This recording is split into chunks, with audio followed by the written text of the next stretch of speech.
Let's go.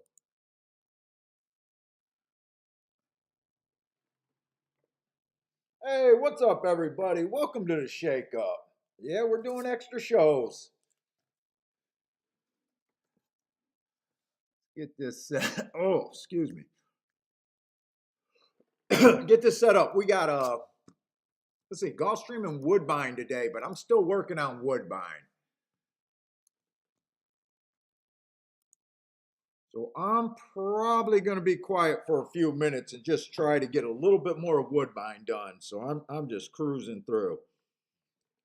And I did not have to rage handicap. I said that I was interested in the last three races at Gulfstream. They were all Tapeta. They were all routes. I said if they come off the pace, I'm probably going to possibly have a really good day. And yeah, I ended up being able to crush it yesterday.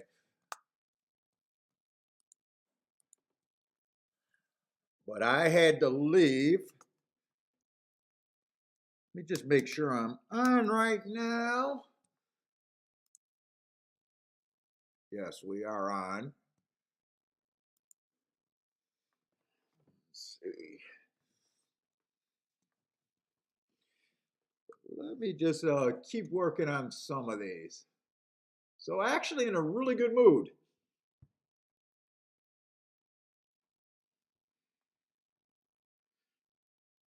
I already got most of Gulfstream done, but I want that extra track. I like having that extra track. Just like yesterday, I was terrible at Belmont.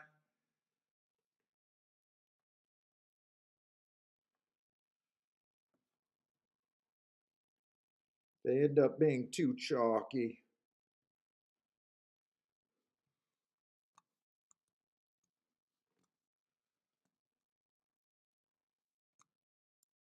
Fuck, usually I got people talking. I'm a little nervous that I'm not on right now.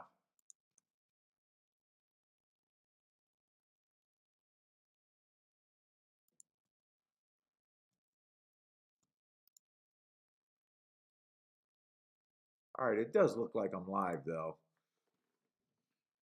Says we got some people in the chat room. They must be the quiet ones. Let's see, 5-6.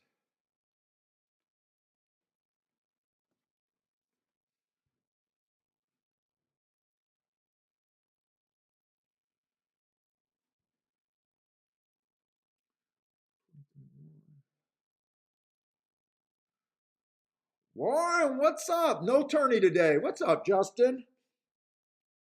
Maybe if I decide to do one tomorrow, I don't know. You're all ready for another tourney, Warren? You're ready to make another go? We've had other people asking about the tourney, so we are going to do another one. What's up, Diego Buster? I've been watching some of your stuff. I see that I got your email, but I had to take Bentley for a walk. I was thinking about calling you on my walk, but I got another call there. What's up, Diego? Charles, what's up, man? Yeah, you're playing Belmont today. I seen that, the sixth race.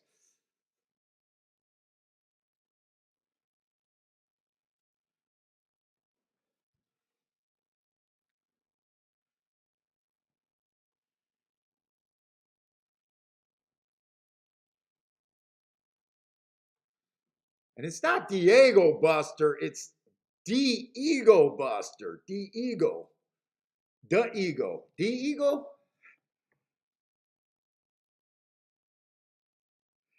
Warren's driving to Belmont as they speak. We'll talk. We'll talk. I thought about it today. I've been watching some of your stuff. Actually, probably watched most of your stuff. Probably I watched every video actually.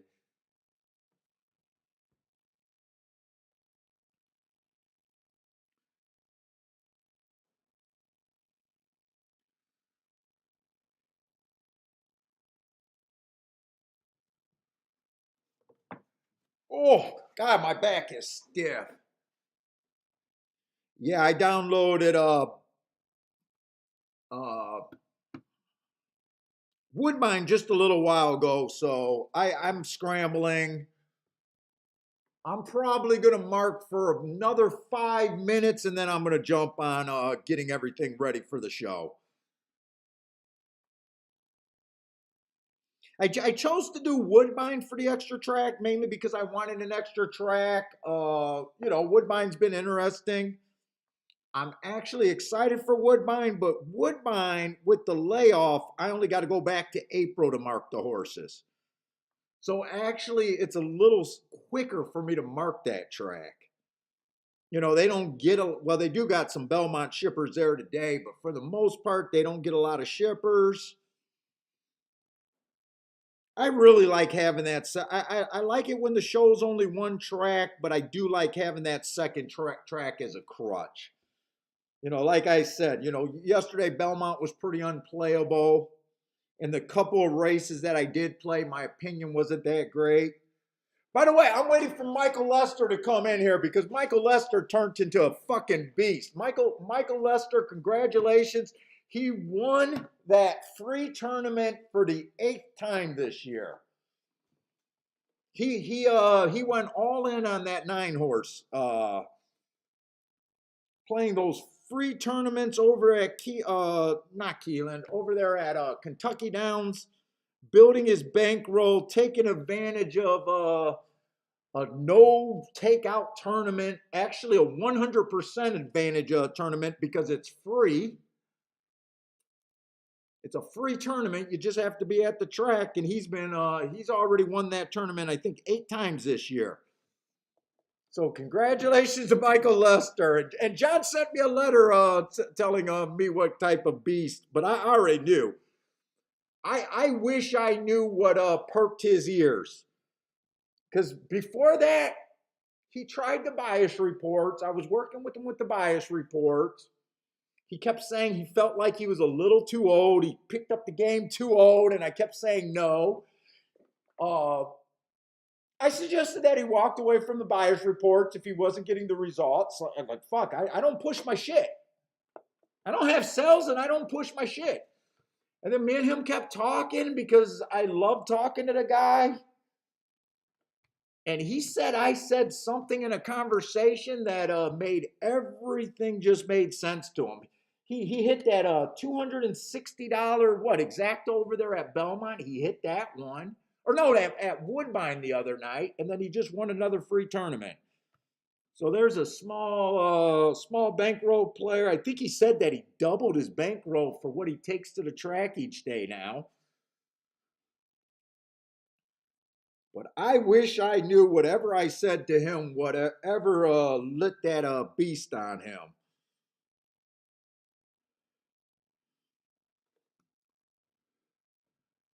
What's up, John? Oh, John, John, I got your letter. You were telling me, and I do appreciate your letter. He is. If you talk to him, he's a great guy to know. He's just such a fun guy to talk to. I say that every time about him. I don't know if he's ever had a down day in his life. If he did, man, he lets it roll off. He's a great guy to talk to. Just a great personality.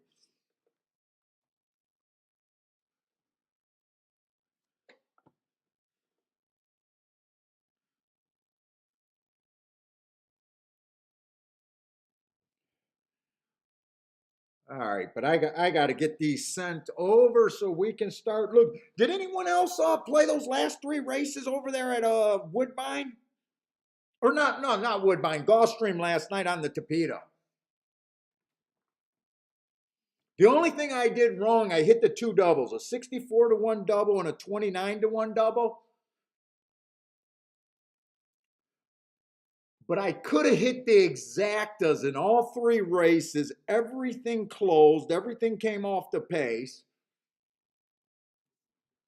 And actually, the exactas I think were much bigger than those 2 exacta or the 2 doubles that I hit. But I was pretty happy. You know me, when I pull myself back up, I never really complain. Would have, could have, should have. It's a hard game. I can't worry about would have, could have, should have all day, but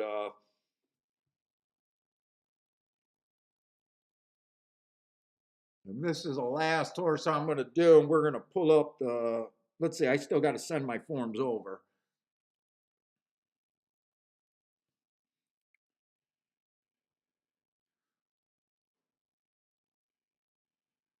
All right, let me send both of these over, and then we'll be able to get on with the show. Let's see, Gulfstream. Oh,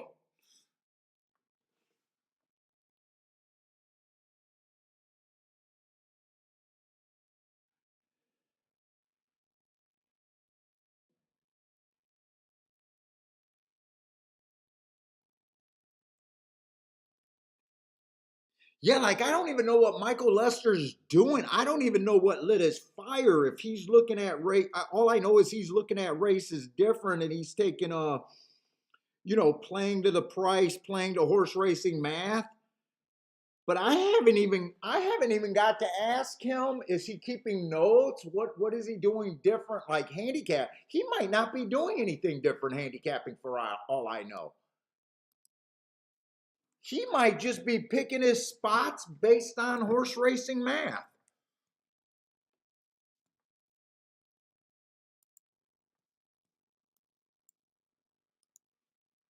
Recognizing when he's outside of what the public is doing, and that's when he's taking his shots. I'm gonna have to talk to him again.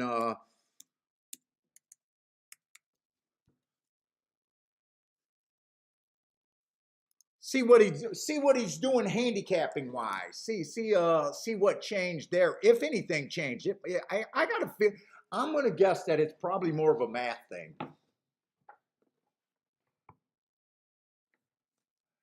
Yeah, I'm getting the racing form right now. Yep, yep.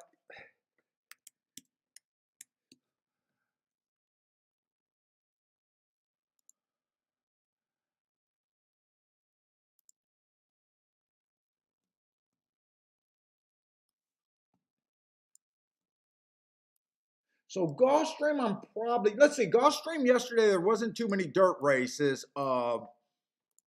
I actually did the charts last night. Was struggling during the, and I can't even say I was struggling that bad because I did I got beat by a first timer, which I'm okay with. And then I got beat by your guys' two horse at 12 to 1 that beat my 18 to 1. That was probably more of a betting thing. I probably should have recognized what that 18 to 1 that I was using, and probably should have included a little bit extra. But the torpedoes were gold last night. No, Diego, I only send the form to myself. Believe it or not, back when I was in Discord, guys were sharing forms and stuff on in the chat rooms and everything, and they got a big old cease and assist letter. So I don't share my forms because I understand that that's how they make their money. I just show the forms, so I don't have a link to the forms or anything. I'm not able to give them away, give them away for free. So, and I definitely don't want to step on any toes, like that, because they can say possibly that they don't even want me showing the forms.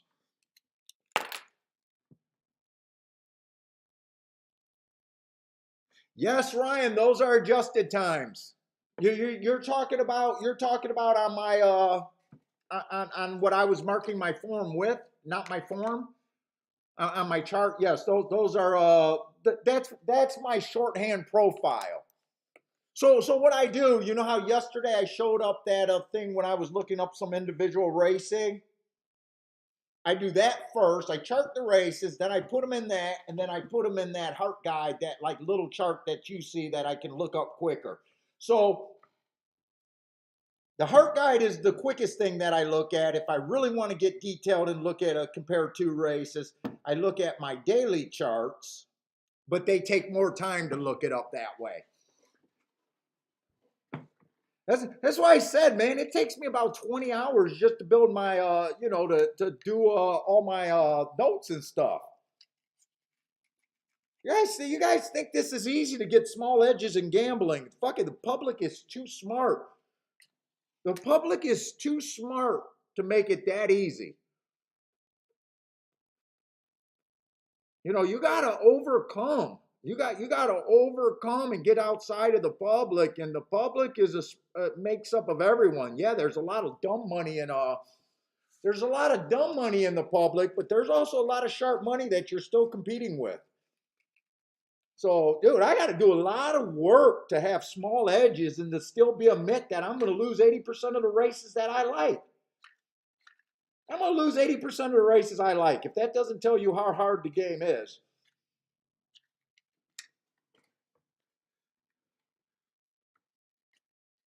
Now, I think it's worth doing.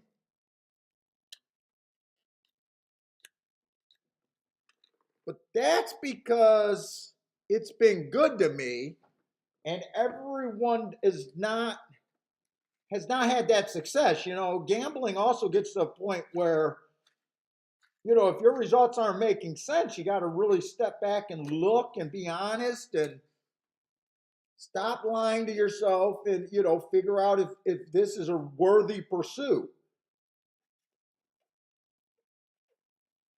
Because this game, gambling can be deadly. There's been more than one lost soul that lost their life, because of, or destroyed their life because of gambling. So it's not, it's definitely not for everyone. And it is a predatory, especially the par mutual system is a very predatory thing.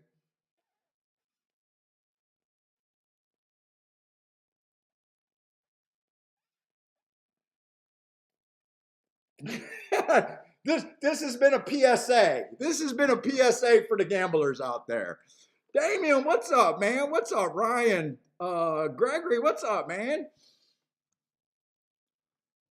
Who else slipped in here?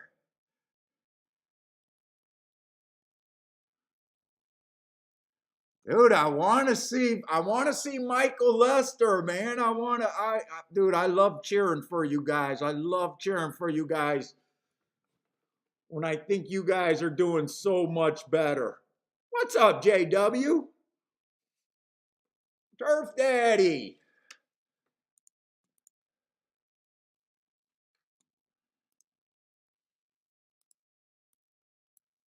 We got about 12 minutes for Gulfstream, so we do got time. Yeah, JW, there's a lot of things. And I do have like that like little thing, and I've thought about, I'm promoting something that I know is not a positive experience for a lot of people, and I do wrestle with that. Is it a good thing? Am I supporting? Am I like that guy? But you got to decide. You want people to get help. You don't want to be that encouraging person, but then again, I put my time in, and I should be getting better results. It is a tough thing because I did when I first started to stream. If am I encouraging that guy, that person that's just ruining their life.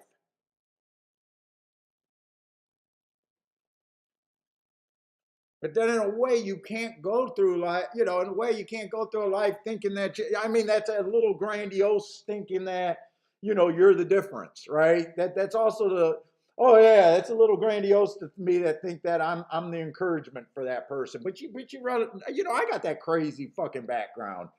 I got that crazy background where, a little too much religion.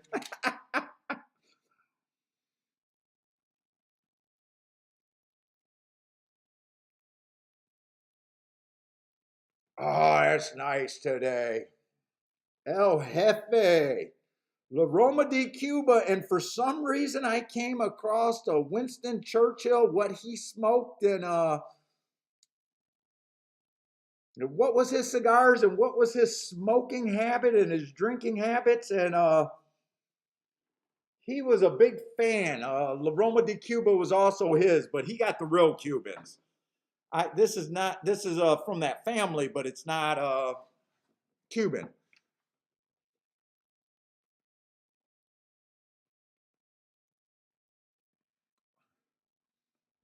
All right, let's take a look. Hopefully, let's say we do got a Tapeta race right away. So, like I said, the Tapeta race is definitely was a nice hit last night. Ran how we thought they were supposed to run and ready to fucking play. Let's see what the hell we got here.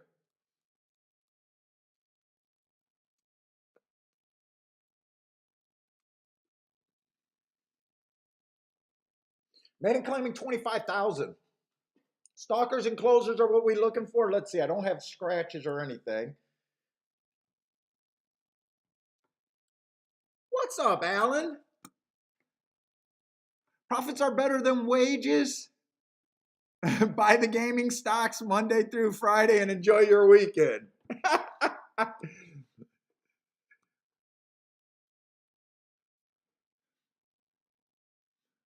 Yeah, that's another way you can own a part of racing, right? You don't have to buy a horse. You don't have to bet on it. You buy the stocks. Be an owner in the game.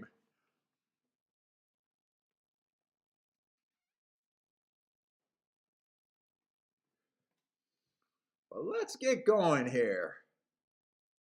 Let's see. So I am looking for stalkers closers. I think last time I looked yesterday, they're only wiring 17% on the Tapeta routes, which is absolutely horrendous. Now the first race they did get away by wiring. It was a short price. If you remember, the top two choices ran first and second. But the big thing about that race, I want to say they got away with 26 at the first call. And that's usually what has to happen for them to go wire to wire. You got to get an extremely slow pace. Then the last four races were all torpedo routes also, and all of them were stalkers and closers. First, second, and third. They got a more logical pace around 24 and change. I think all of them got, and they all came off the pace. So they are capable of wiring, but for the most part, they got to get that abnormally slow pace. So. I do like to glance over the race first to see if there's enough speed, hopefully, where no one can get that 26. And this is a race where, in a way, I don't think there's a lot of speed in this race. So there is, the less we can recognize speed, though, there's always a chance for that 26 scenario. But let's take a look at it. Let's see, 3 races ago, one race sample, first time out, always a little excuse. Ran second, got steadied. Might want to watch that replay. Let's just say that horses coming from 9 lengths off the lead is not a good thing for the sprints over there on the Tapeta. I would have liked that race a little bit better if he would have got within 3 lengths at the top of the stretch. But other than that, looks like a pretty useful race. Comes back second race, stalking closing day. He tried to go on the front end. He was average slow, but he ran against the track. So to me, I like races like that where I see an excuse, the speed figure goes down. I think there was a bias and there was a reason before it that he ran worse. Very next race, inside of the track was good, had the 6 hole. So he wasn't on the inside. It was also an early pressing day. It was a sprint. He was farther back. Kind of hard to judge this horse's running style. He ran on 2 sprints, didn't have speed, ran on a route, had speed, lightly raced. All I'm going to say is I think this horse has 2 legit excuses in 2 of his last 3 races. And I still don't know what type of horse this is. A little dangerous to say he might be a front runner. A little dangerous to say he might be 9 lengths back. Sometimes you just got to admit when you don't know. 4-1 is 4-1 a fair price on a bunch of shit that you don't know? Right now, I'm not even sure about if I like 4-1. Let's see, the 2 horses scratch, 3 horses in the race, and looks like he only has one way to go, is close. Uh, my marks aren't always the best for closers. I'm a little hard on closers. I prefer to look at the front. So I always say that I judge closers by if they can get within 3 lengths of the lead at the top of the stretch, and I just want to see them do it often. And he is the opposite of that. I only see one race out of about 10 where he was able to be in position at the top of the. So I can't get on him. The running style might be right. I just can't get on him.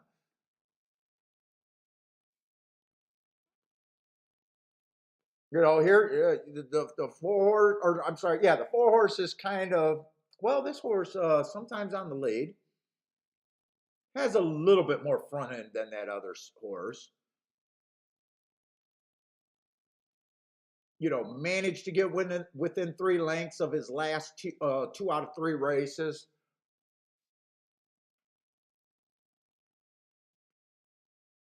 I'm not sure because this is a problem that you got with horses bouncing all over the place. I see some races where he kind of fits back here. I see some races where he's on a route going to the lead, which I would not be happy with him on the lead. I just don't know.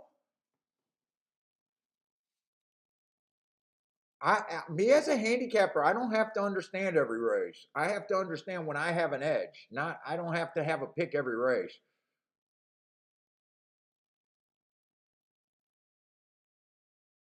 5 horse being a sprinter stretching out, this might be a horse going to the lead. I'm going to look at him like going to the lead, and I probably want to see him get beat.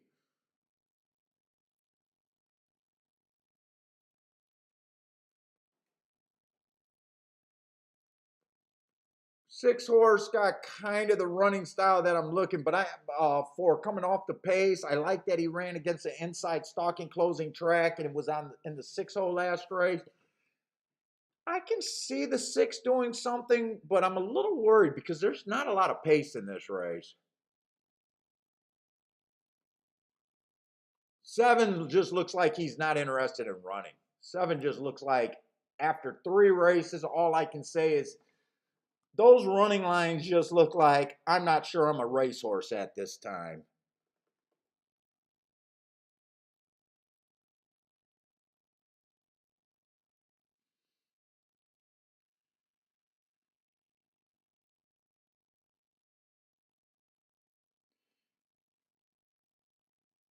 The 8 horse, I feel like this horse could be a contender. I don't like him or hate him. He just looks like he could be a raider in a weak field.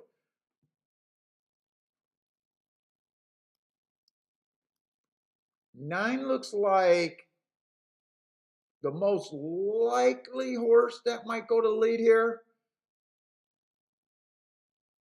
If he goes to the lead, I think he gets beat. If he rates, I think he gets a good shot here, unless he gets the lead going 26. Let's see, 3-2. I don't got to ask myself that many questions. I already feel like he's beatable, but I do like him. I feel like if he stalked, that's his winning condition. If he comes off the pay, if he goes to the lead, that could be disaster there.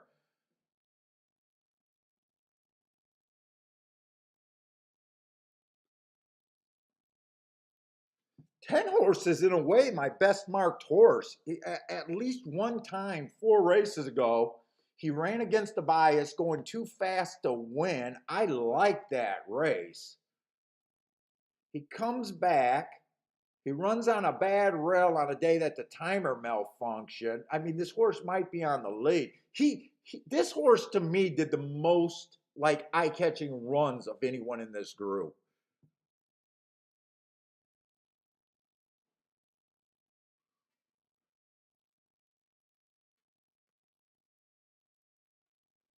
Let's see. Let's just see what kind of contenders we might be looking at, and even see if this is a spot. It's not the most exciting race. It almost looks like one of those races that if I did a betting line on, it might help the decision. Let's see. I think the 10's probably a contender. I think the 9's a contender.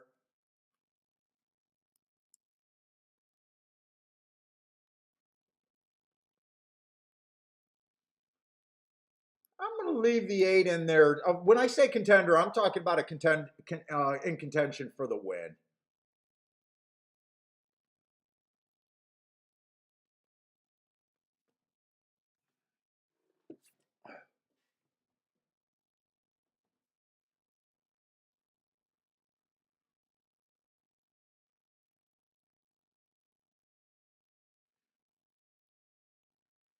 I think those are the 3 horses I probably like the most.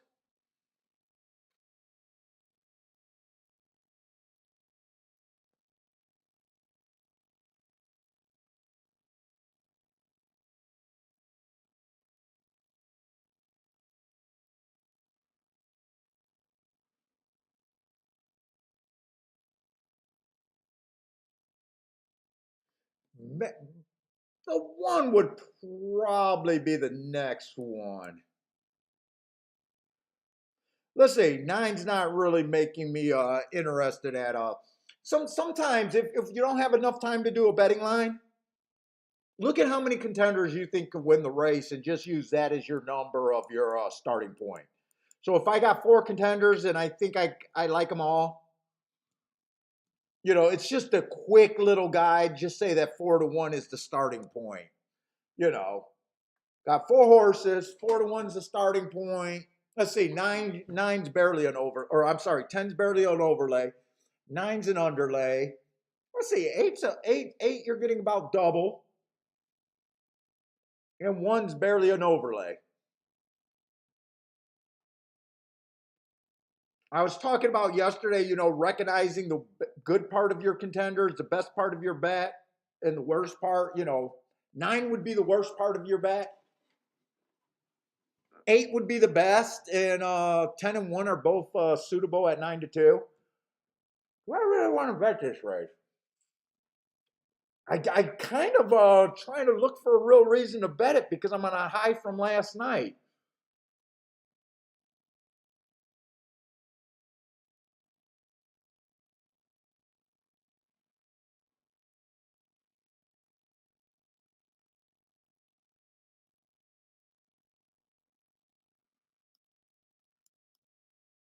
Eight's the best part of my bet. Let's see, 9-1. I'm okay with him for a win. I'm trying to think if I want to do the 10 to win also.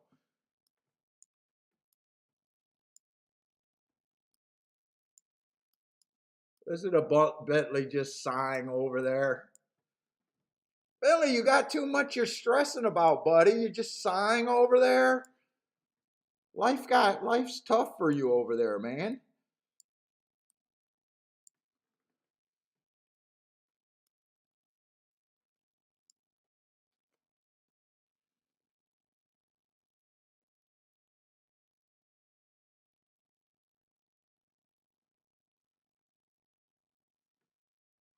I think I'm gonna slip the 10 in there too.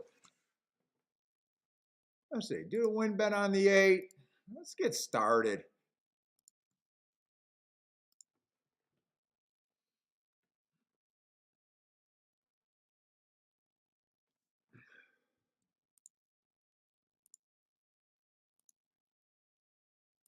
Key box. 8 and 9 with the 1, 9, 8 and 10.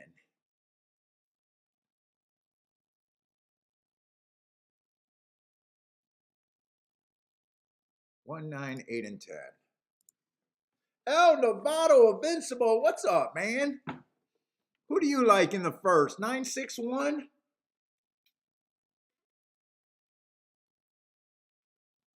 Oh, that's nice. JW, oh yeah, Scotty has been doing a equine edge in Spanish.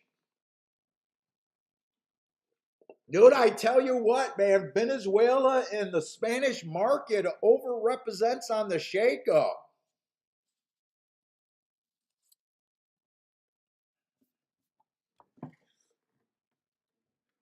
They're the number 2 market. Canada. Well, actually, we're connected to Mexico, so I guess Mexico is closer. But they beat out. They actually their viewership is quite a bit higher than Canada. What's up, DJ Vasquez? What's up, man? DJ likes the 3 to win in place here. Let's see. Turf Daddy likes the 4, 5, 9.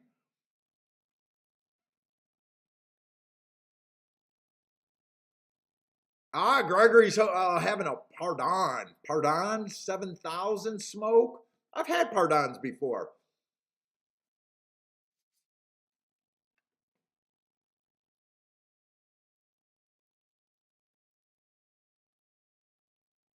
Wow, I did not think 1 and 10 were going to, well, I thought 10 could go to the lead. I did think 10 could possibly go to the lead. I did not think the 1 would be up there. Boy, and 9's coming off the pace today. Unless there's something wrong with the 9, I think that's probably a really good ride right there. He looks loaded too. I think I need my 8 to do something because I'm worried about if it comes in 9, 10.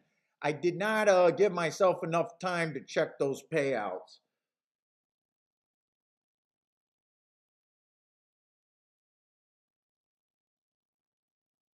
I knew 9 was safer than the 10 horse to key off of, but I chose to do the one that was the bigger hit. Shit, come on, 10, but I need someone for second. Actually, 9. I can't tell if 9's. Come on, 1. Come on, 1. I need help for second. 1's the only horse that can help me. Keep this 10 going and bring this 1. Shit, 10's I don't think 10's gonna win the battle here. 6 is gonna get second. 9 actually ran like garbage, and my 8 was nowhere. Who the hell was the 6, and how did I see that race wrong? Let's see. I did think the 10 could get the lead, so I'm not going to be mad because I did think that going to the lead is running against the running style. So I still felt 10 ran pretty good. You know, I know that going to the lead is bad. I wish I would have wrote down the fractions. I'm going to try to see the fractions there. So 10 did have the lead. 1 did come off the pace. I had 1 in my contender, but I did not have a second place horse anywhere. I needed a 10 to hold on. 9 rated today, and I thought that was going to be a start for a good race, but man, did he flat it out like he flatted out. 8 horse had nothing.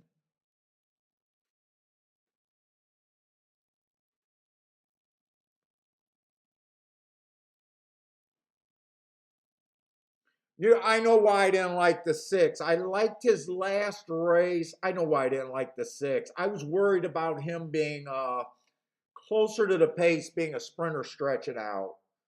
I remember when I was considering the 1 and the 6, looking at the 6 really seriously, and I thought that the 5.5 furlongs might not be a good thing here. And they proved to be okay. He did not go to the lead. He kind of rated, maybe even closed into that pace.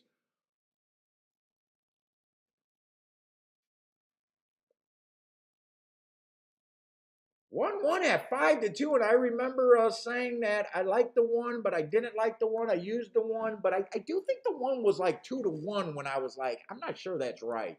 Maybe it was 3-1. He ended up being about 9-2. All right, I'm going to lose my first race of the day, so not a big deal, but they did come off the pace like they did yesterday, so I'm happy with that. El Novato had the 1-6. Good job.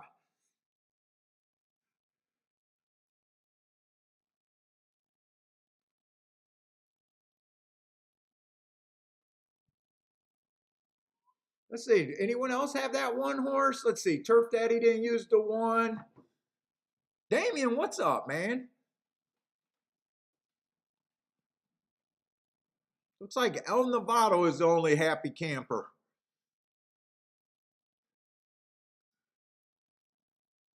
Oh, what's up, Joe? Joe, I miss Joe.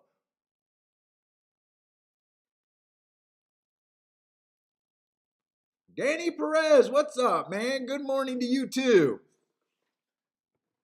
You got horses, four-leaf clovers, and on fire. Let's get some of that on fire going today. Danny, you were one of the guys that liked that two horse at 12 to 1, right? Weren't you the guy that told me not to sleep on that two horse at 12 to 1?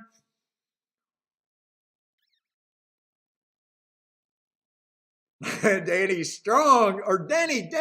I'm sorry. I keep with my bad vision. I keep seeing that as Danny. Denny, forgive me, man. I'm gonna have to remember that's Denny Perez. I got really bad eyesight, man. I'm very close to being legally blind. That's not a joke either.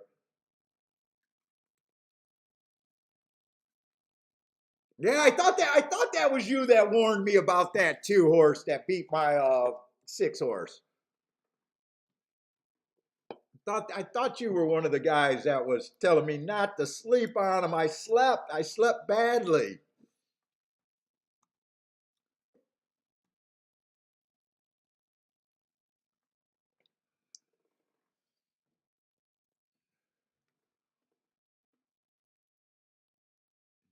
Dude, I might have to start speaking in Spanish after I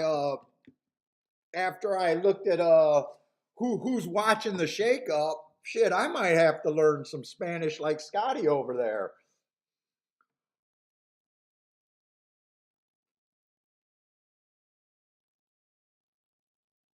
Oh, Denny, you're doing a pick five over there at Belmont. Good luck over there. Now, guys, if you guys are new to the show, feel free throw up your picks wherever you're playing. I'm only able to do two tracks live. I'm a little scatterbrained. I waste a lot of time. I do a lot of recapping. You know, I'm a serious player. I'm just not throwing out picks. This is what I do. This is how I make my money. Not being YouTube, but betting. I make my money betting. Uh, but you guys, I know you guys are interested in other tracks. People in the chat rooms are looking for more plays than I'm willing to give. Feel free to throw up your plays wherever you are. Don't be shy. Everyone sucks at their picks.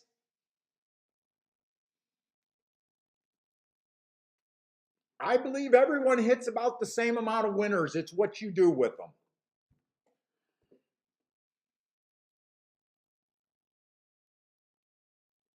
So, dude, jump in the chat, throw up your pick. Oh, the only thing we ask if you guys throw up your picks, throw up the track. Make sure you throw up the track just so we can follow along and help everybody out. What's up, Omar? Denny's playing Gulfstream and Belmont today. Yeah, I got Gulfstream and Woodbine today.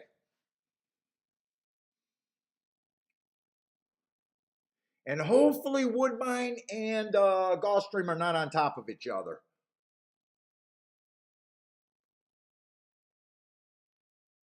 We had a really good Wednesday at Woodbine, a very big Wednesday at Woodbine. It's still a little early in the meet, but it's starting to get where it's a little bit more playable.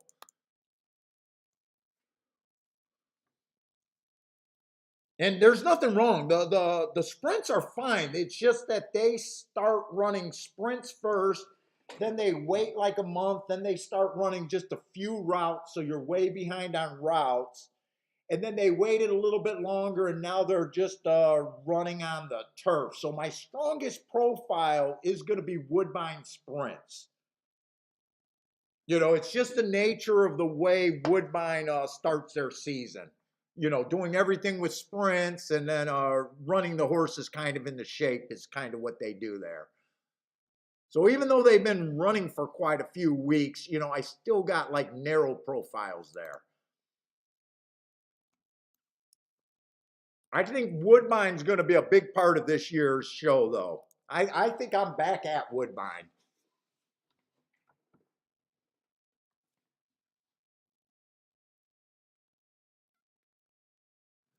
Let's see. I wanted to see where that six was. That six was chasing in second all the time, but a stalker.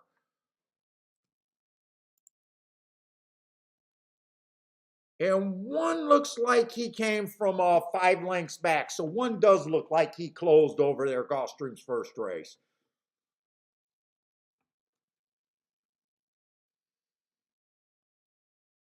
And Woodbine, we got seven furlongs on the Tapeta. Maiden claiming 40,000. Yeah, and by the way, when I'm talking about Woodbine, I interchange dirt from Tapeta. Everybody knows that it's just a poly Tapeta surface. So, if I say dirt, I'm talking about the poly. I'm not an idiot. I might sound like an idiot, but I'm not an idiot.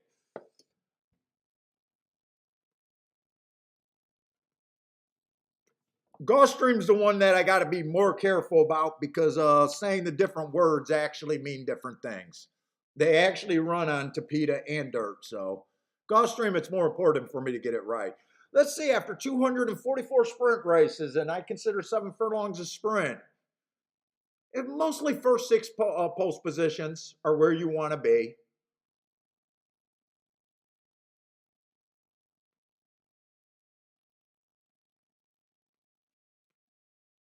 Speed and stalkers, horses coming from 5 lengths out are a bad bet. They're only winning 8%. So if you're backing closers over there, you need to get paid when you're finally right. Because 8%, you got to overcome that 8% running style problem.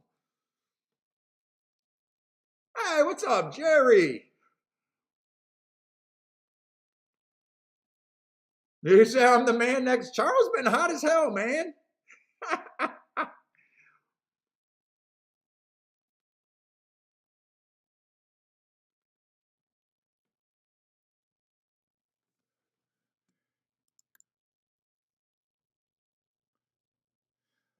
Let's see. Let's take a quick glance at Woodbine. I'm not sure how interested I am in the first race, and I did do the chart last night for Woodbine, so I just want to see exactly what they did last night.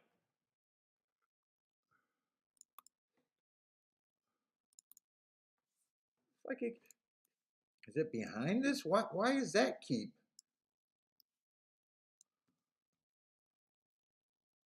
Oh, there it is. Let's see. Yesterday on the sprints, speed and stalkers. On the routes, they only ran 2 races, but they were both closers. Okay. So speed and stalkers, and that is what I'm looking for over there. Just glancing at the board, I noticed they do got 2 horses that are pretty heavily bet at 9-5, and then a 3-1. So see if we can get outside of that obvious kind of thinking there.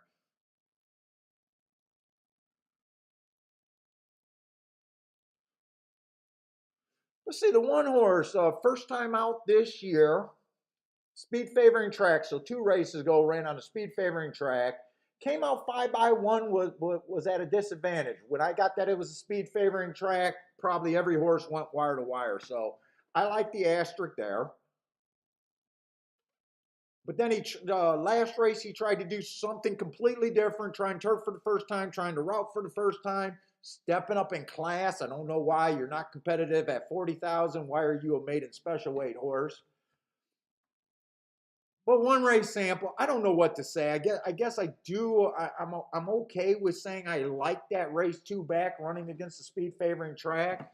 Looks like he could be a stalker. It has some upside at 11-1, but let's see what else is in here.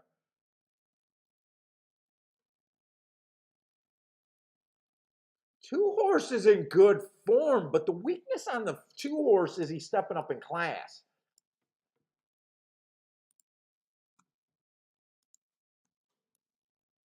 He's ran quite a few races, including some races at the basement. His last 2 races coming off the layoff, they both look nice. That race 2 races ago, inside of the track was good, had the 5-hole. Was average there, but to me, ran against the bias. That's a really nice second, but it was also against much weaker.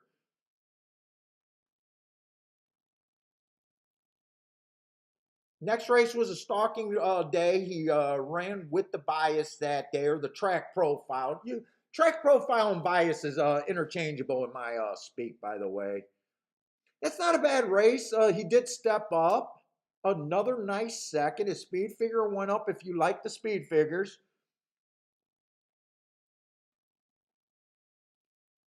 I'll say right now, thinking 8-1 is probably okay.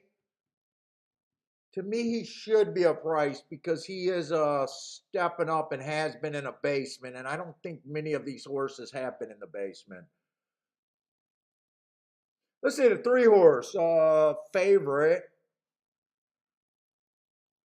My marks aren't crazy on him. I got an early pressing day. He was a stalker that day. It was at this level. I mean, he ran second, but I got him a little slow at the first call. Matt Strides with the slowest winner at the second call and average at the finish.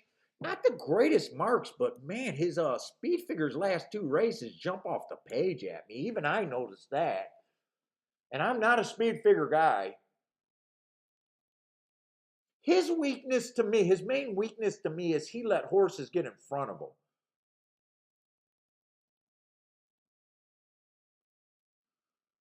Let's say 4 and 5 are first-time starters. I ignore first-time starters.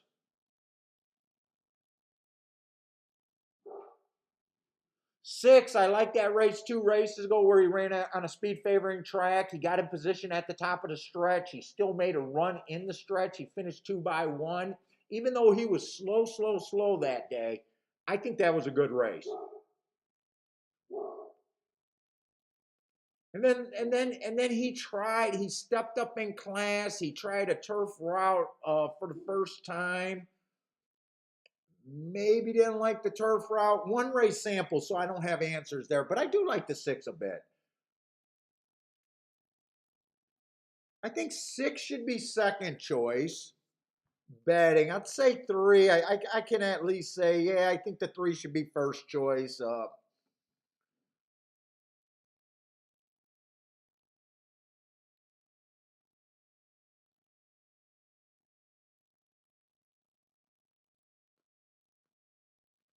Let's see, that 6 and that 1 ran together in the same race, 2 back on the 21st.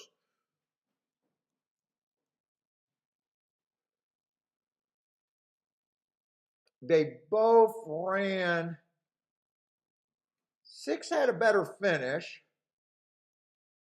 But there's not different. I don't think there's much difference between the 6 and the 1. I would not be afraid to bet the 1 there if I'm really interested in that race. Oh, Gregory Ross, contributing to the Smoke Fund today. Thank you very much, and a proud sponsor of the Shake-Up. Thank you very much for the super chat, Gregory. Kiki thanks you for the Smoke Fund there. I thank you too. What's up, Nick? What's up, Gregory? Joe, what's up, man? Joshua Kuhn.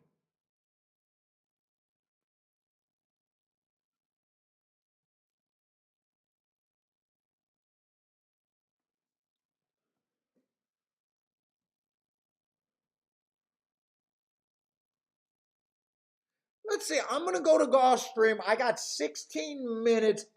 I'm not sure right now if I'm going to play that first race at Woodbine. There's a little bit there that has me interested. It's not going to be a big spot for me, but it might be an interesting play bet. Right now, I could be a little interested in the 1 at 10-1 or higher.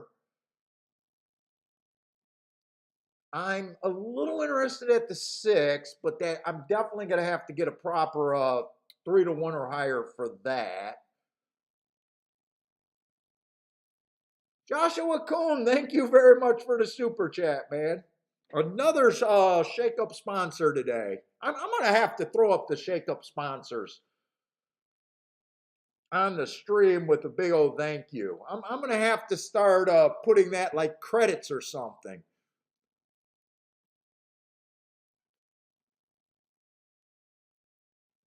Let's see if the 4-5 beats me there. If you guys are new to the show, I do not do anything with first-time starters. So when first-time starters beat me, I don't have the right to bitch. it just goes to me not believing in workouts, not believing in breeding, not believing in trainers, and not believing in jockeys. So that's all you have to go on first time starters. So if I don't believe in that on an average race, why would all of a sudden I act like that's an edge for first time starters? So, a lot of first time starter races I avoid to protect myself, or if I play, I got to be mature about it. And when they beat me, yesterday I got beat by, my horse ran second, but I did get beat by a first timer. I celebrated because I ran a nice second and a first time starter beat me. I end up with a losing ticket, but I knew I did the best that I possibly could handicapping in that race. If that makes sense to you. This is a tough game. Handicappers are used to, having bad opinions more often than not. And I believe that you got to keep a positive attitude if you're going to stay in this game. And, sometimes I got to take the small victories. So I'm just letting the first timers or the new people on the show understand why I have that view and why I ignore first timers. But I'm still going to keep an eye on that race. But I do want to get over to Gulfstream to see if Gulfstream is a better betting opportunity. And I do sit out a lot of races. I have no problem sitting out races. I'm not a tout.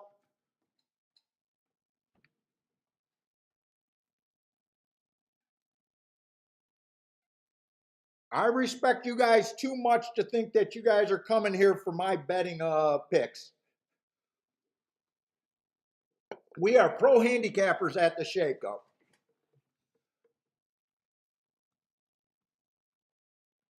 Let's see, next race at Gulfstream, we do got a 6,000 on the dirt, and I'm mostly interested in the Tapeta routes and the dirt races at Gulfstream. And most of the time, there's a pretty decent edge, speed and stalkers towards the inside. If it's not post 1 through 3 winning, it's 4 through 6. Once you get to post 7 on out, it's really hard to win.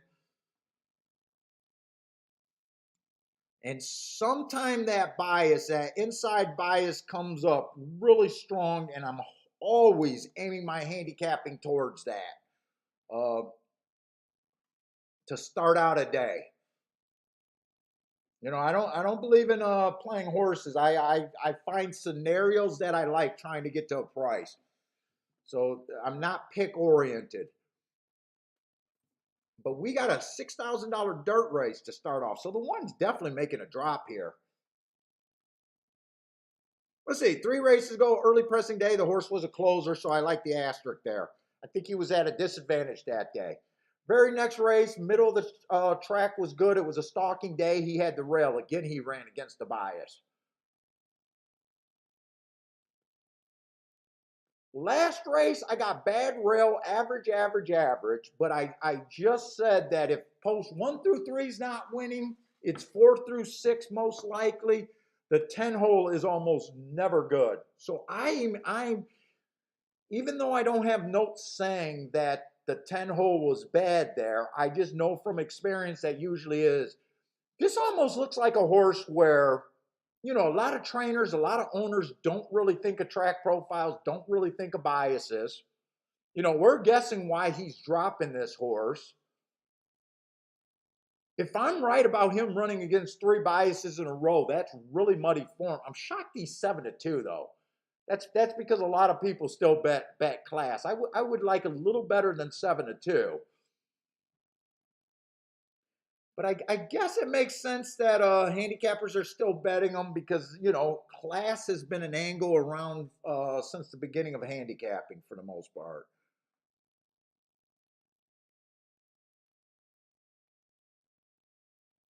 Let's see, this 2 horse, 3 races go bad, or 4 races go bad rail. That's a really nice second.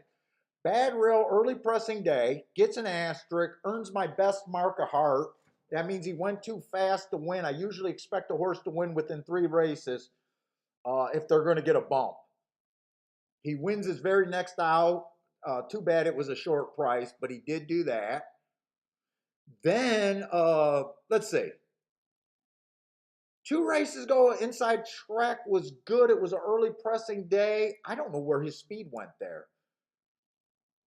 Why did he not get out the gate? Good part of the track. I gave him an asterisk for not getting out of the gate, but it would be very important to know why he couldn't get out the gate. He did step up in class, so maybe the 12,000s were too tough, but they shouldn't have been that tough where you can't run for a furlong.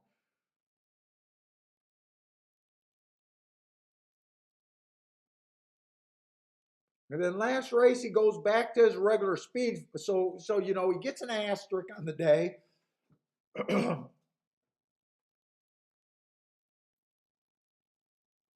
He goes right back to his regular speed figure. So I don't think the horse is broken down.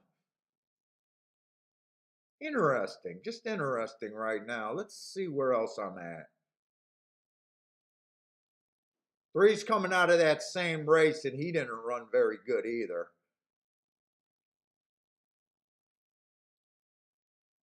I think the two's better than the three. Let's see who they're betting.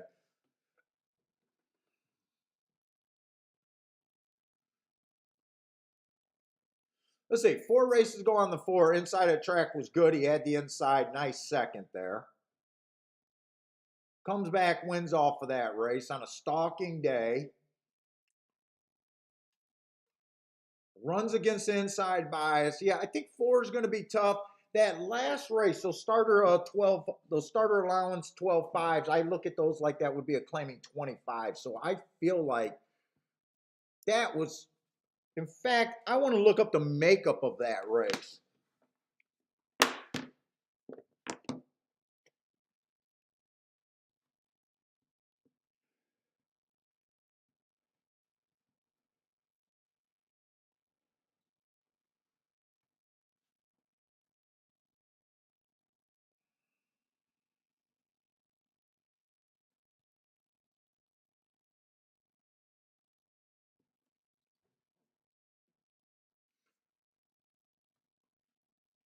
If you guys follow a circuit, you guys should really keep your form and really look up the makeup of starter allowance races or stakes races and that sort of stuff.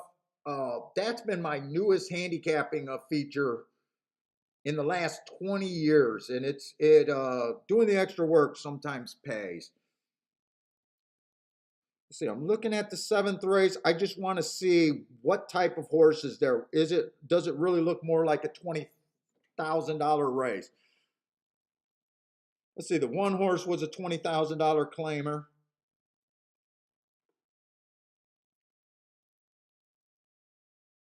Two horse was a $16,000, $20,000 claimer. Three horse was a $20,000 claimer, and he ran second.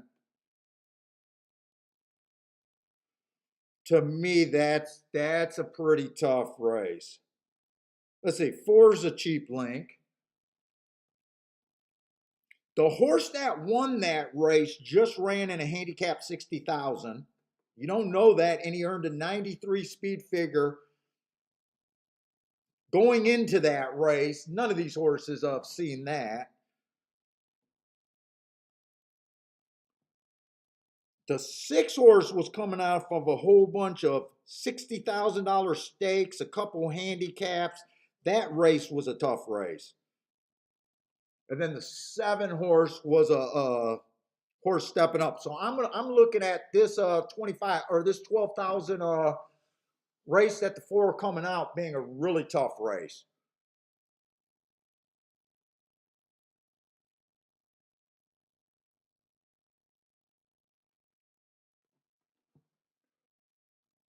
Let's see. I don't think you could get rid of the four there. I think I should use the four.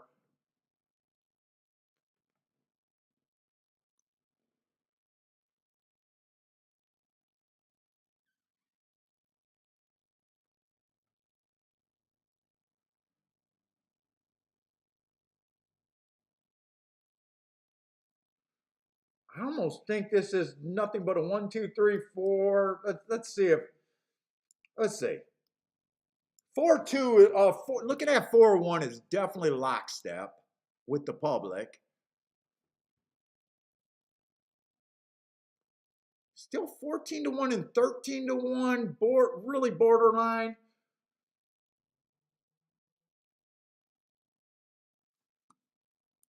I can play 4 on top of the 2 and the 3.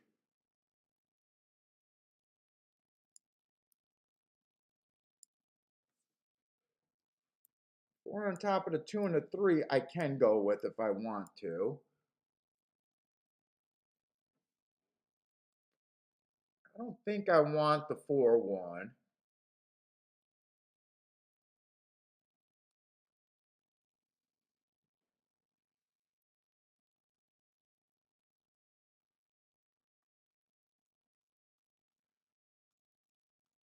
If I do anything with the 1, I can only go 1 on top of the 2 and the 3.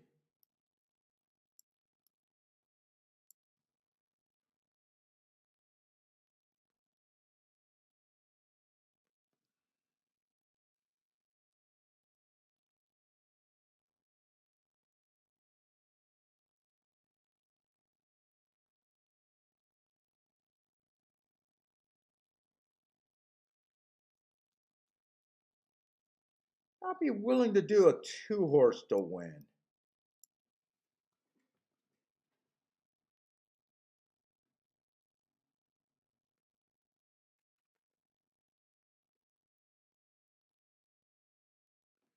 I'm going to put that, yeah, I'm going to put that in, and then I want to jump over to Woodbine.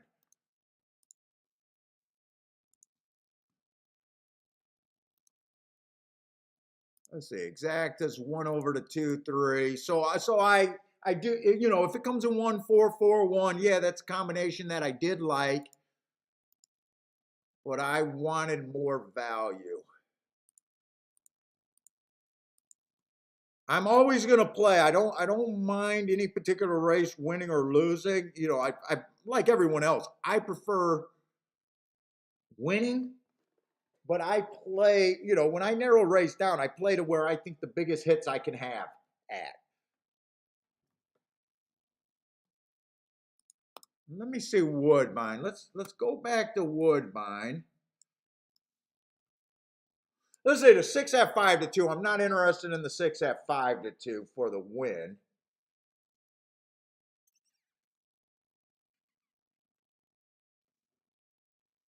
But I am willing at 15 to 1 to play that 1-horse to win.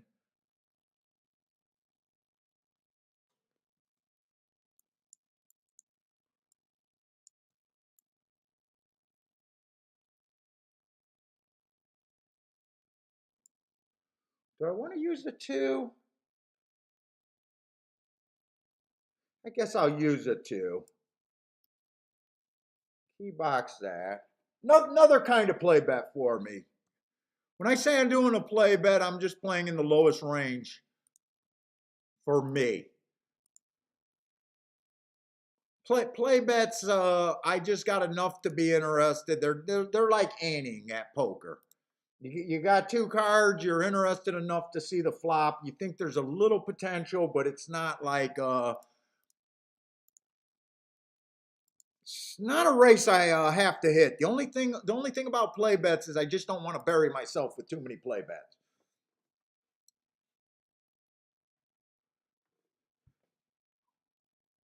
Let's see, Frankie got a 237 exacta box over there at Gulfstream. Let's see, Denny just forgot to throw up what track he's looking at. Yeah, oh, brother man, I forgot to watch the video yesterday, but I still have it. I actually have the tab of it. What's up, Mr. Hobby? What's up, brother man?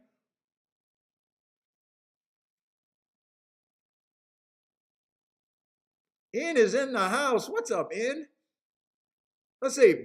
Denny has his Belmont pick 5. Good luck over there at Belmont.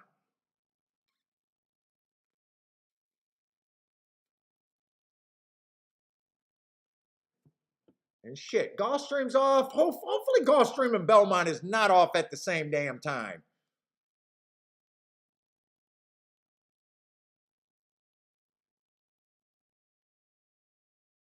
Oh, I got no help for a second. Oh, and that's all outside. Holy smokes, I was not ready for all outside on the dirt. 645, all outside. My warning bells might be a little up right now. I'm going to have to recap what I was thinking there, but my warning bells are up right now at Gulfstream. And Gulfstream has been a little bit middle of the track lately. I keep playing my first race like it's inside. 645, okay. Who was the 6 horse? I don't think I cared for the 6 horse all that much. No, I did not.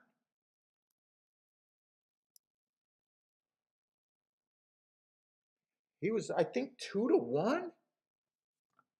I didn't even see him get bet. I didn't care for him, and I wouldn't have liked him at 2-1.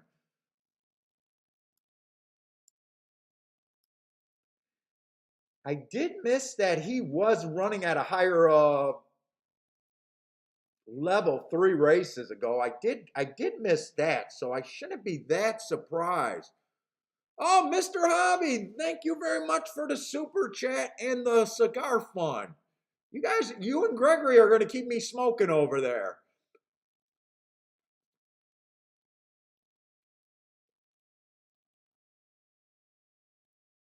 First time starter gets the lead. That's a nightmare for me. Maybe I should have ran this one up and down, but he did go up to 17-1. Come on, Juan.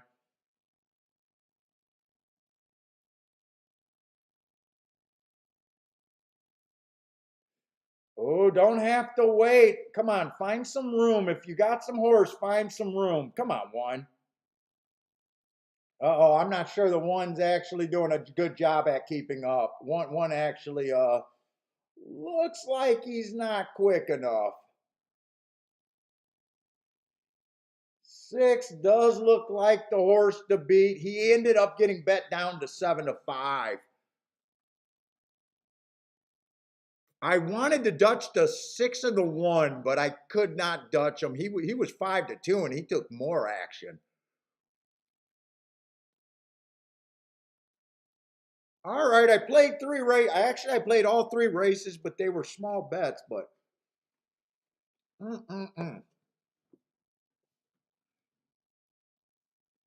I was hoping there wasn't much difference between the 6 and the 1, really.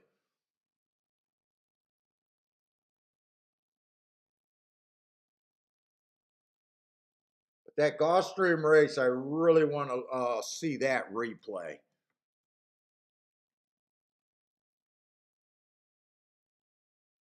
Mr. Hobby says my wife is feeding them the donations. They're trying to knock me off for the insurance. Hey guys, I haven't even brought it up. She's going to Europe this week. She goes to Europe Monday or Tuesday this week. So you might be right. She might be meeting a Greek boyfriend, or I'm not even sure where she's going in Europe. I keep saying she's going to Greek, but I know she's not going to Greece.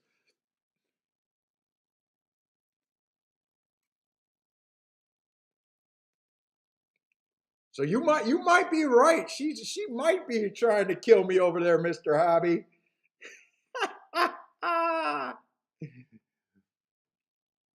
She's going with her best friend, and her husband and me are both a little miffed about it. I don't tell my wife no, and I don't care about her traveling, but overseas just feels a little bit different to me.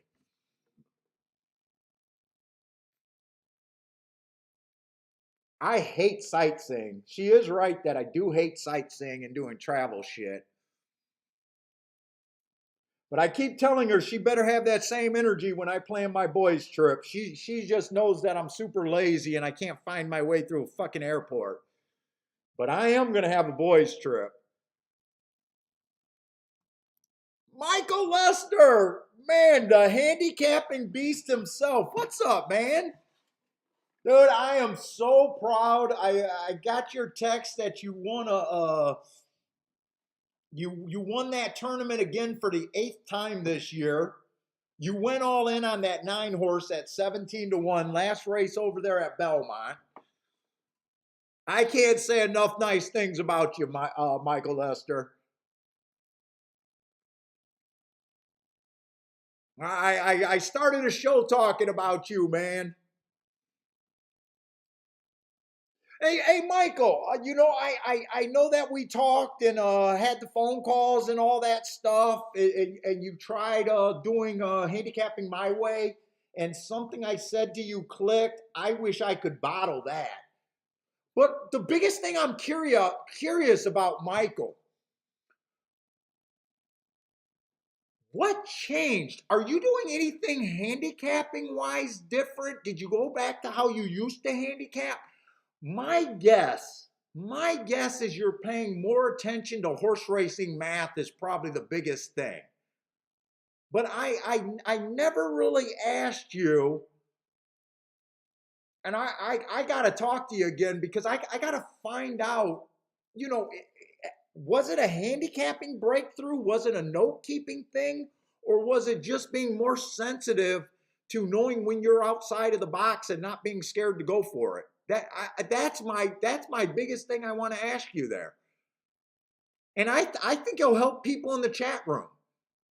Because I told people you used to buy the bias reports and you used to tell me that, hey, Paul, maybe I'm just too old. And I just said no, no, no. You're not too old. You're sharp. And then you give me credit for having a discussion with you and something clicked in your head. But I'm really curious if it's just the money side of things, or was it also a handicapping thing? You say outside box and value, outside the box and value plays. Because I know for the longest time it was hard for you to get away from well bet horses. So that's what clicked. The math part of the game is what clicked more than the handicapping advice. Dude, I really think that's good for other people to know. Like, I always say I'm not trying to convince people that profile, I believe in note keeping, I believe in biases, but there's a lot of good ways to be a handicapper. But it sounds like Lester is recognizing when he knows he's outside of the box, and that's when he has to fire.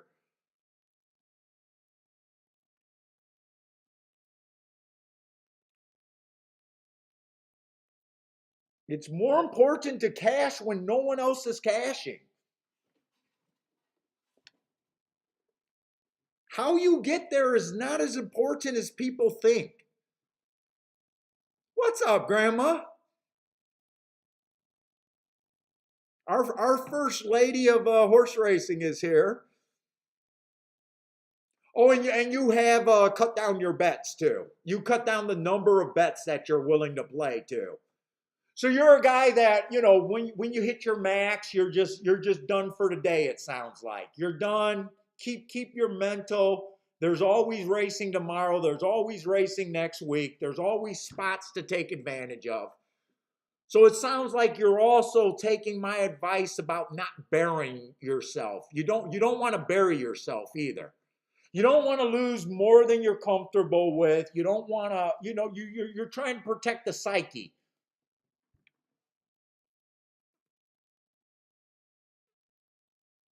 All important things. All important things. So, dude, but congratulations. And I even pointed out on Wednesday's show, you hit that exacta with that 12-1 over the 44-1. I think it was a $280 exacta that you hit. You said it was a value play. So just not the tournament. He's doing better with his money too.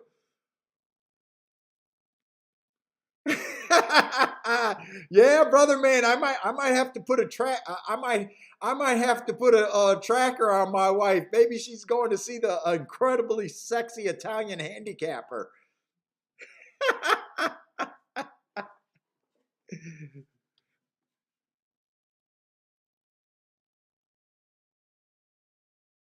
Oh, Grandma, you can't stay, but wanted to stop by and say good luck to everyone. Well, enjoy your day, Grandma.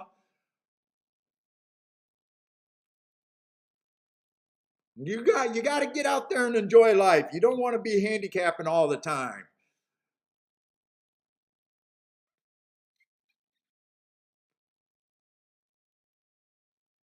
And I missed both of those replays over there at Gulfstream. I missed both of those damn replays over there.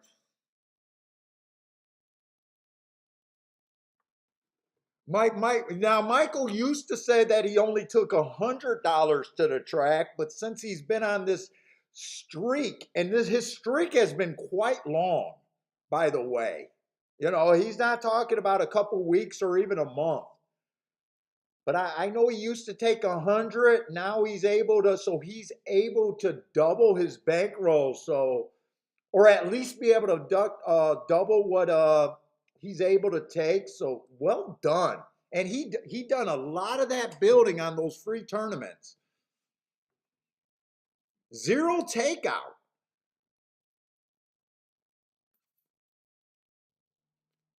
Hey, Michael, when you get paid out and see yourself on the leaderboard, I have to believe that you're getting quite the reputation over there at Kentucky Downs.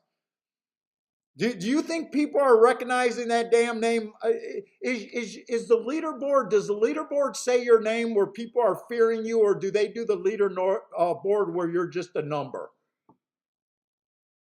I got to believe that the people that do the payouts, the track people, definitely know who the hell you are. But I'm curious if the other people in the tournament know who Michael Lester is.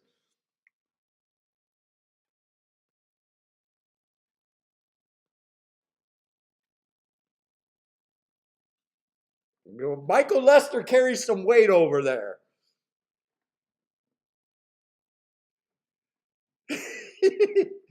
He's like, these people going to know my name when I leave this track.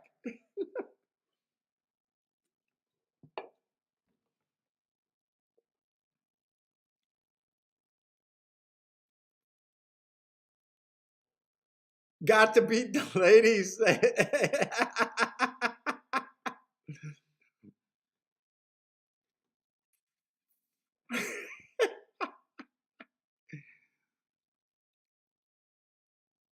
Oh yes, Mr. Hobby. Grandma does so she does a YouTube show and she has music on. She doesn't do the breakdowns, everything, but she mostly leaves it up, has her music playing and just the handicapping chat room. So, there's probably, I don't know, it's been growing. She probably has about 8 or 10 people in her chat room just handicapping, hanging out, and mostly using the chat room, listening to music there. Sharing ideas, doing picks, and just, being a little family over there. Take it easy, Michael. Yeah, Grandma, you can find it just doing a YouTube search, Grandma Horse Racing. Grandma Horse Racing in YouTube. You'll be able to find it there. Charles is usually in there. Navajo's in there. Navajo Psychic. Ed is in there a lot. A lot of the same guys from the show is in there. I think I've been seeing El Novato Invincible in there.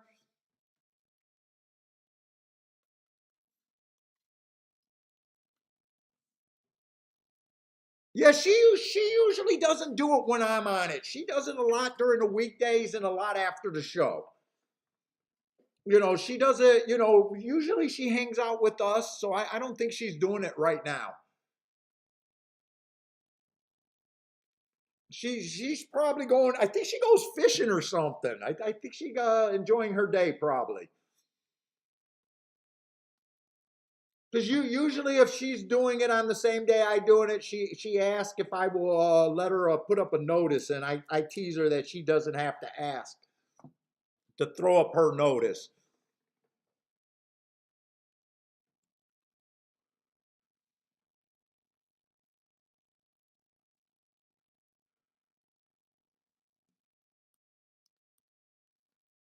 I hang out in there, but usually I'm not handicapping. I usually go in there just to say hi and hang out and be a fly on the wall, get into little discussions. And usually I'm marking up my, doing my data and stuff for other days. Well, brother man, check it out. It's the same chat room as here. Just she's growing, and they're handicapping over there.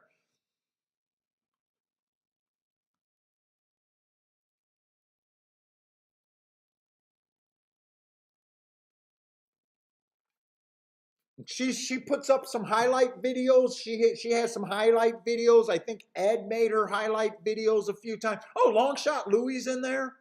Long shot Louie got a highlight video of him hitting, I think, a fucking 60-1 shot or something like that.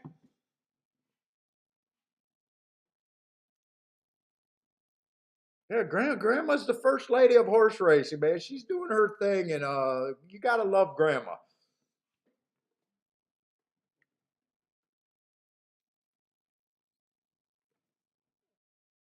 She's a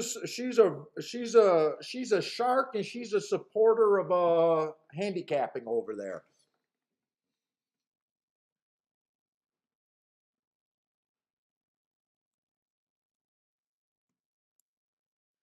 Okay, I've been a little action junkie today. I've been admittedly a little action junkie today. I'm a little concerned about Gulfstream with the outside on the dirt, but we'll see how the hell that goes for today.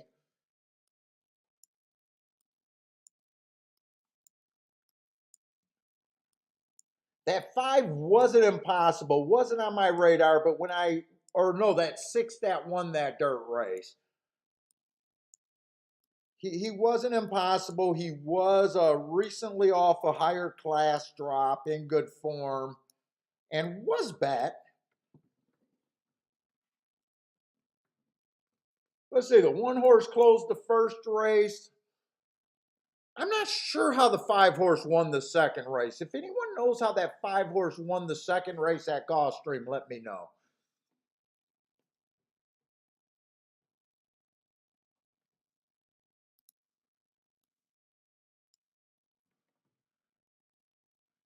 And Gulfstream and Woodbine is roughly at the same time. I'm probably going to do Gulfstream first.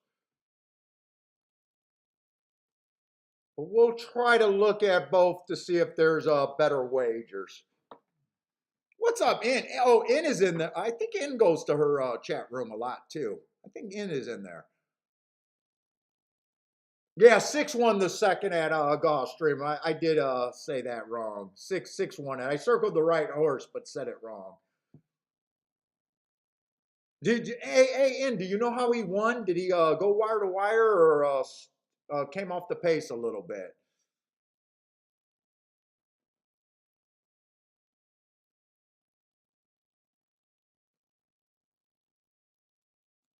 Did I write down the wrong number on the thing? I don't think I wrote down a number. I did not write down a number yet because I'm not sure how he won.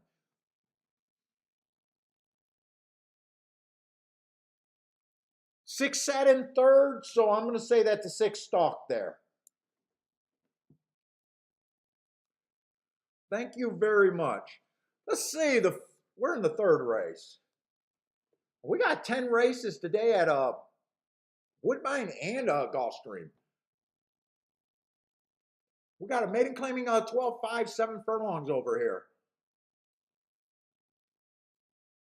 The one horse, inside stalking closing day, 3 races ago, tried to go wire to wire, went too fast to win. I love that race. Next race, stalking day, Guinea went too fast to win. Last race on the Tapeta went too fast to win. I don't like route to sprint, but there's a big if there. I do like the Tapeta routers that earn hearts on the Tapeta routes. I don't mind them going to sprint step.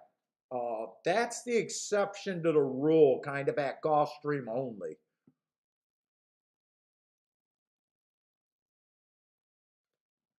And I might have to do some betting lines.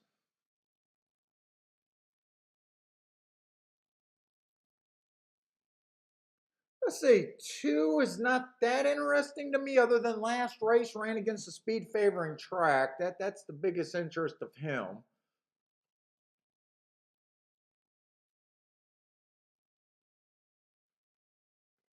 3 does have some speed. 3 races ago ran against the inside bias.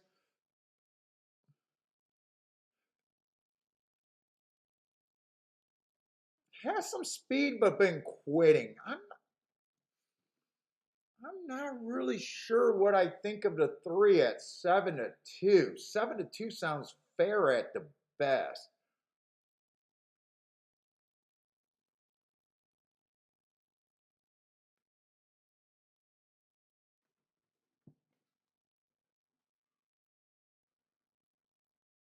Not really crazy about the 4. Special 4's tricky because he's had some speed, but his last 4 races, there's been no speed whatsoever. Plus, he's route to sprint. He's a Tapeta horse dropping or shortening up, but he doesn't fit that exception, a horse showing speed. So I'm not interested in the 4.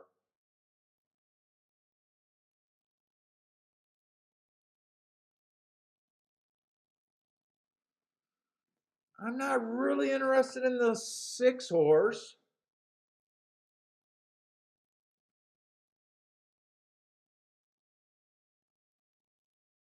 7 and 8 to me are the best 2 horses in the race, but they're going to be on far outside. This is a dirt race.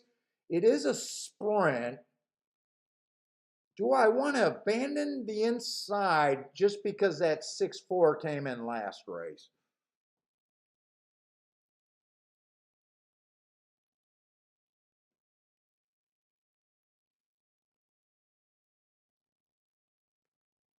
Six ran a really nice race last race. Bad rail stalking closing day. Tried to go wire to wire while dueling. Going fast for the first call, average. 2 races ago stumbled. 3 races ago was a decent race, but that was a rout.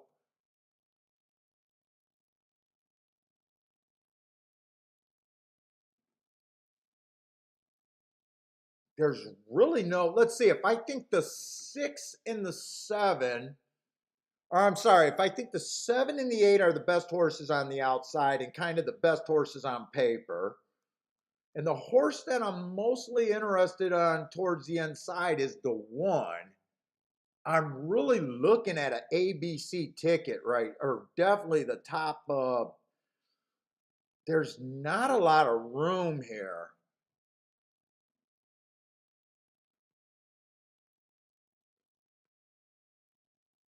Hey, what's up, Hawk Rivers? Let's see, Denny likes the 4. God, I gotta stop calling you Denny or Danny. Denny likes the 4 horse. I think that's at Gulfstream. Taking a bit of a class drop.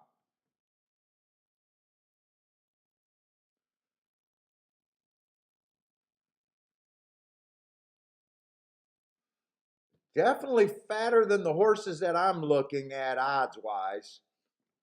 Let's see, I'm going to go over to Woodbine because I'm pretty much just looking at what the public's looking at there. Maybe I come back and do something with the 1, but that's a maybe. I know I'm not going to do something with the 7, the 8, and the 1. I gotta pick one of them, and if I do anything there. Let's look over there at Woodbine. See if Woodbine's a better bet for my opinion over there. What's up, Steve B?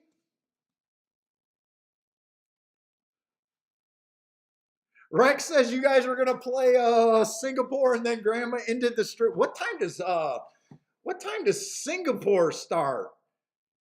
That sounds like super late, early morning kind of racing right there. I have no idea when Singapore.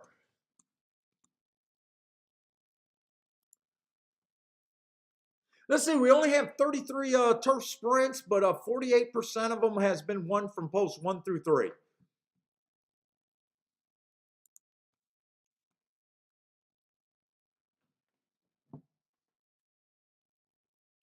I'm doing pretty good. I have lost 3 races today, but I'm on a pretty big high from I ended yesterday's show early to go pick up Bentley. Plus, I knew I wasn't going to stream to 8 o'clock or whenever Gulfstream ended. But I said I was interested in the last 3 races at Gulfstream on the Tapeta, and they were gold. So I'm on a real high right now.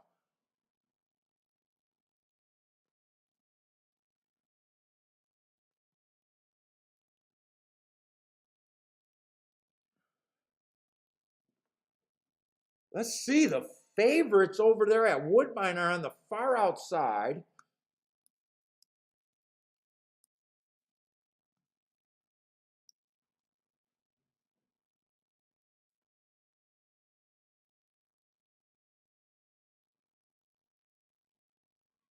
Let's see, the 7 and the 8 definitely look okay.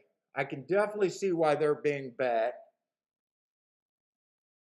I love that race 4 races ago. Bad Rail went too fast to win. Ran 3 races without a win, but has been getting seconds.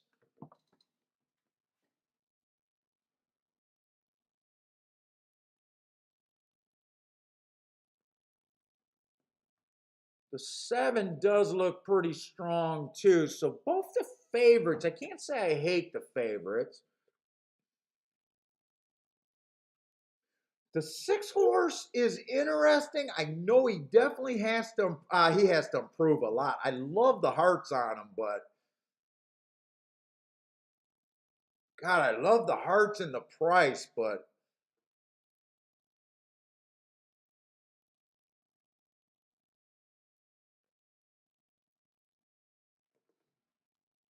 I feel like I'm reaching. I feel like I'm reaching on those hearts.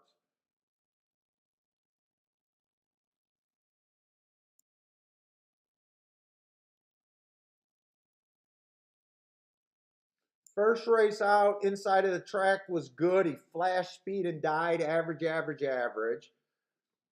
The next race at a much lower level, Rail was bad. He went too fast. I like that race. 2 races ago, stalking closing day, went too fast running against the bias. And last race, do I trust my marks? Right now, the speed figures tell me that I'm reaching too far, but 25 to 1, even if I gave this horse a 10% chance, even if I gave him a 10% chance,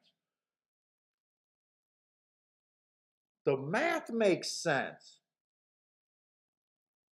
I'm getting a 1.5 times over fair value.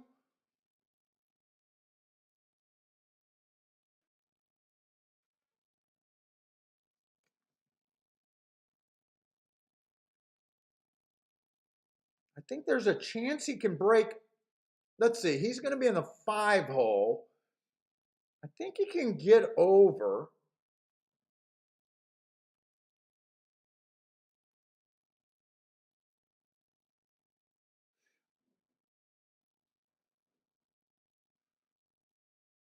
I think I'm going to take a shot here. The inside's been winning over there.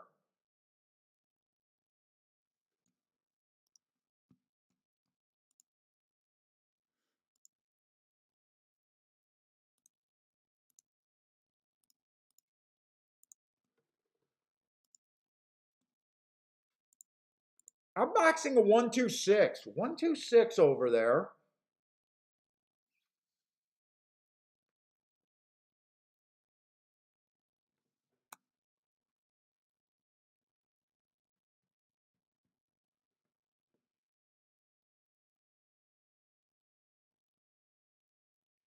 I'm definitely outside the box a bit.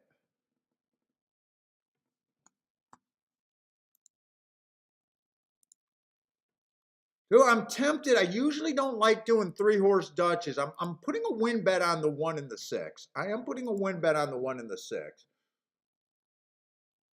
I'm even tempted of putting a bigger bet on the 2 horse to win.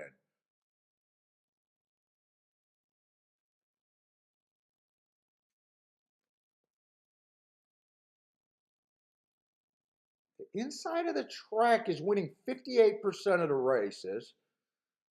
I like that stat. We only got 33 races, so it is a bit small sample. I got a 1-2-6 box. I got the 1 and the 6 to win. And I'm thinking about betting the 2 horse to win and a bigger number.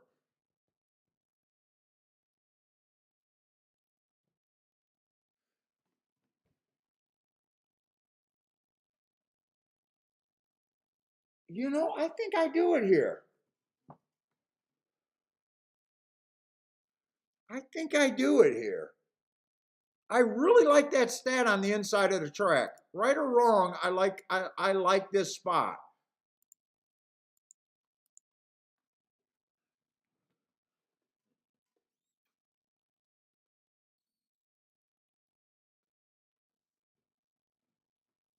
Let's see, JW's going 1-6-7-8, a try box and 6 to win. I think that might be at Woodbine. Help me out with the tracks, guys.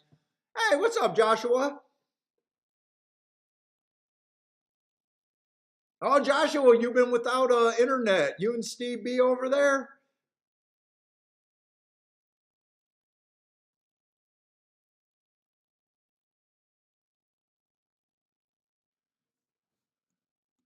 Let's see, Gulfstream. Gulfstream. Okay, so Gulfstream, I'm gonna get shut out. I was gonna take, depending on what the one was at. Let's see, 2 to 1. No, I wasn't gonna bet the one. If the one was at 7 to 2 or 4 to 1, I might have did a bet there, but I'm not gonna really worry about not getting anything there. I kind of thought the outside horses were the best,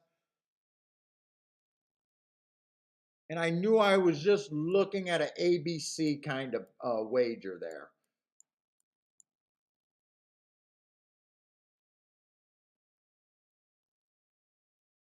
And I'm wondering if the outside is a little bit better at Gulfstream today. I really am. It's going to be 8-1, but the 3 horse box was not for me there. 8-1-6, another kind of outside result there. I'm definitely going to have my my instincts about that rail might not be good on the dirt right now. My instincts are telling me that I might not be on the want to be on the rail there. I think the 8 horse went wire to wire there. Joshua, are you sure you want to blame the Russia? It might be that president you guys got there. You guys can't use self defense, a gun in self defense, and you guys can't watch the internet anymore. No porn for you.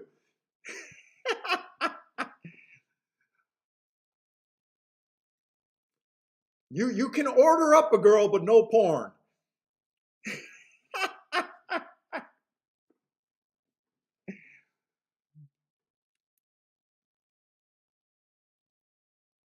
Let's see, C Money, what's up? C Money, you working the spa this year?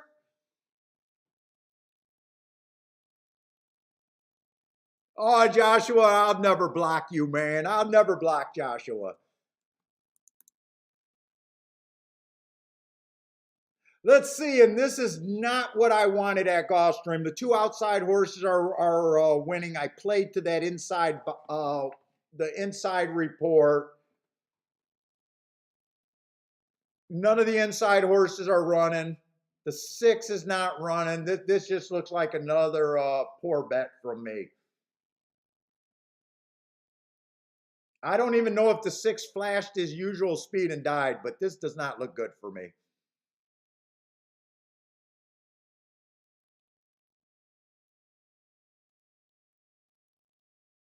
6 is trying to close. Oh, no, he's not.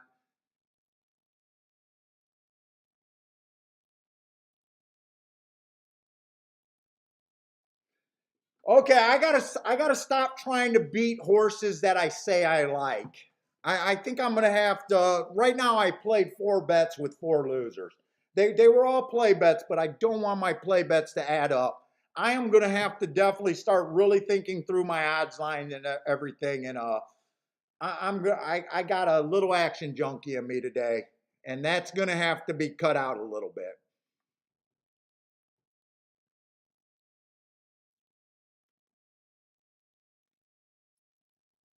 I would have to acknowledge that just throwing shit against the wall is not working.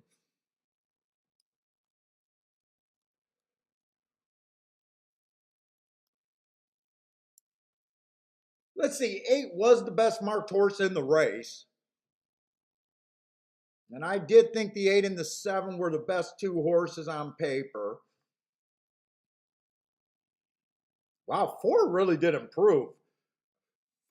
Four definitely was not on my radar. He ran a nice second. But yeah, I'm not gonna bury myself on play bets today.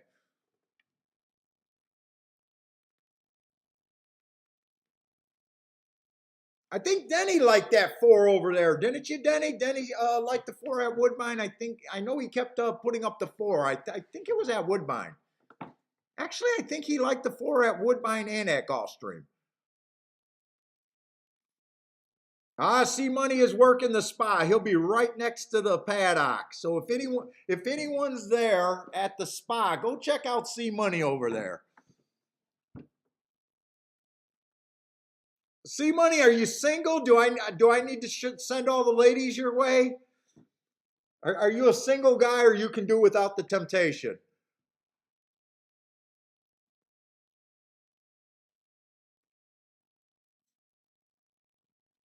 Yeah, it's not necessarily to be good to call yourself just because you're outside of the box good. You really gotta decide, are you just trying to beat favorites that should be favorites? And I am falling in that category right now. I got the outside the box wagers, but fuck, they're not good. I keep getting beat kind of by favorites that I say I respect.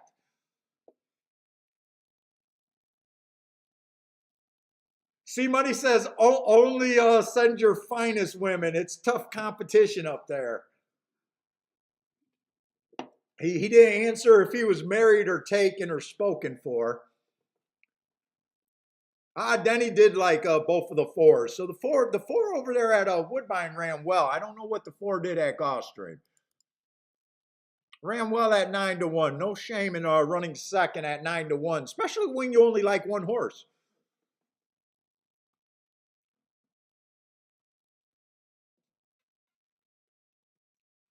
Do you run into Disco? C Money, have you ever ran into Disco over there at the spa? Disco, Pack Rat. I think Pat Rat spends every day there, and I think Caleb goes out and visits, and Joshua from On the Wrong Lead.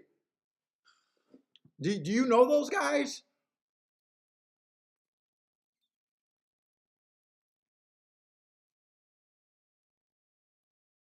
It's a funny game until Bonnie eats your burger off your plate. Bentley's my wife's not able to eat off my plate. Bentley is. I eat off of Kiki's plate.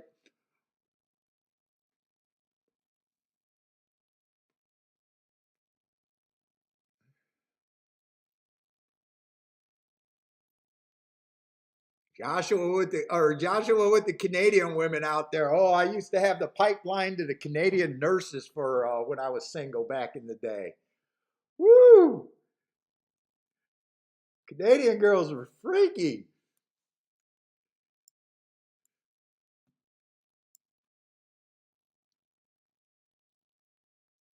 What's up, Jay?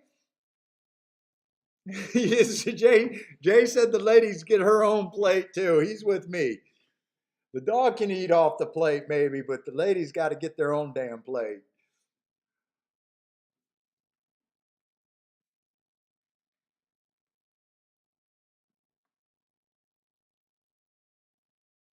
Oh, you've met Pete Ritondo Jr. from Junior and Senior and Lee Davis, Kevin Cox. Those were the guys that were in that horse players, the horse players show on Esquire Network. The Manatees brothers, those are really high level tournament players. not just tournament players. Those are really the Manatees. I'm not even sure if they're just not tournament players. They're big players throughout the year. And then Michael Baycock, he won the NHC, right? Michael Baycock, he was the one that won the NHC, right? Hey, what's up, Lloyd? But you never met the wrong lead guys or Disco out there.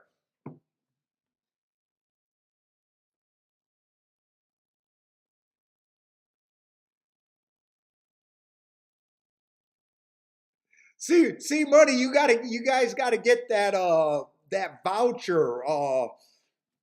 Disco sent me a terminal voucher picture of him there with a $1 million deposit.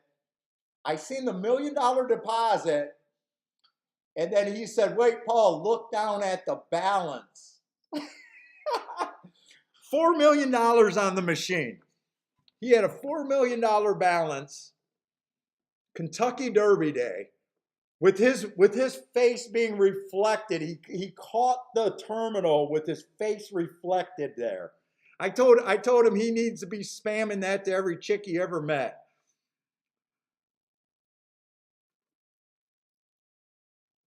I said he should open up business selling that picture to all the guys that want to front that they bet $4 million at the racetrack.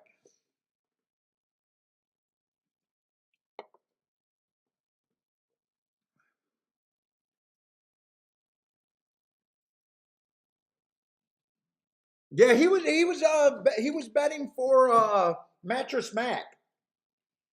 That's what he was doing Kentucky Derby Day. Him and a group of people at NHC were not NHC, uh, Horse Racing Nation. I think he said three guys or four guys from Horse Racing Nation. He was one of them, and they were helping Mattress Mac and running Mattress Mac's bets.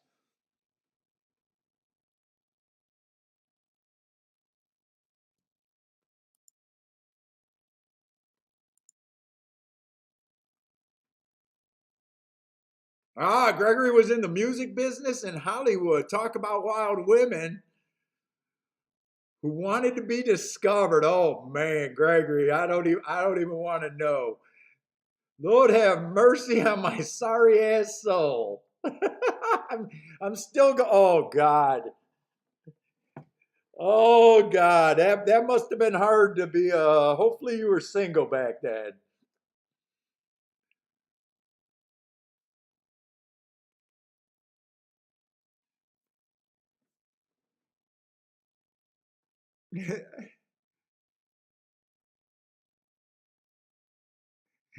See, Money says they're too high level. He's out there with the horse's poops.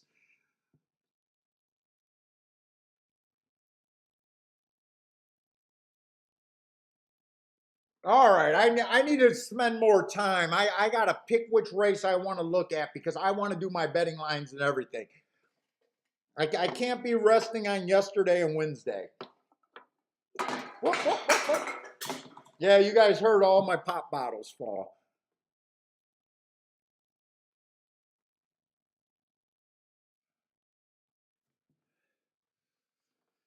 And Gulfstream, I will admit, I'm a little leery right now with a couple outside winners.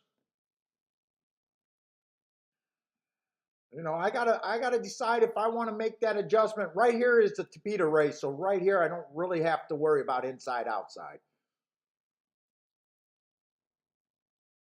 We got the one horse shipping from Santa Anita. For the most part, I at Gulfstream, I do not fear Santa Anita West Coast shippers other than in the championship meet.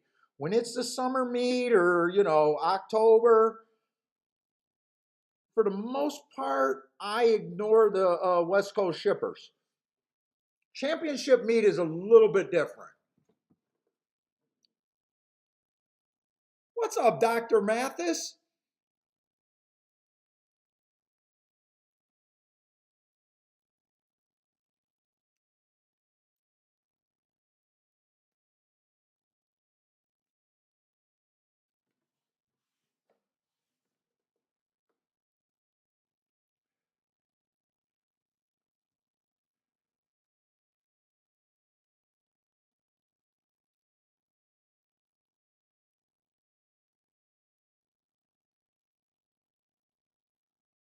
Oh, Lloyd and Brother Man are not disco fans. What's up, Case G? I like disco. I haven't got a phone call from disco in a little bit.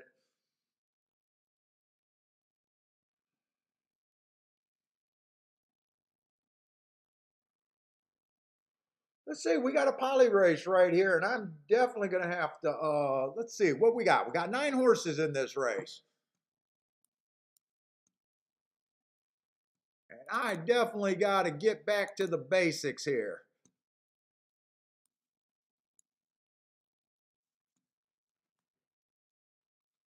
13%.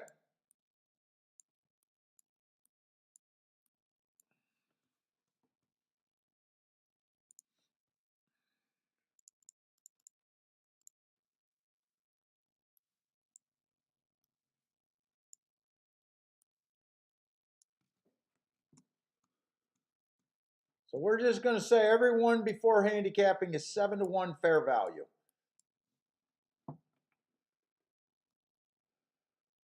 And I usually, so I start, everyone gets 13%, and then I take from horses that I don't like and give them the horses that I can get to.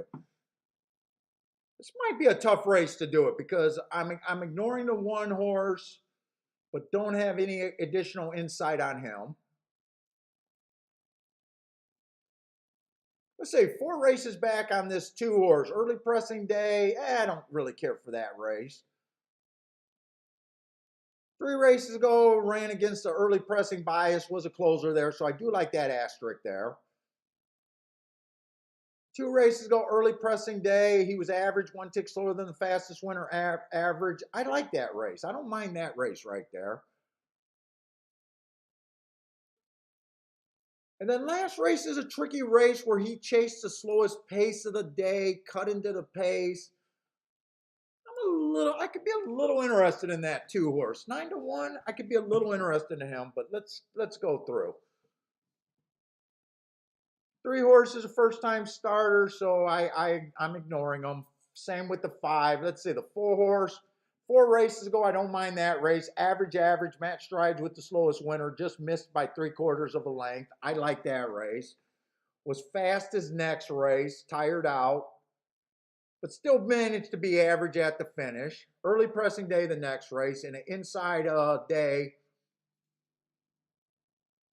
dropping a little bit in class, but he's been at this level before, so not really a crazy drop. Might even call that a push. Let's say 6 ran against the inside bias first time out. I think he can improve from that. That wasn't a terrible race, kind of a average slow race, but again, that was the slowest pace of the day. Might want to see how bad that bump was. To me, the 8 horse is the best horse on paper to me. I love that first time out. He went too fast to win. That second race, he had an inside track. He had the inside, just missed. He was fast early, average, dropping in class. Now, even money, and I already said that I got to stop betting against horses just trying to find value somewhere else. So he's going to be a favorite that I do like.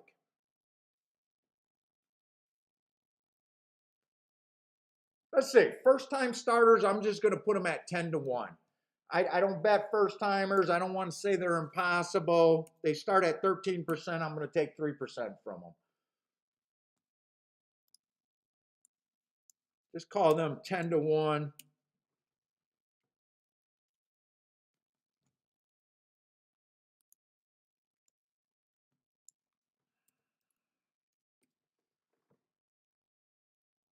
I'm going to lump the 1 in that same category. I know I'm not going to bet them.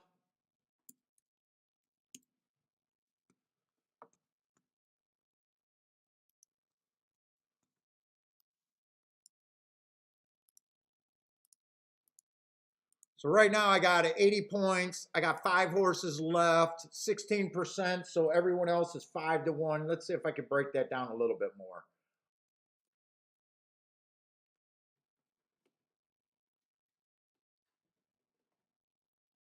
In a way, I think this 8 horse is a 50-50 proposition. Even money's fair. But I know I'm not interested in betting him at even money. I am going to make him my top choice, but I'm going to make him 2-1. I'm going to make him 2-1. I'm not interested in him at, so I'm saying he has a 33%. In a way, I think it's 50%, but either way, I can't bet him. 4-5, either way, he's going to not meet the criteria.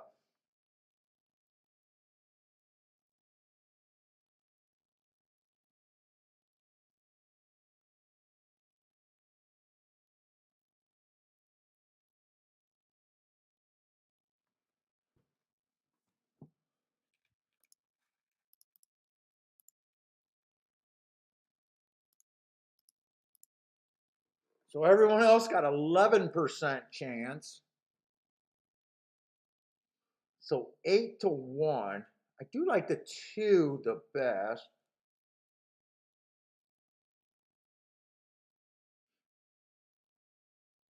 I want to watch a couple of replays. I want to watch the replay on that 9 horse before I do the odds.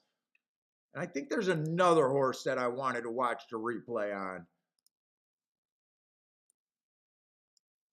4 was bumped, or he was a 4 horse. He was bumped at the gate and steady. I want to see how bad I think that looked.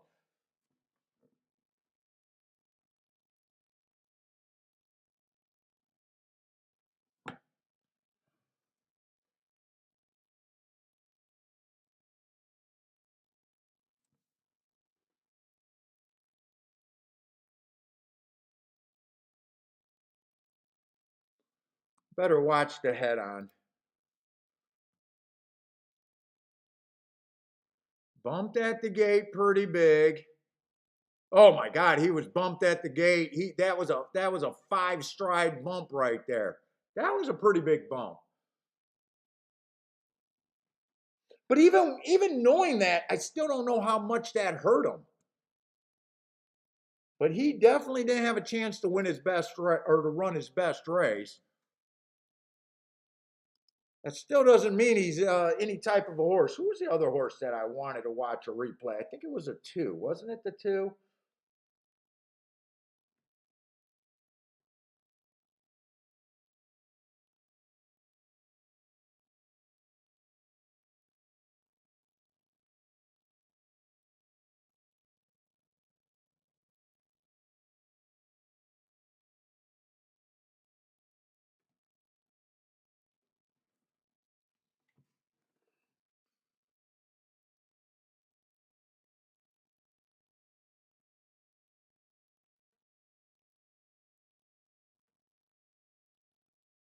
Oh, it was a 6. That's who it was. It was a 6 horse.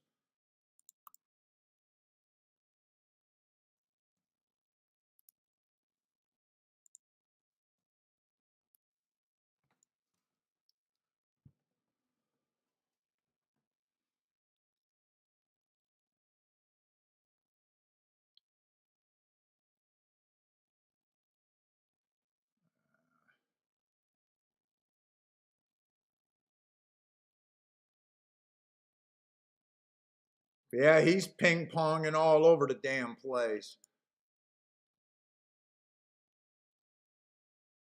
He was bumped by the 4 at the start. Then he hits the 6 horse. Then he regroups. He looks like he's trying to go to lead. Then he hits the 4 horse. He hits the 4 horse. He hits the 4 horse. That 6 horse was not able to run his best race either.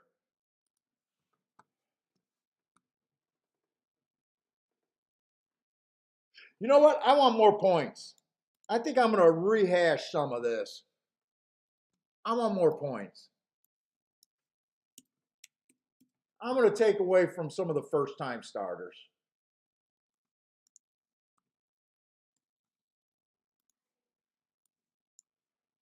I want more points.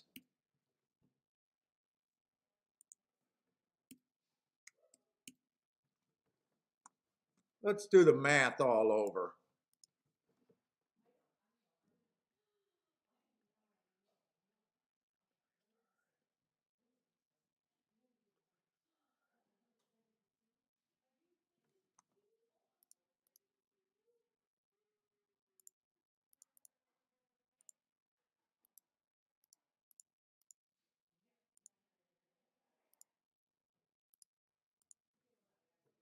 That gives me a few extra points right there. And I got one, two, four horses. 15%.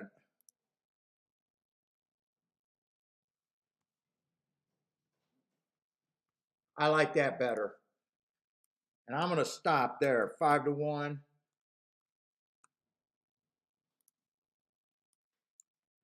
5-1.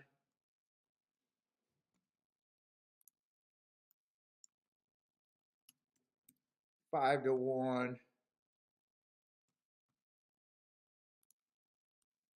5-1. That's my betting line that I'm going with.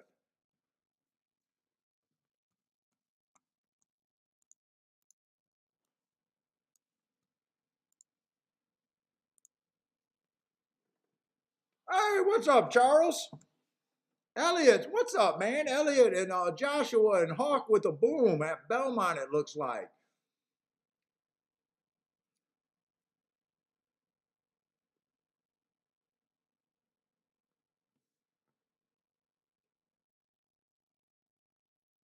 Let's see, the 8. So I do like the 8, and I'm going to fall into the exact same trap.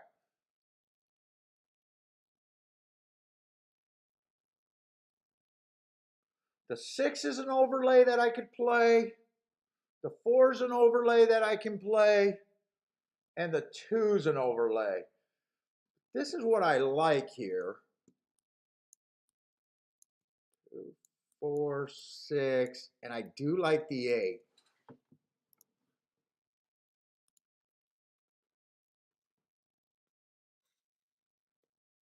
Eight on top of the 2, 8 on top of the 5, 8 on top of the 6 is no good. But 8 on top of the 2 and 4, I can actually play that.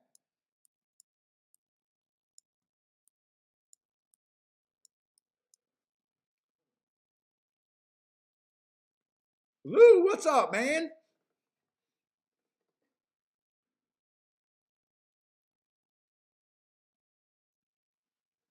Joshua, let's take some of that American money and take it back to Canada.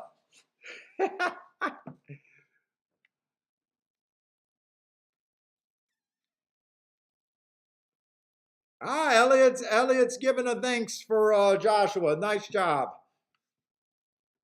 Nice job.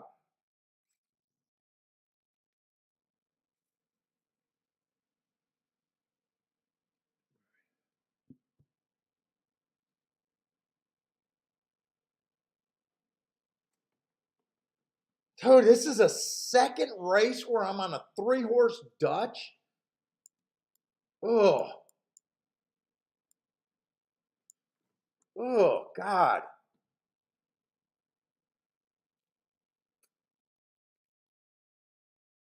8 on top of the 2-4 and 2-4-6 to win. And if I do that win bet, I'll do a small. Okay, I think I know how I'm going to play this.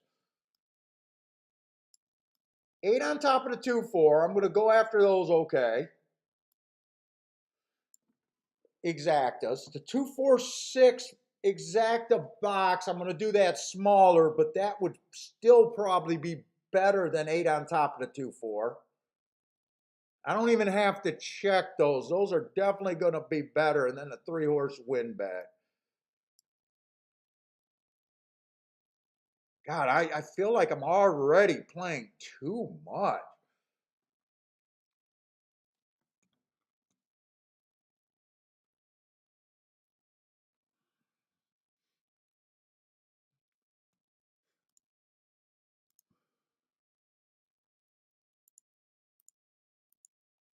Whoops, I hit 3 instead of 2.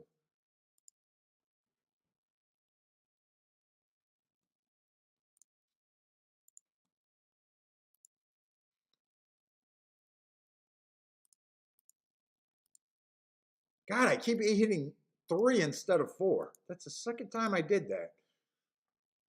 Who is it? 3's a first time starter, right? 3's the first time starter.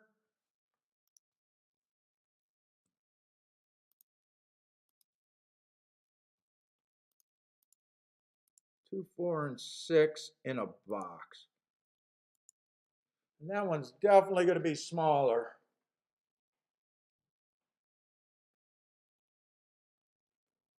And I'm not using the 9, even though I have the 9 at 5-1.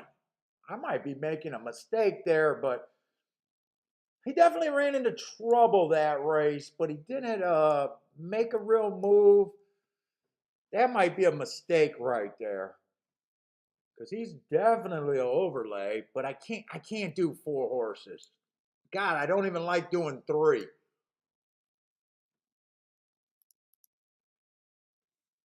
And since I did the extra work there, let's see. I'm gonna look at Woodbine, but I'm not so sure I'm gonna pull the trigger.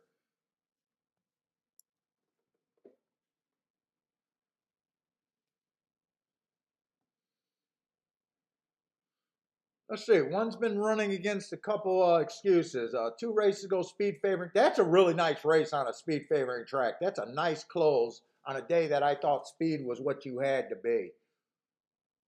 And then last race was an early pressing day, and he was a closer again. But I don't think closers are doing real good on the Tapeta sprints.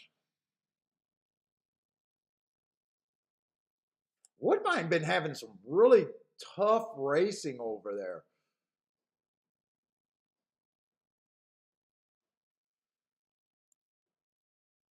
I love this race, and then he comes back and wins right off of that race.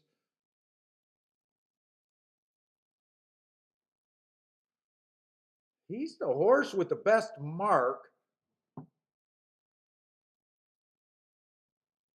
Who the hell are they betting? They're betting the 6 horse.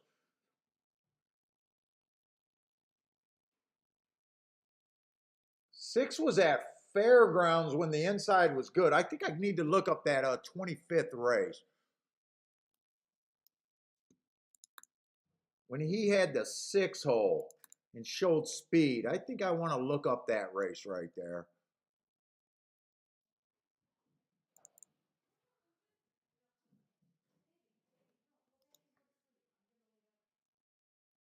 I want to lay down with you. Can I come up there and lay down with you? Like you're live streaming. She, she she doesn't want me to mess her up before she goes see her boyfriend, I guess. Did you hear that, Kiki? I told him you're going to see brother man thinks you're going to see a sexy Italian handicapper over there.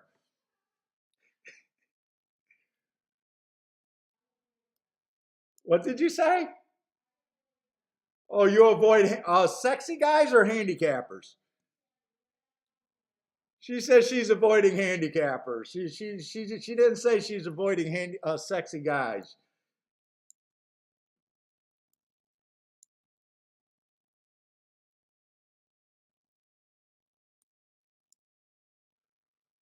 Let's say I'm sitting out this race. Am I in the right race? Wait a minute. Yeah, that is the third. Wait a minute. This 4 is 3-1. What was I seeing where I see 29-1? Let's see. 6 is at 2. Oh, there's no upside in this race anyway. 6 is 2-1. 4 is 3-1. And the other horse that I was interested in was the 8. So I was I'm just going to write what I was interested in there.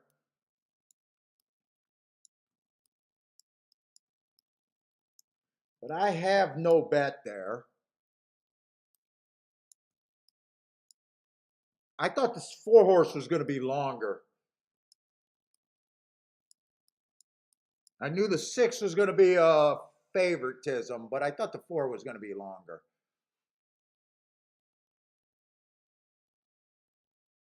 I don't know what I was looking at where I thought he was 29-1, but I almost just threw that bet up. But as soon as I'd seen 3-1 and realized I was looking at the odds wrong, there was no temptation. 4 and 6 got the lead there, and everyone else is chasing.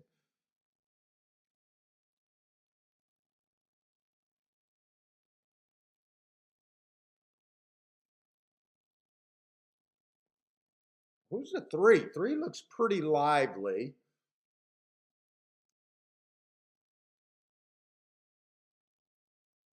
Three just looks like a horse that needs needs a pace to back up a little bit. Not sexy, but not impossible. 6 is gonna win, so okay. I'm seeing some chalks today, and they keep winning. But let's go over to Gulfstream. Gulfstream's off too, and Gulfstream, I don't even remember what the hell I did there.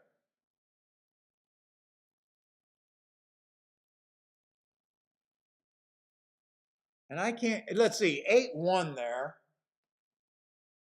8 was the favorite, so I think I could cash an exacta, but I don't know who got second.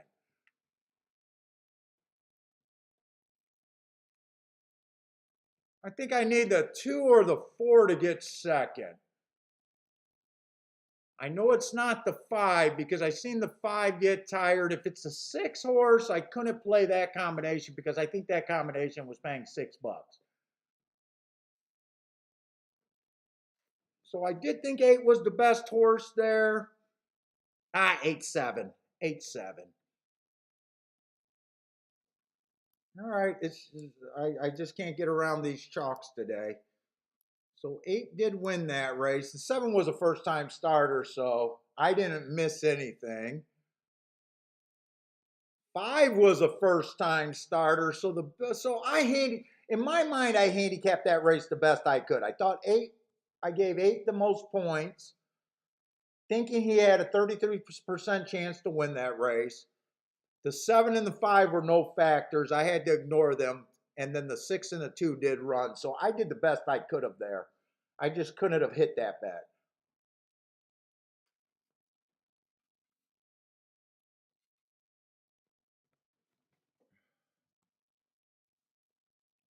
That was on the Tapita, so.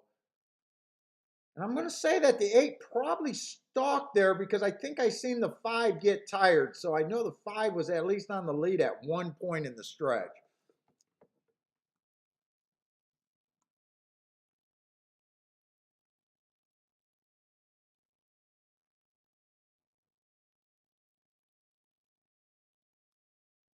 Oh, that's the first race.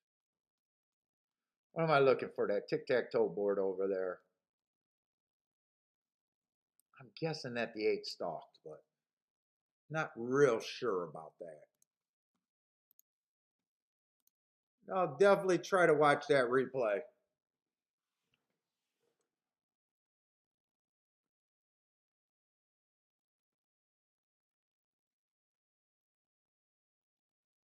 Hey, what's up, Navajo? Navajo Psychic, what's up?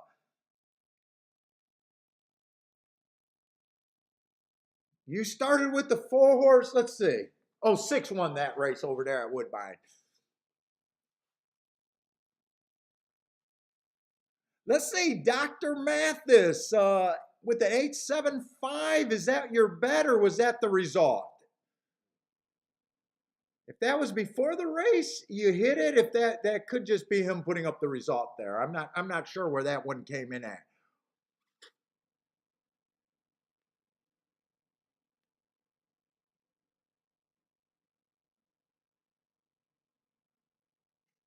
Yeah, see, money, I'm not worthy of likes right now.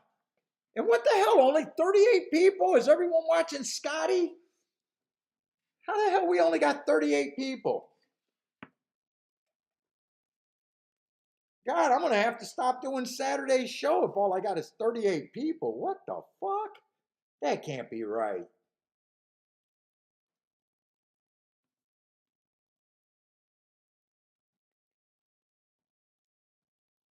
That can't be right after Wednesday's show. That can't be right.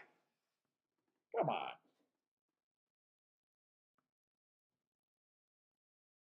I haven't consistently sucked bad enough to get only 38 people.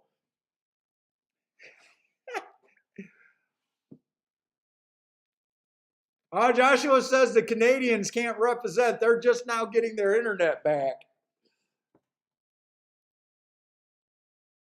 Oh my God, I can't live without internet anymore.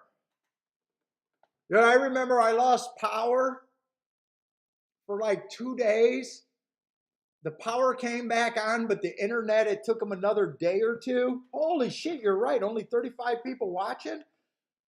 And Scotty got 175. Oh, God.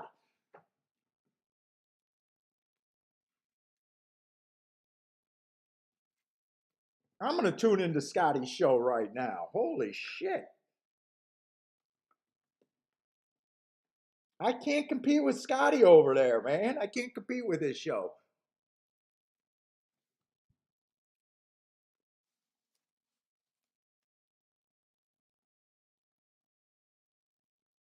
See, Money says it's the quality of the chat room, not the quantity.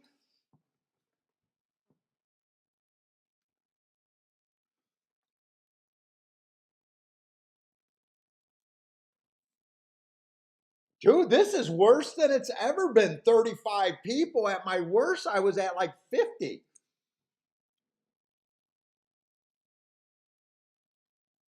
Now, I haven't been on fire today, that's for sure. All right, what's up, Bill?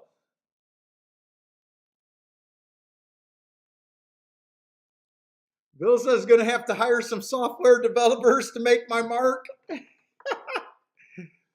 I can't afford software developer. I think I heard Scotty said that he's already sunk $1 million into his platform.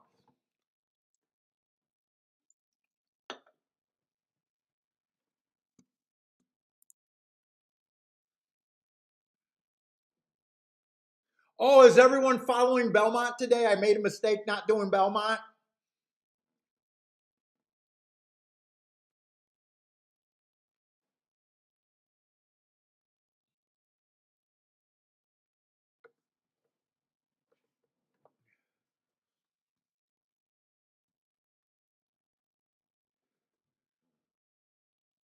Yeah, that's my biggest thing about Scotty is just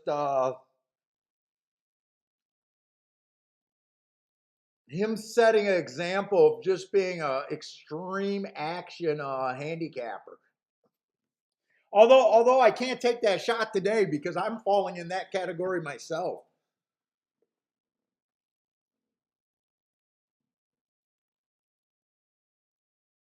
I mean, I've already put more action than I do on an average show. I'm already moving quite a bit.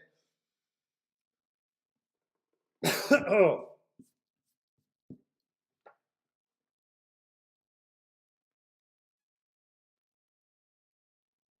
Oh, I need the stakes racing titles? Ah, man. Yeah, I know they do get the views.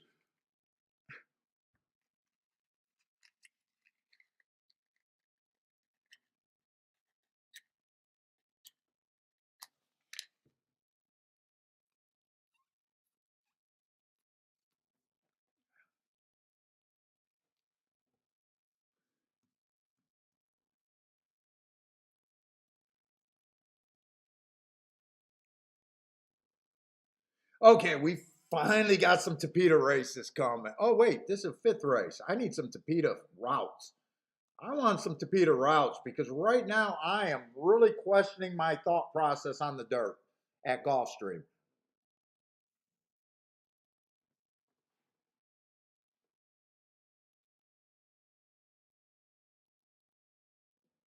Oh, thanks, C Money. I like Scotty's show. If I was last night on the walk, is Kiki and I was talking about should I do a show today, and it came down to I was excited about the ending Gulfstream really hot yesterday.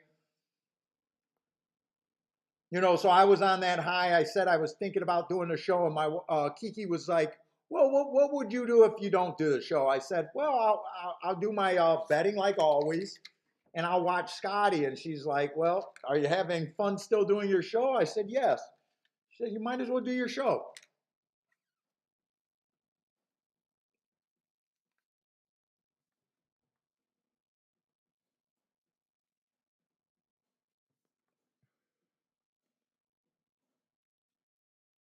Okay, so the 8 did stalk. Let's say, okay, my 4 did have the lead over there at 17-1. The 2 was in good position. So because Woodbine and Gulfstream is running at the same time, I am having a hard time watching all the races. 8 came a little bit off the pace, and 7 came from out of it.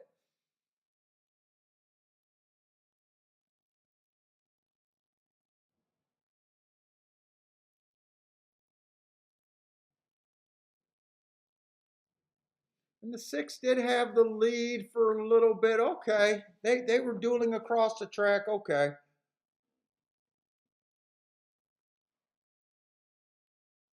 Lloyd says it's a big day. That's right. Jared was talking about there was a big day this week at the Horseshoe. I think they got a all stakes pick 5 or something over there. I think Jared was saying.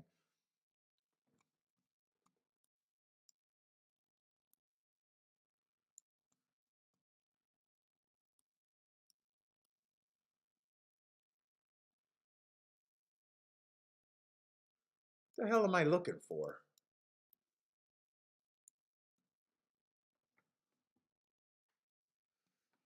Let's see. They're on top of each other, so I just got to handicap them both. So we do have a 6 furlongs on the dirt. And like I said, I am getting enough warning signs that I'm not so sure that the inside is good today.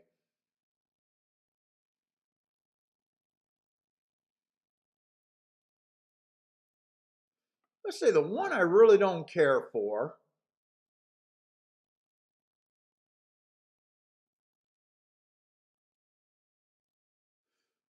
The 2, I like that race 2 races back, but then he refused to break last race. Ooh. I do not know what to do with this. This horse has been a nice looking sprinter. He is the favorite, and he refused to break last race.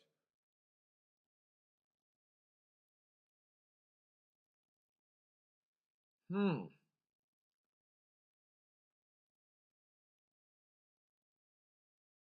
Right? That can't be good, refusing to break, just saying, fuck you, I don't want to ride. No, not today. He took money that day too and just refused to break. Dude, I'm interested in looking and seeing what that looked like on the replay.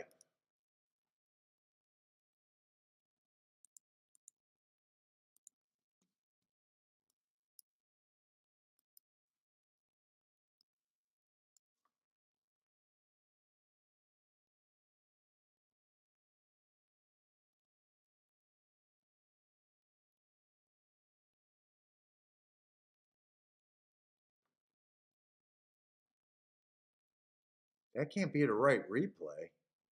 Wait a minute. What number was he last race? Oh, he was a 1 horse. I was looking at the 7. He just stood there. Holy shit, did he just stand there? Wow, that's what it looks like.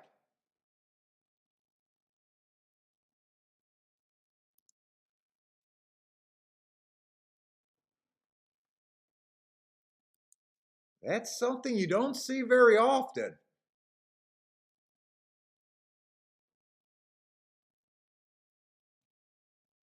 I don't think he ever came out of the gate.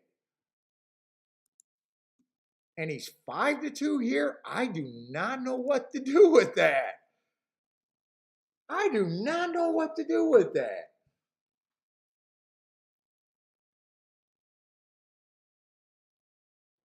Well, I love the races that this 3 horse is coming off of. They were on the Tapeta. Wow, nice big price on him.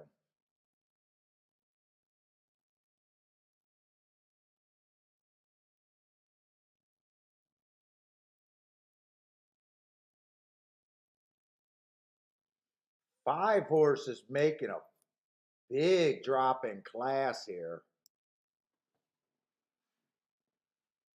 Off a long layoff. Not so sure what to do with him either.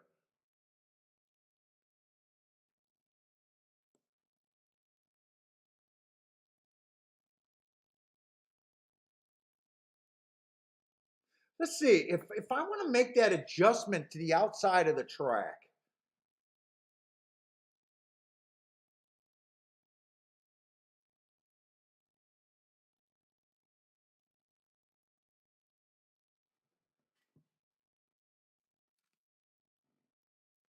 there are some nice prices on the outside, and I do like the 8 a little bit, but man, I am not sure with not really thinking that the inside is good right now. Do I want to make that adjustment?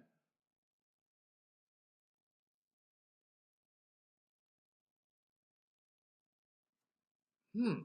I am like I'm really not sure right now what I'm thinking at Gulfstream. I almost think the safest thing would be to watch another race at Gulfstream.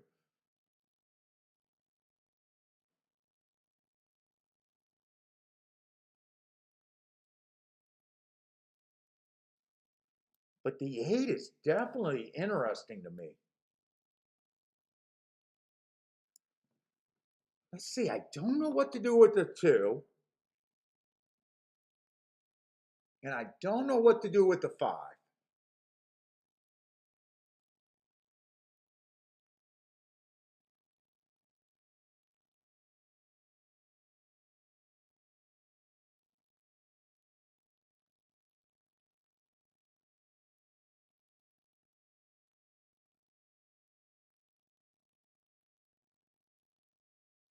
3 is interesting to me, and that 8's interesting to me, but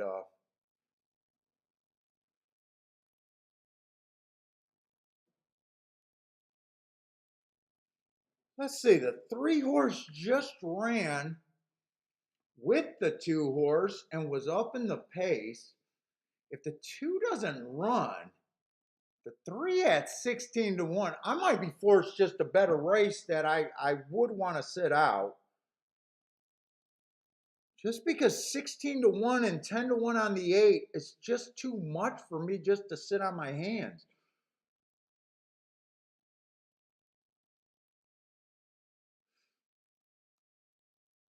Let's see, if this was an inside track and I was convinced the inside, I would be all over saying the 2's the horse to beat.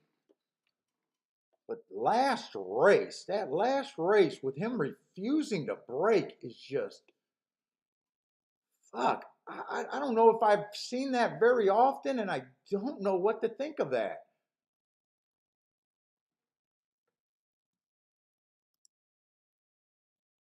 Hey, what's up, Southside?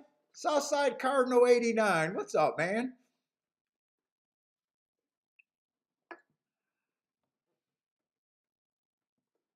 Ryan likes the 6 and the 8 at Gulfstream.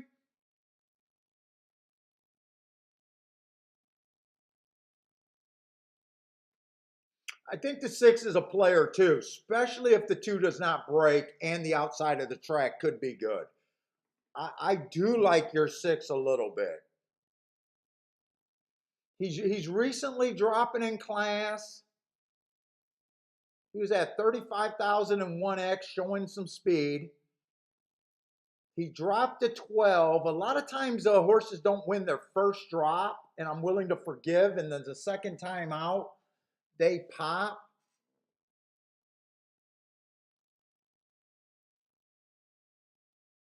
He might be quicker because my 8 horse, I like the marks, but he is route to sprint.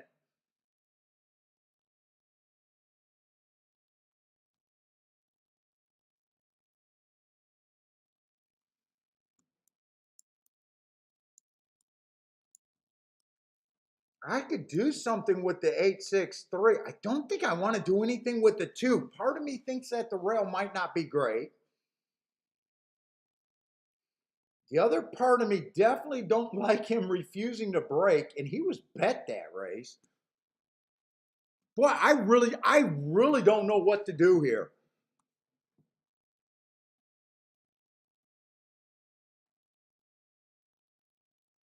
And 3 is another route to sprint, but he is at Tapeta. He ran a nice race on the Tapeta 2 back. And he's dropping. And he showed some decent speed on June 17th chasing the 2. So if something's wrong with the 2, I could see the 3. The 1's coming out of that same June 17th race.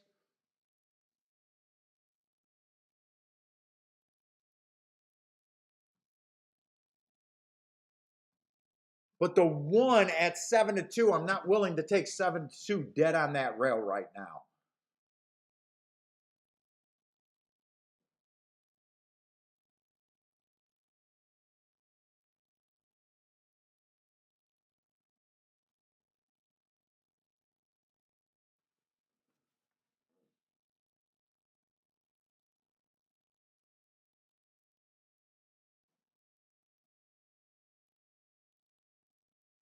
Yeah, Lou, Scotty's at a different level. Scotty is independently wealthy over there.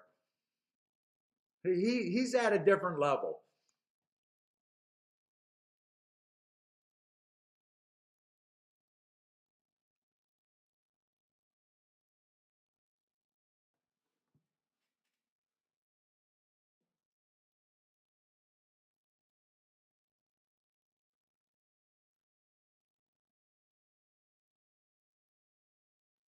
Yeah, I think it's medals or something he's into.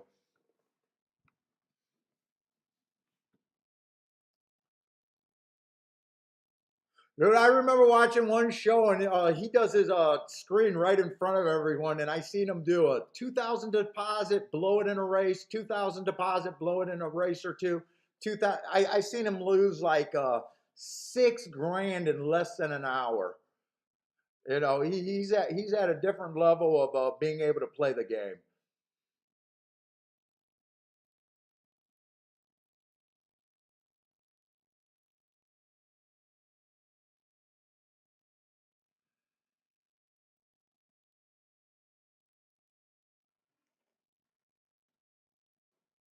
Let me look at Woodbine because I got some horses that I like there, but fuck the chalk I can't answer. That refusing just bugs the hell out of me over there. Is anyone playing the 2 there? Lou, I was talking about the Gulfstream race. The Gulfstream race is the race that I've been banging my head on. And the other thing that I'm having a problem with Gulfstream is so far we've seen nothing but outside winners on the dirt. And if you you watch the show and usually it's an inside bias there, and I can't say I have any confidence with what's going on at Gulfstream on the dirt right now. So that's another thing that's like really in my head.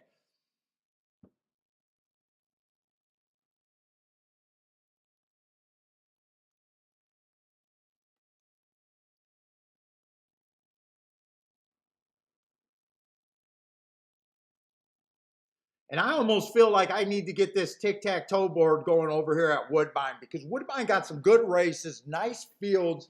They've been running some very competitive races. And right now I'm just looking at speed and stalkers, and that's a pretty wide group here.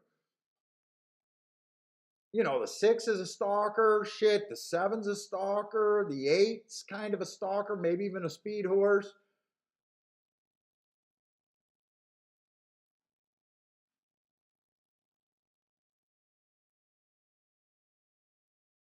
I'm kind of looking at right now, do I have an edge at either of these 2 tracks today?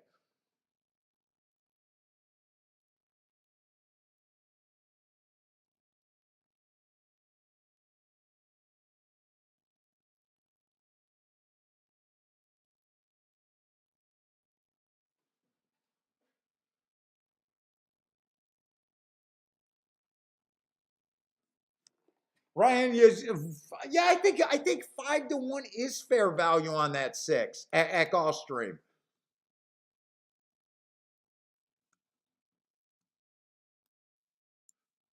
I'm going back to that Gulfstream race because here's the thing, right? I feel like there's an opportunity, but I gotta be. It's gonna sound funny, but I gotta be right. But the horses that I'm interested in, the 3, the 6, and the 8, are all at the prices that I like.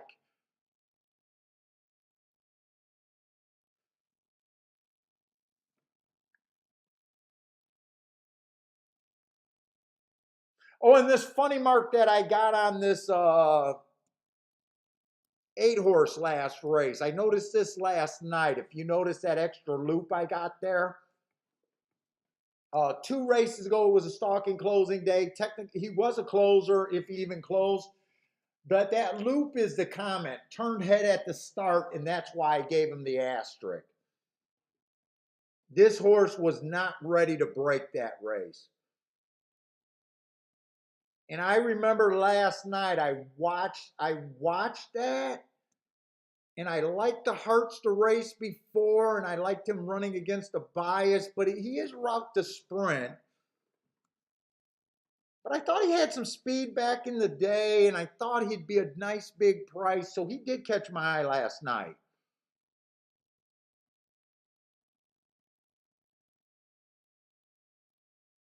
But I got to admit to myself that I am thinking about playing 2 route to sprint horses, and that's normally not what I do. And I'm also looking at 2 outside horses, and that's also not what I do.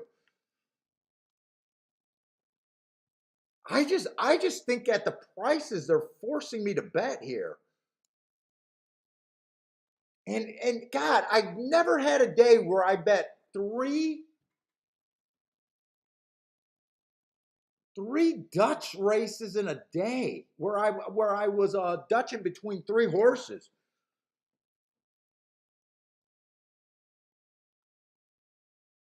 I almost feel like with my betting, I'm digging too much for nothing. I'm like getting warning signs, like even questioning myself if I'm even playing even acceptable today. I got a feeling if I go back and review every race, I might not be happy with some of the plays I made today. Even though they were all play bets, but play bets add up. Sometimes my play bets equal to be $200 range, depending on how active I am in the play bets. Even though they're at my lowest scale, they add up.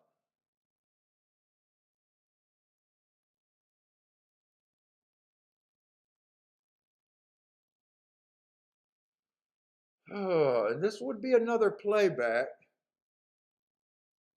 If I hit the exact, it'd be a very good play bet.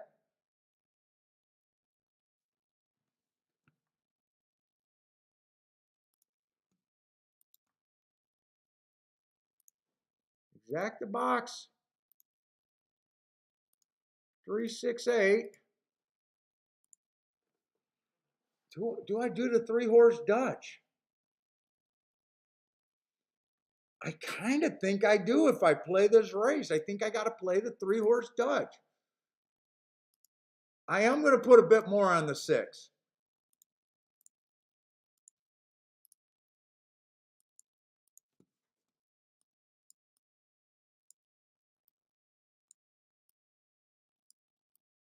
I'll do it like that.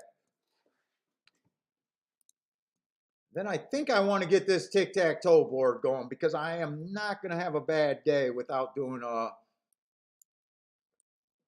my due diligence. I got to do the best that I can, win or lose. I got to give myself the best chance to win. And I got to find out what I think Woodbine's doing today.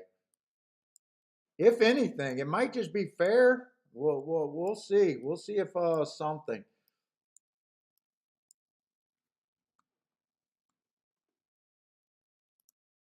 Let's see. Danny likes the 2, so Danny's gonna bet the horse that refused to break. 7-2 is the right price for Danny there. Or Denny. God damn it! I'm having such a hard time with your name, man.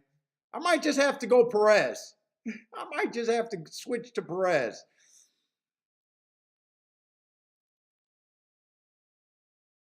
Southside Cardinal is looking inside. I think that's at Gulfstream. 1-2 over to 1-2-3.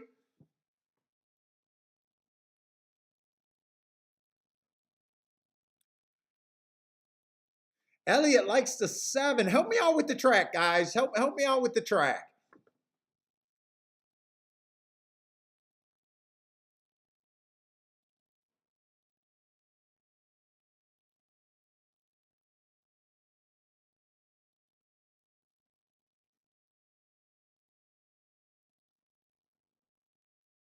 We're now getting a 9-2 on the 6 horse.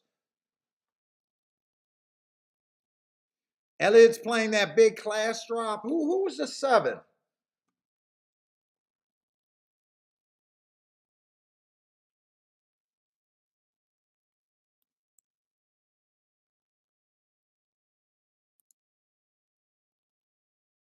Oh, that starter allowance race. I missed that. That optional claiming or starter allowance 16,000. This horse has been having quite a few excuses. I definitely think if the track is outside, that definitely helps. If the track is outside, I think the 6 is the fastest early. As long as he doesn't go to the rail. Let's see. Two decided to break today.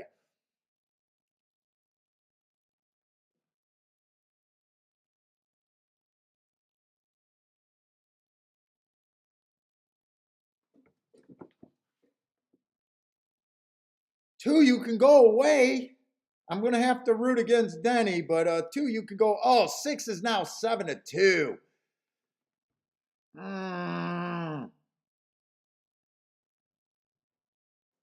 8 looks loaded. 8 looks loaded. 8 is loaded.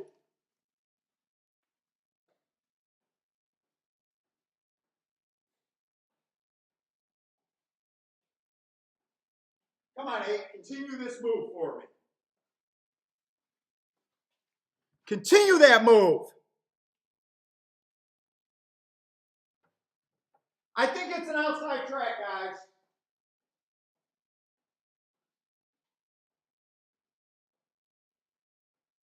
It's going to be 8-9 or 9-8.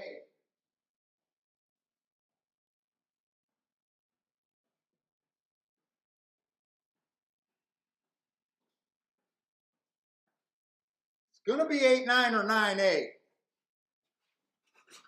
Looks like the 8 horse won. Okay. That's a confident boost. It's outside. I think it's outside at Gulfstream.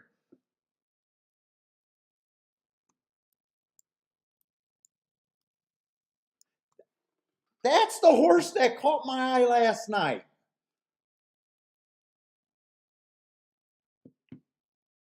Would have definitely done better if I just stuck on the 3 and the 8. 3 and the 8, but I did after Ryan liked the 6, I thought that the 6 did have some upside there. That comes in 8-9, I think. So I'm gonna miss the exacta, but I'll hit a win ticket.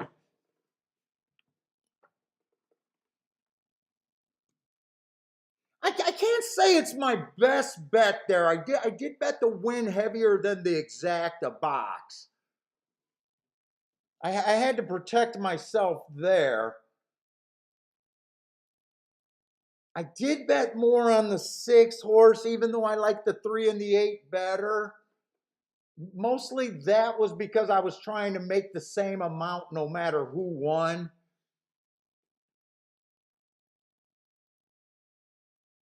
My first opinion was my best opinion there. But right now, I think that track is favoring the outside. I think I got enough there. I think I got enough there. It comes in 8-9-7 on the dirt at Gulfstream. That's usually what we don't see. That's usually what we don't see.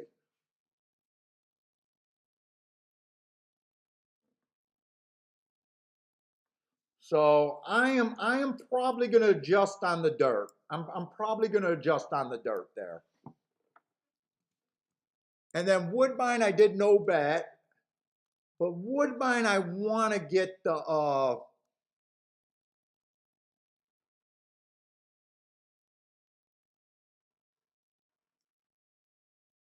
what race is that? Were they in the 4th race and I was looking at the 5th race? They must be in the 4th race.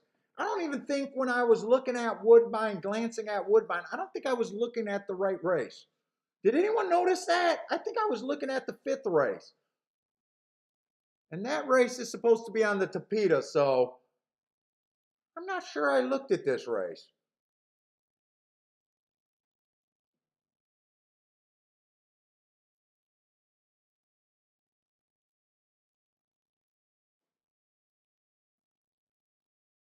Ryan, are you saying that Brisnet was supporting that Gulfstream has been outside on the dirt this week? So you're looking at the ultimate PP's bias report there.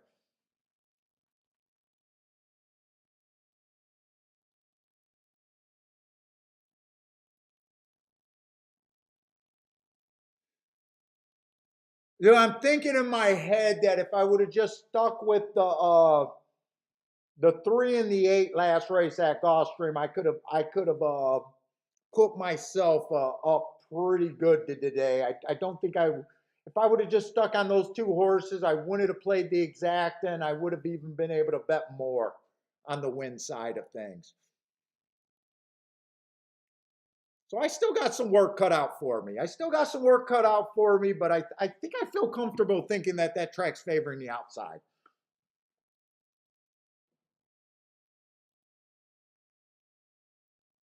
7 horse won. Don't have sexy marks, but ran on a bad rail last race, so I do like the note there. Let's see, it was 3-1. 9 had a nice mark, but I don't think I looked at this race. I think I looked at the race before when I was even trying to glance. So let me slow down. Let me try to get these these little tic-tac-toe board going. Because win or lose, I want to try to give the best possible thinking through the races that I could possibly give. And right now, I just don't feel like Gulfstream and Woodbine been running at the same time, and I haven't really been able to watch those 2 races live. I've been missing a lot, and right now I don't feel like I even like Gulfstream. I feel like my warning signs are up, and I got a little bit of a grasp going on, but Woodbine, I just feel like I don't know what's going on.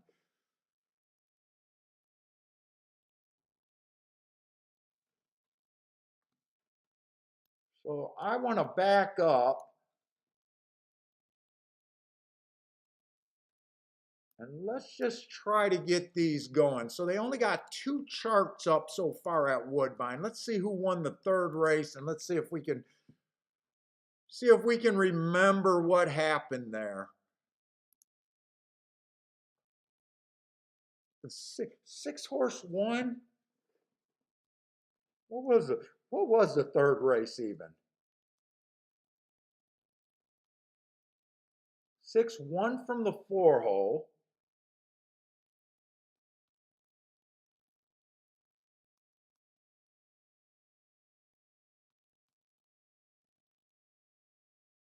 I do remember handicapping that race. It came in 6-3.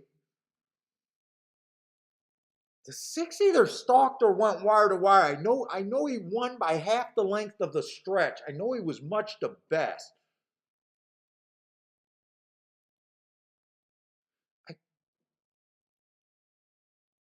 You know what? The 4 horse had the lead. That's right. The 4 horse had the lead because I remember saying oh no, the 4 wasn't the 17-1 shot. I'm going to put him in, I'm just going to play safe and put him in stalker until we can see that chart.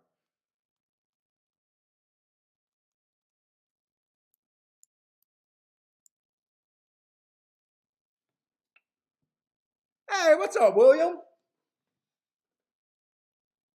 Let's see. Charles says closers at Woodbine on the Tapeta.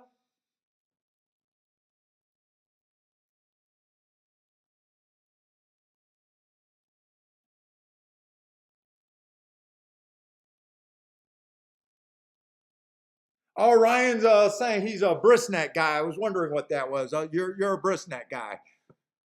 Hey, what's up, PDT? We just hit an 8-1, but I think we finally locked into what Gulfstream's doing on the dirt. I buried myself a little bit, being a little bit of an action whore today. I will admit I've been a little bit of an action whore today. I think I got caught on an outside bias at Gulfstream right now, and we just hit an 8-1. That definitely helped me get back. So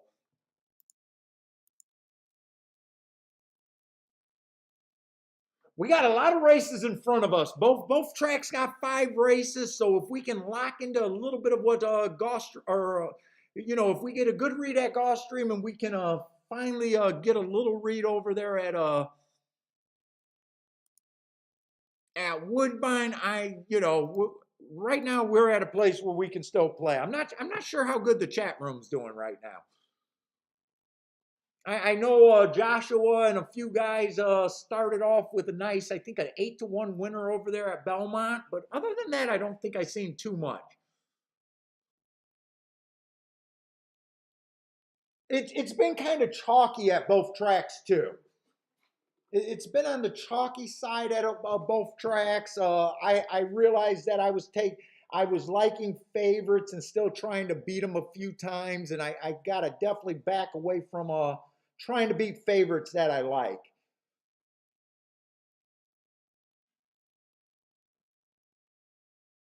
So we're working through a day. We're going to try to claw our way back in if we're down right now.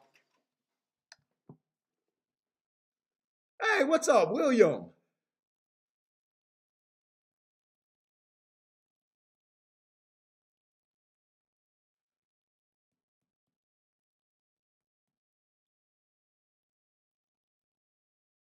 Oh shit, Denny needed that 2 to win at Gulfstream. I did not even see that comment up there. He needed the 2 to win to hit the pick 5 over there at Gulfstream.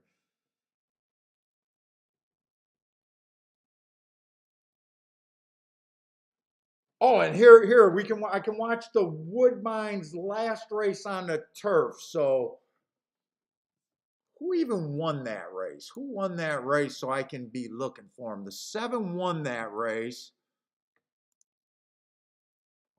Oh, 7 closed. Seven definitely closed. I think that was a turf sprint, wasn't it?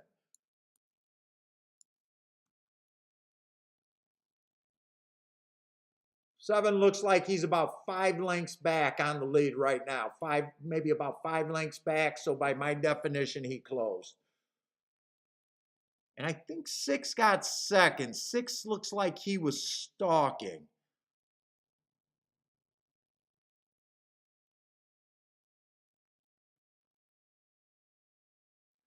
So I think so far on the turf sprints, we had a horse go wire of wire and a horse close, but both of them were 7 and on the outside. Oh, it wasn't the 6 that got second. It was a 9 that got second. I'm not sure where the 9 came from. I thought it was a 6, and I was looking at where the 6 came from.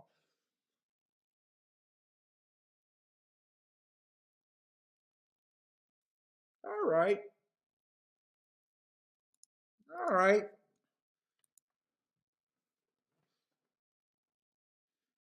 Charles, I don't think he hit it. I think he said he needed a 2 to hit it. What's up, long shot Louie? What's up, man? We need some help. We need some extra help, man. We need one of your 45-1 winners today. I'm going to put the pressure on you, long shot.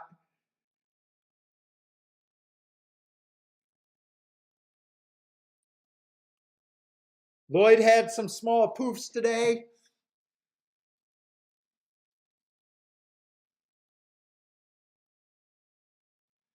Joshua, you're asking how many races? Sometimes it's fairly obvious to me, especially if I've seen something the day before or the week leading up to it where the races look different. I want to say after the first sprint or first dirt race today, I was really questioning it. I want to say I locked onto it. I put the warning out there, even though the next race I played inside. I think I seen it right away today.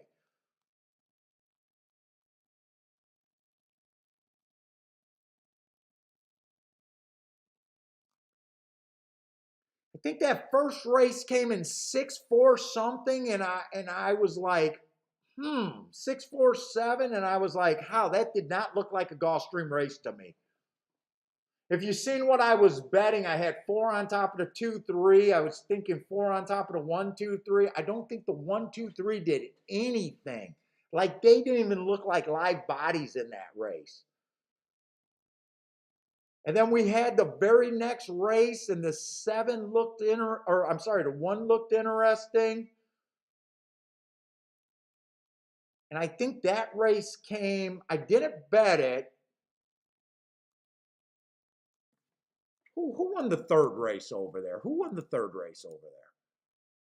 But I kind of had the gut warning signs pretty early today. Yeah, that race was won by the 8.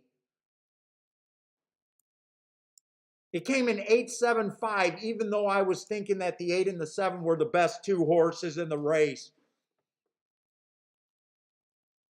I think I circled the wrong horse, by the way. But that was a $14 14 to 1 exacta with the 8 did pay like $3.40, so he was kind of chalky. So I did spot it. My gut was pretty quick on it.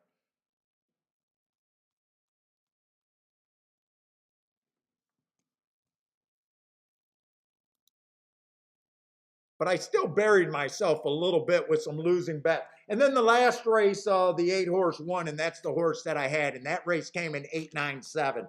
And that's the race that I'm really convinced now.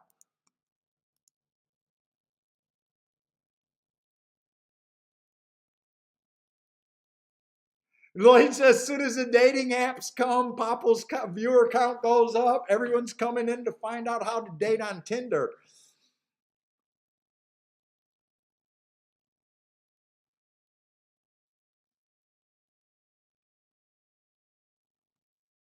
Let's say Longshot Louis coming in with a pick here at Belmont.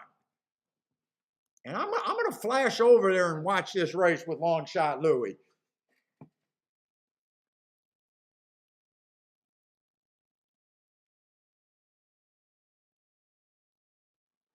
Let's say Longshot Louis doesn't tell me the bet, but he got 11, 5, 9, 10. I think that's his contenders in order, probably. Unless he's playing a straight super.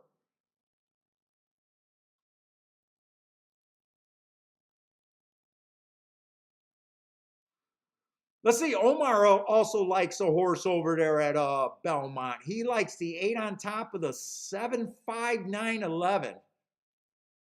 So you and Longshot Louis kind of got some horses. What's up, Parsons? Parsons, you playing all day today or you got a break?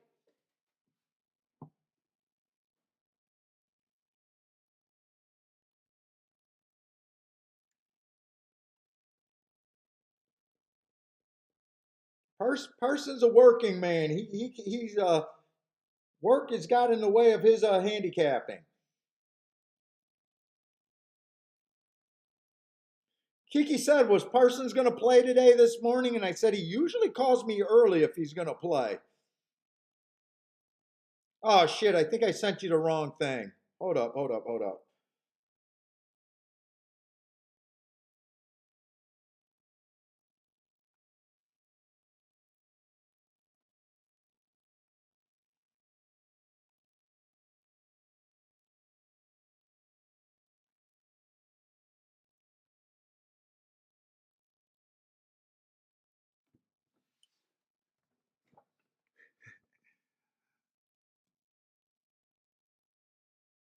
Oh, most likely. Check your email. He says if the wife comes home and gets naked, he has to quit.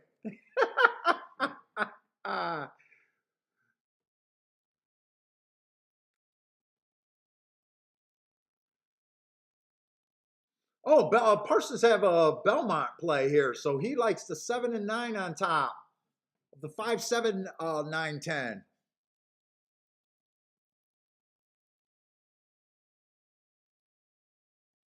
What's up, Justin? PDT has a play over there too. One on top of the 4. Looks like that's a pick 4. PDT singling in this leg, trying to get alive in a pick 4.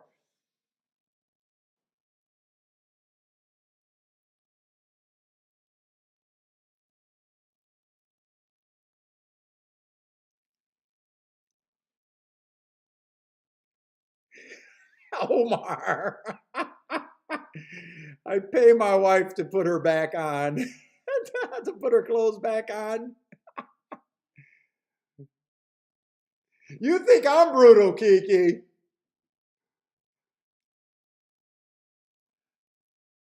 Oh, five's fighting. 5 and 11. It looks like it's going to come to the wire. 5, 11, 4, 9. 5, 11, 4, 9.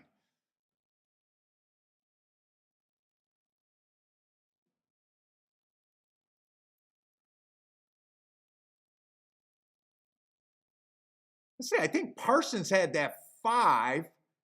Oh, he didn't have the, oh no, he had the 5 in second. He keyed off the 7 and 9. Anyone have that 5 horse?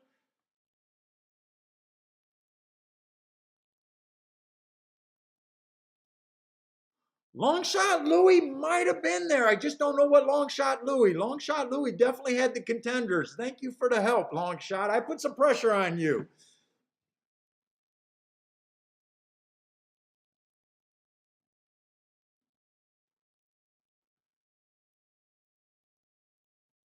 If Oh, 9 didn't get third, but he might have had the exacta there.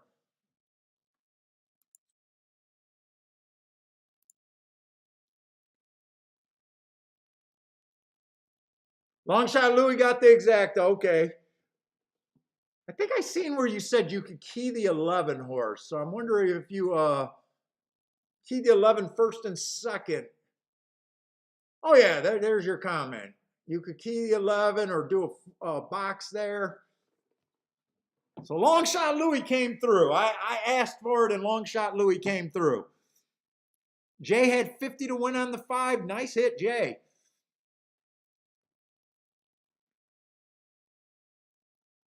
I'll be right back. I got to go to the restroom real quick and then we'll come back.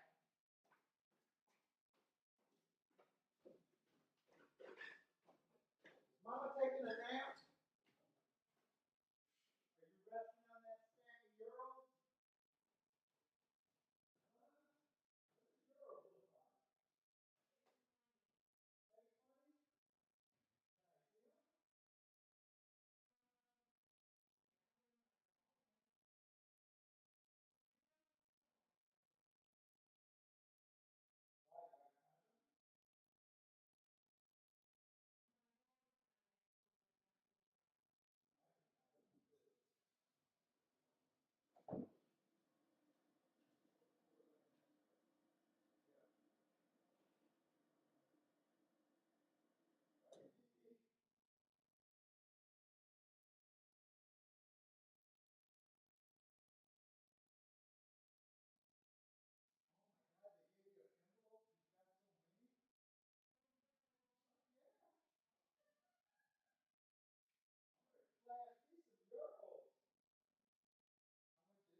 Yeah, I don't think you got enough euros for shopping. I think that's gonna be on the credit card anyway.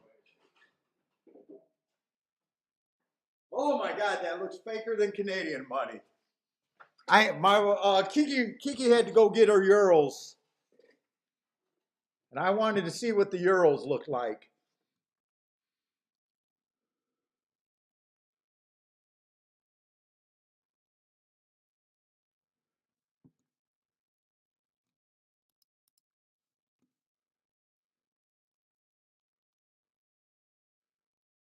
Wow, Gulfstream, they're already in the 6th race. Little Tapeta race, route race.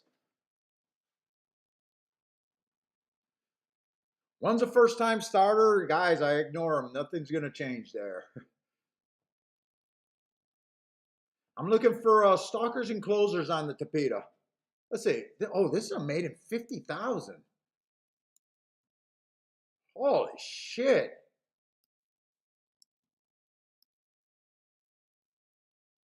I mean, what makes this trainer, after having 7 or 8 maiden claiming 12-5 starts, all of a sudden he found himself a maiden special weight horse. All right. He has a maiden special weight horse, I guess.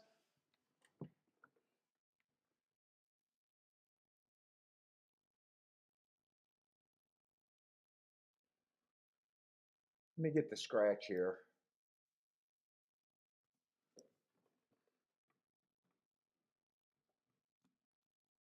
Let's say the one. I love the one's last 2 races. You guys just know I actually I like his last 3 races. I just don't think speed's holding on the Tapeta unless they get that crazy slow pace. So I love the marks. I have no problem with the public betting them. Those are probably by far the best marks in the race. But I would be against the horse that I probably like the best. 3 races ago, it was early pressing day. He was a closer.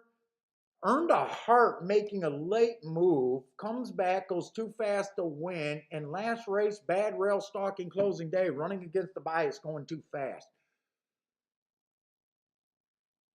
I love it, but man. And there is speed in this race. So I'm counting on the 3 horse to have speed. I'm counting on the 5 horse to have speed. He's another horse that went too fast to win.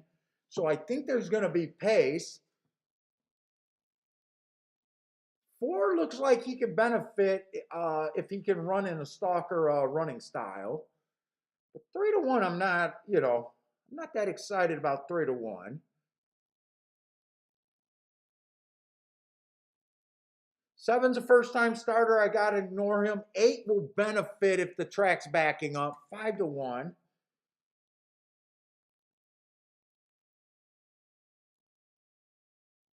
And 8 earned a heart 4 race. Wow, that was a heart 4 races ago?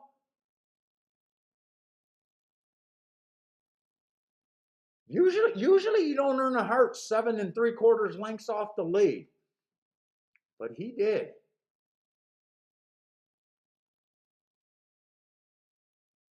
Let's see. 6 is tricky because 6 to me is a sprint. He's definitely a sprinter stretching out. He's been running against a few biases. He showed speed last race. I'm hoping that he goes to the lead.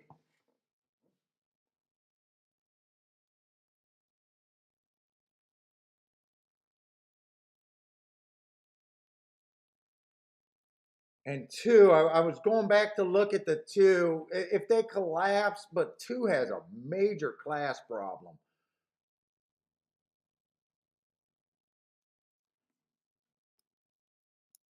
Mostly interested in the 8 and the 4.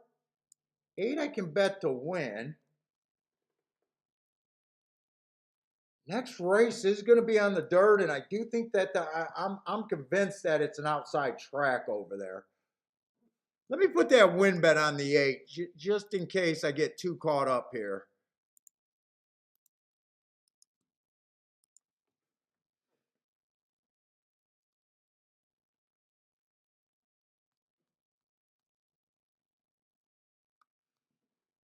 That's going to be a mile on the dirt.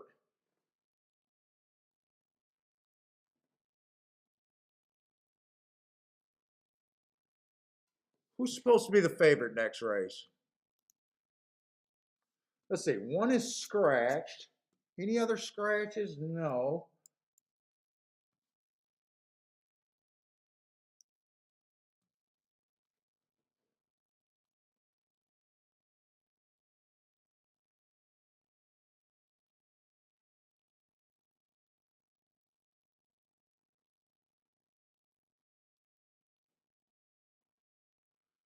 I'm going to test this outside. I'm going to test them coming off the pace, and I think I just want to use the 6, 7, 8 next race. Looks like 3's going to be the favorite next race. Probably going to go to a rail and has ran against lesser. I love the hearts, but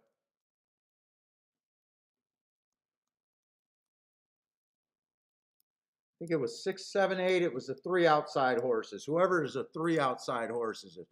Let me look at those. I think those double. I got to go back to the 6 race.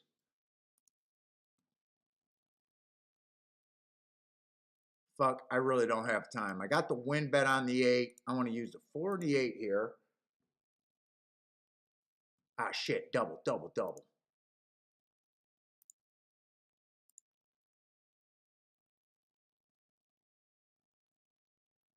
Six, 7, 8. All right, let's see.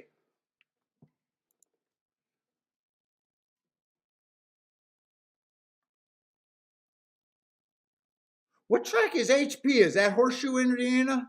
Dr. Mathis? I think that's Horseshoe, Indiana, maybe. Horseshoe Park. 134 over there.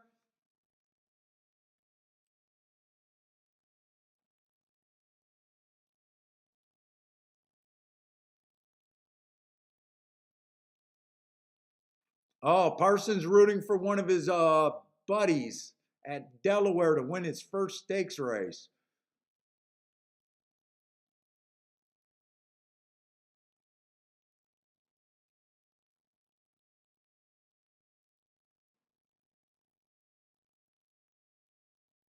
Let's see, Brother Man. Who's Brother Man looking at and what track? Let's see.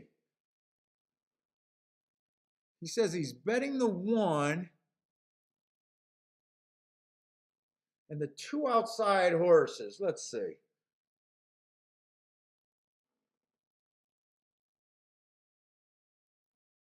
I want a fast pace over here at Gulfstream.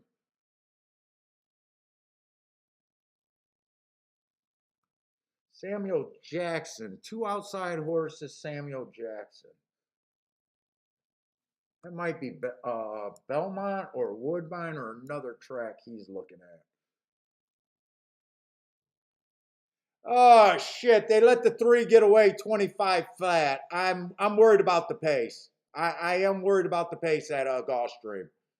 Eight's definitely interested, but he's gonna have to be interested because I think this 25-1 at this level is in danger of going wire to wire.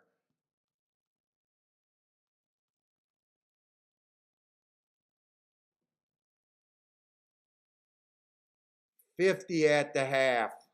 Come on, bring this 8, bring this 4. Ooh, and I got 10-1 on this 8. I just don't think the 8's going good enough. I think I got to abandon the 8 and root for the 4.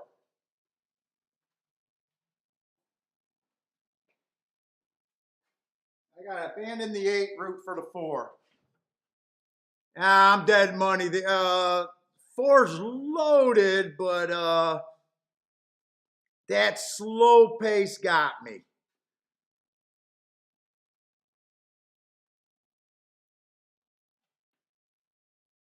And he didn't go wire to wire. He did not go wire to wire. 19-1 winner. I just didn't have the right off the pace horse. 7's a first time starter. I can't. I didn't have him and can't get him. Wait a minute. Am I looking at the right form? I might be looking at Woodbine right there. I might be looking at the wrong form. But same story. 7's a first time starter. God, they're closing at fucking Gulfstream. Nice winner, but with him being a first time starter, I needed the 8 or the 4 to do that. That's what I wanted the 8 or the 4 to do.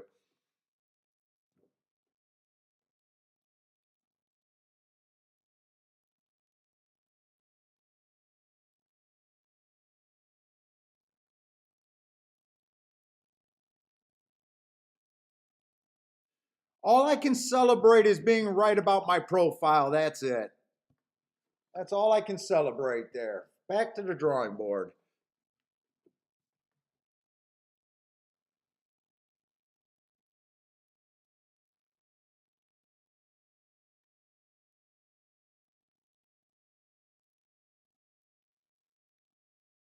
Oh.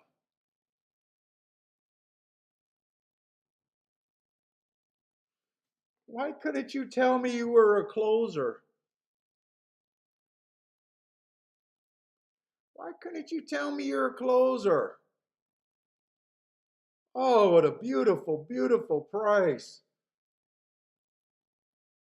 Just let me know you're a closer, and he's the only first time starter in the race.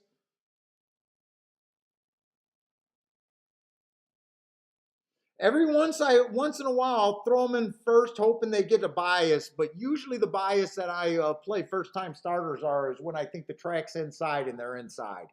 I almost never play a first time starter on the outside, hoping he's a closer on a closing track.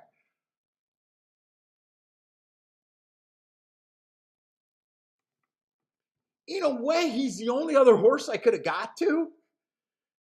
Well, no, you can make the same argument for the one. Two was well overmatched. I was not interested in the one. I wasn't interested in the three because I thought the three would get caught. Four horse I wasn't interested in, plus would not have been a throw-in with 2-1. Didn't think the five can win because I thought he could be on the lead. The nine I thought being a sprinter could be on the lead. Really, if I went one more horse deep, 7 horse makes sense, but it's not a play that I make, hoping that a horse is a closer. I could get there with negative views on everyone else, which I did have, but fuck, that's a reach for me to play that. That would have been a nice reach there, but that would have been a reach. Oh, fuck.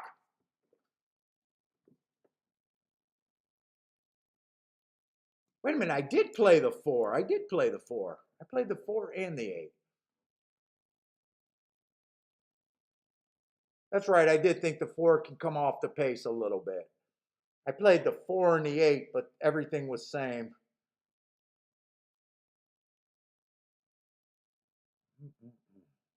So yeah, that makes 7 really the only other horse I could have got to, but that's a reach.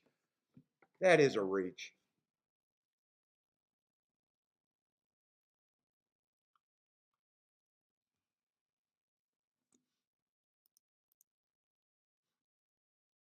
Come on, give me more Tapeta races at Gulfstream. I like what they're doing on the Tapeta there.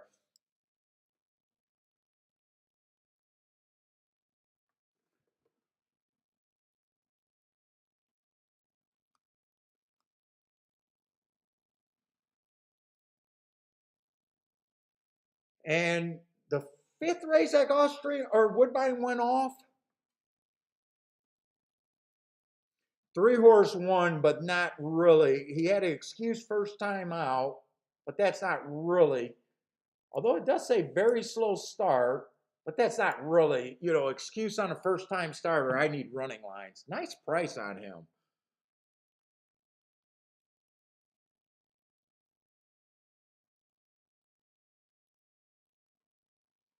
8 was the favorite there.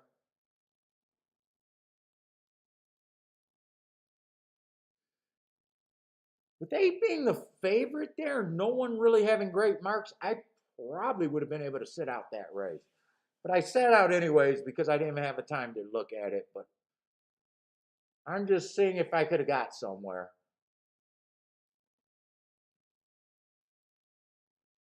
8 did get second. Who else? They bet the 5 horse there. And why do I got huh?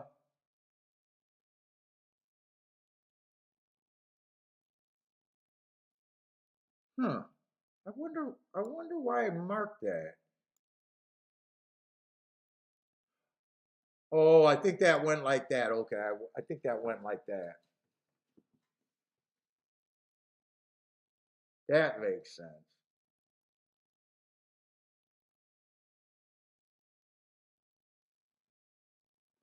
I'm curious. I want to watch that replay on the 3 first race. And I'm not trying to red board. I'm just seeing if looking at that replay possibly could have made a difference. I just want to see what a horse with trouble.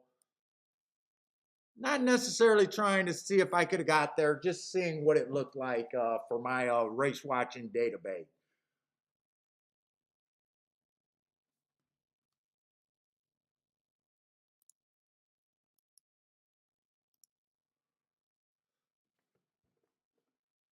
He definitely broke slow. He definitely broke slow and looked like the jockey really pushed him to even get up with the other horses. That's all I need to see is the start there. He does look like he's running. I will say that. He does look like he's pushing. I'm curious to know if this horse went wire to wire, how he won that race at Woodbine. I want to watch that replay. Three horse won that race. Because I was watching the hands. He was a 9 horse in the last race. He definitely broke slow. Looked like he had his head way up in the air. The jockey pushed his head down and was really aggressively working him, and he did make a little run. Didn't continue that move, but I'm just curious how this horse won.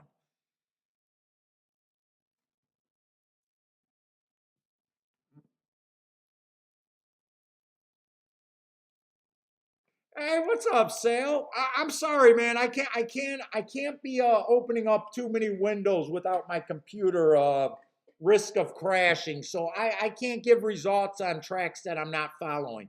If someone in the chat room can help you out, that they're already watching it, but I can't really just keep looking up results for everyone.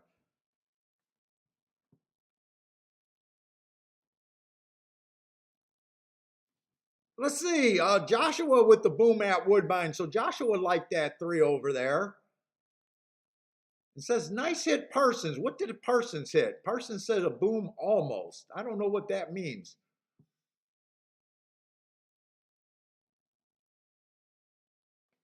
Oh, brother man was talking about the names of the horses at Gulfstream. I was looking at the ownership. Oh, Jackson. So you like the 9? Oh, you like Samuel Jackson combined. I got it now.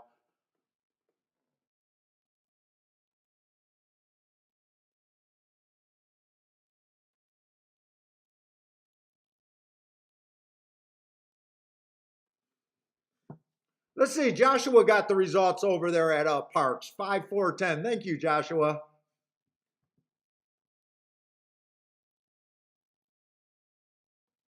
Brother man did not have the 3 over there.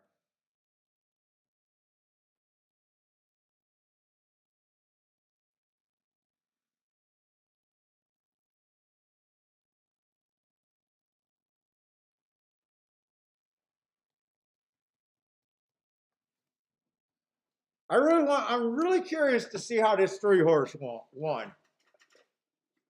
Is that my gun? No, that's my phone. Because I would not be shocked if he was a speed horse. And he looks like he's gonna go wire to wire. He did break on top.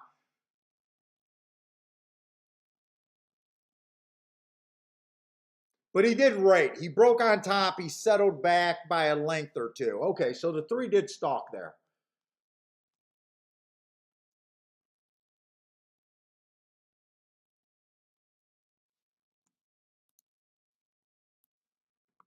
So the 3 stalked. So far, speed kind of like Wednesday. So far at Woodbine on the Tapeta, speed has not been holding up.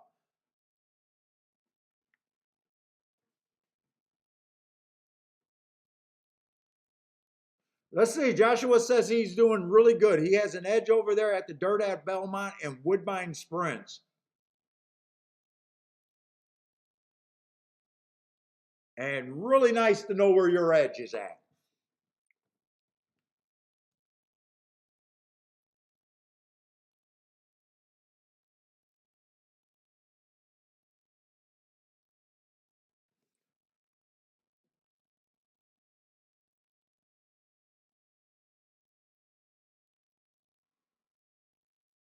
Yeah, if you watch that replay on that 3 horses last race with him missing the break and then him kind of looking like he really did ask early and rushed up, that does look like a horse that had trouble first time out that could be closer to the pace. So I kind of I like that result, but that's not a ticket that I'm saying I could have had or anything.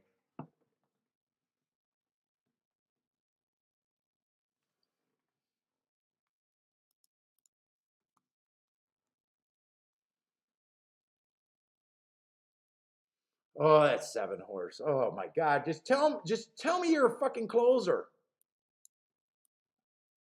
I need first timers to declare how they're gonna run.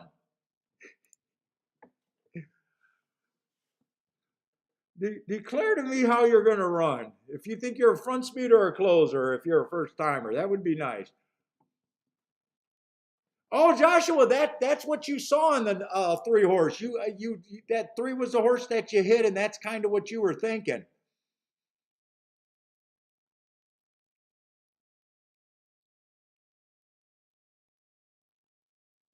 Yeah, Lou, I don't know if you're asking me, but yeah, I don't have Belmont today. I just can do 2 tracks at once.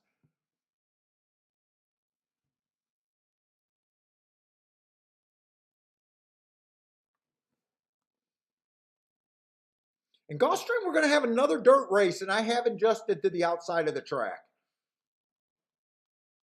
I was trying to get alive to the 3 outside horses, the 6, the 7, and the 10. Or 6, the 7, and the 8. I'm sorry. I always look at the odds and mix up the number of the horse with the odds.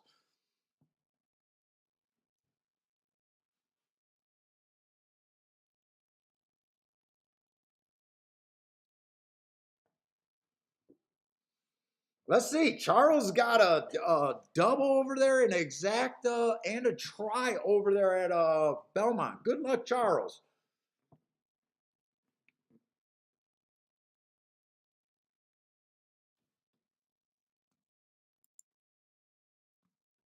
Yeah, I think I want to watch Belmont with you guys.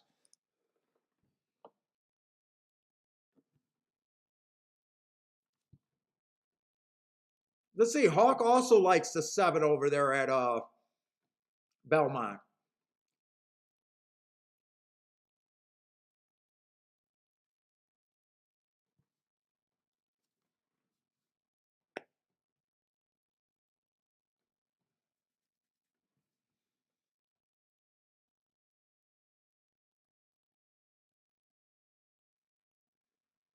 Let's see. What is Gregory talking about? That's all they're good for. Results. Not many value winners there.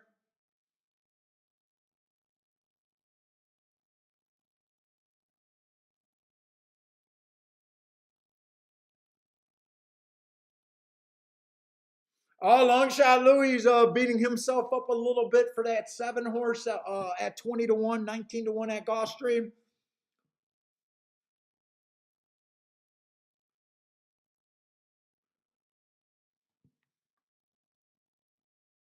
I could see it after the race with the running style. If he would have declared to me and wrote me a letter saying that, hey, I'm a closer, I definitely would have included him.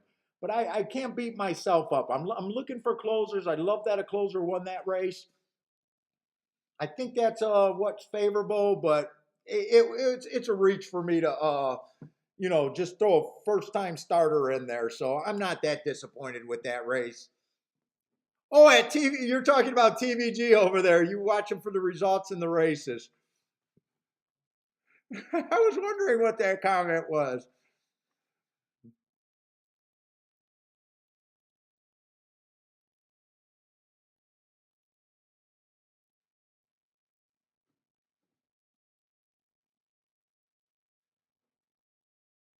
Come on, don't take too long. Because I definitely still want to look at Gulfstream. I'm still looking for some stuff. It's just I've got a little bit deflated with the 7 horse being 9 to 5 over there.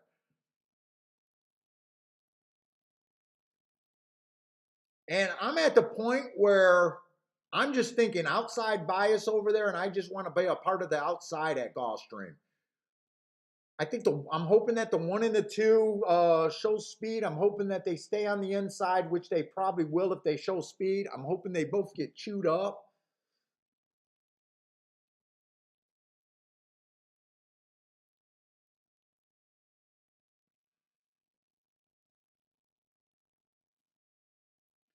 Eight, 7, and 8 are definitely the two better horses on the inside or on the outside.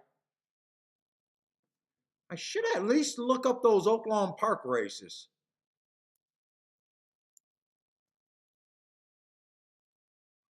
I should look up those two races over there.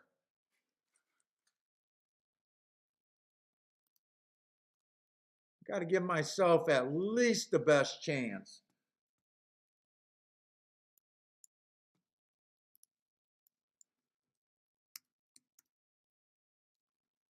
I'd give him an asterisk for that race.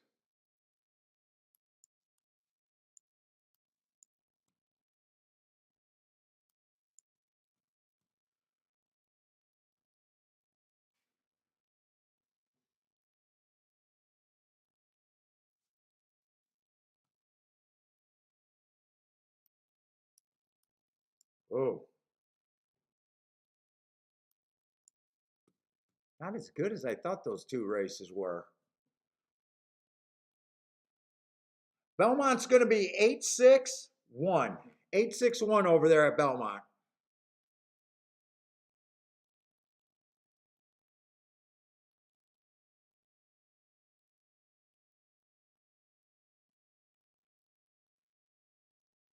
Charles with the start on his ticket right there.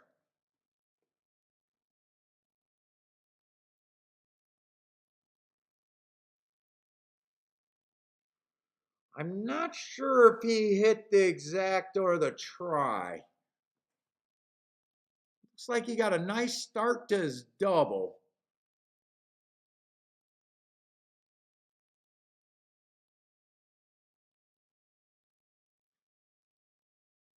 Hey, what's up, Joshua Kuhn? Not too much on my end. I hit a 8-1 a race ago, and then I got beat by a first time starter, and really didn't run the next race out.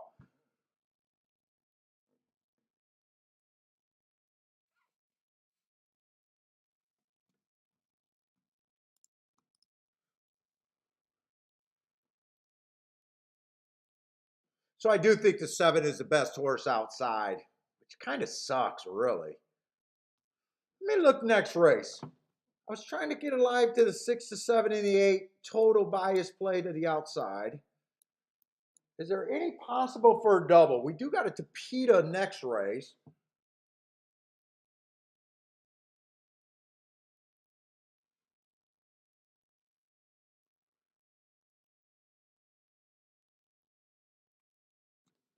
I am going to have to go forward to see if I got any scratches, though.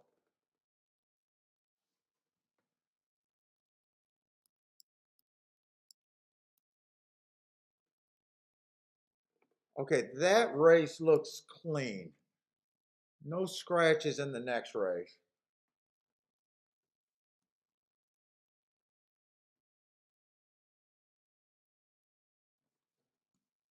But you know what? I do want to see what they're betting these horses down to.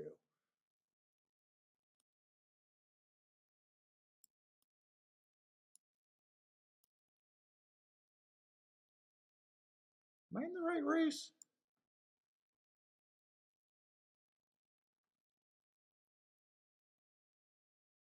Race 7.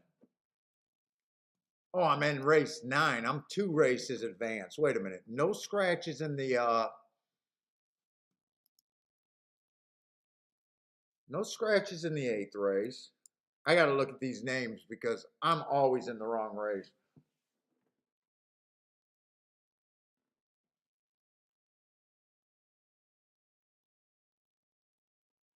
According to the odds line next race, that's a wide open race.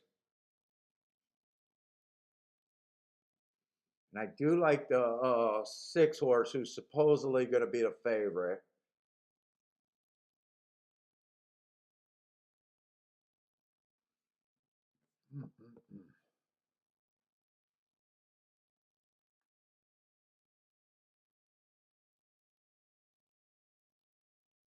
kind of like a lot of horses next race. I kind of like a lot of horses next race.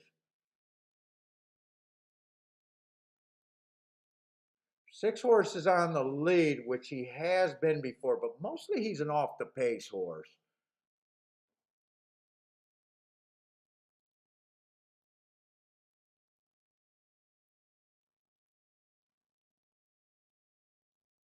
I think the 5 goes to the lead.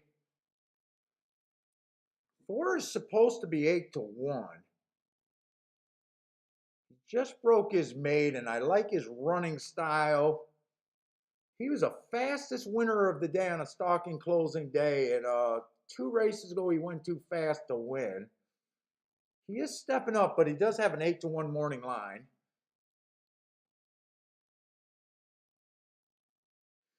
That doesn't look like a race I can be completely confident in. I think I'm going to have to be pretty narrow there.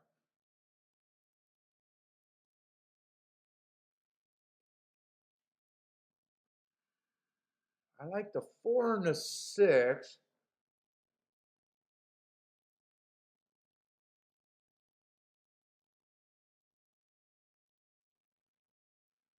For the 6 and the 8, let me just see what these look like. Let's see, I got to go back to the 7th race. Let me look at these doubles here.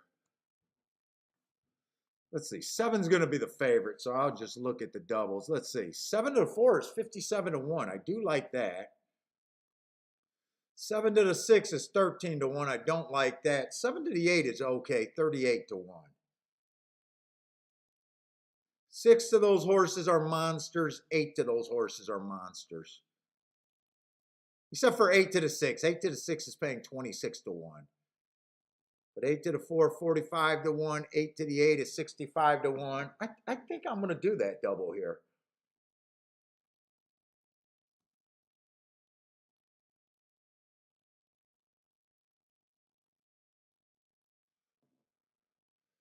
I got 4 minutes. I think I'm going to do that double, and I might do some win bets and stuff there. But I do want to look at Woodbine to see if Woodbine might be a better opportunity.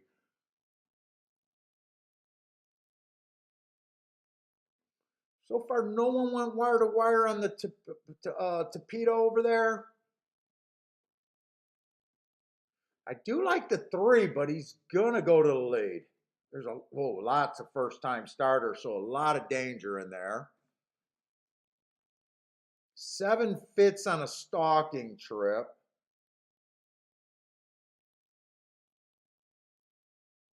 Yeah, there's not really too much upside over there. I could see the 7 winning. I could see the 3 winning. I can even see the 2 winning, but I'm not willing to jump on the 2. Hasn't raced since October.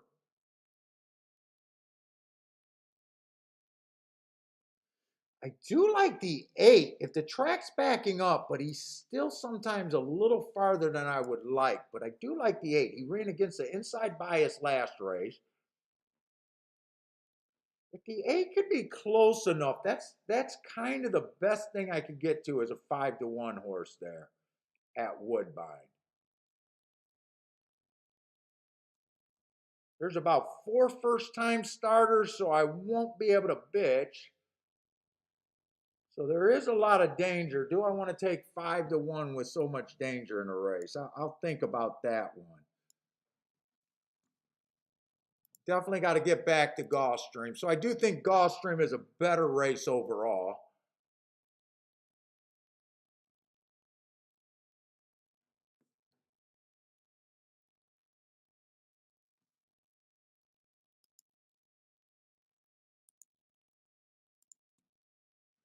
I'm going to put that double in right now, 6, 7, 8.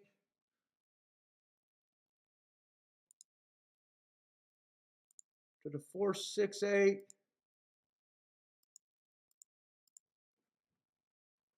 I want to look at exactas and stuff in this race too.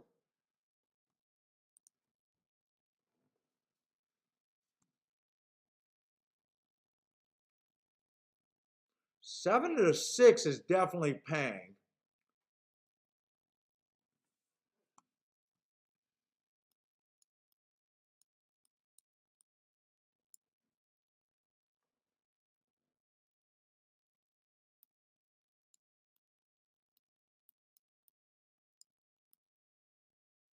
No, 8 and 6 got to be paying.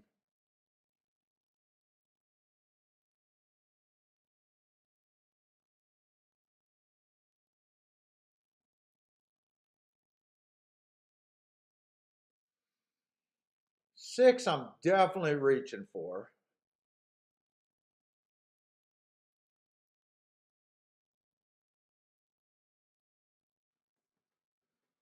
Four is the only horse that, I'm playing this race like it's outside. Four is the only horse that, if he's outside, I can see him winning or being second.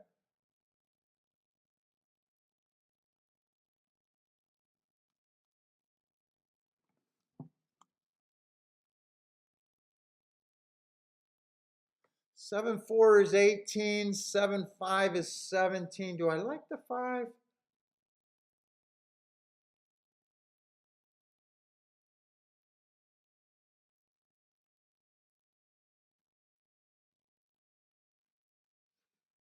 Five, I can see the five getting second. I don't think I like the five for the win, though.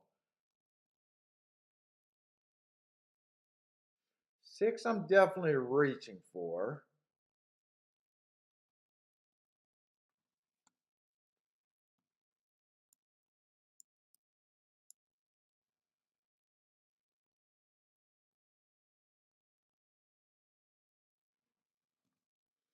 Seven, eight is paying 13. Fucking so borderline. So fucking. And that's right. I did a 3x3 double, but I don't think I like the seven with one of those horses. Let me look at those doubles one more time.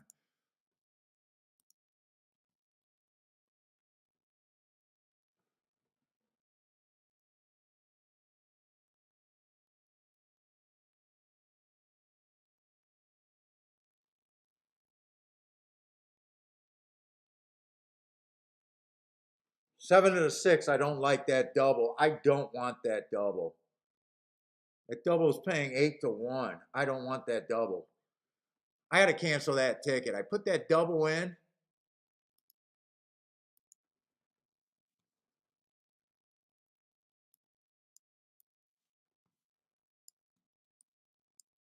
I want seven with the 4 8.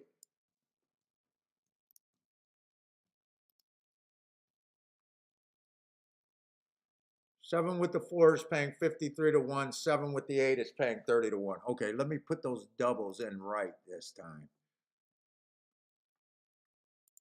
6 and 8.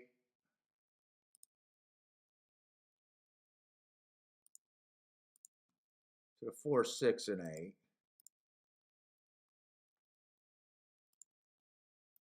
7 to the 8 and 4.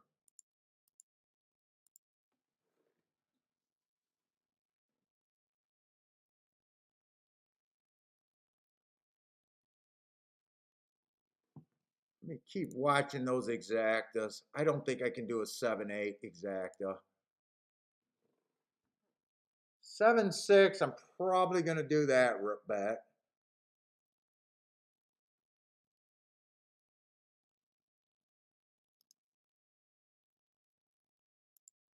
Seven, six.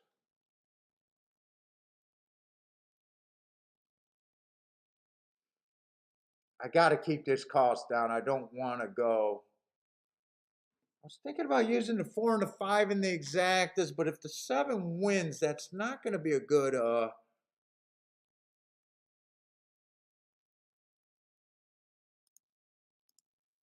exacta box. 6 8.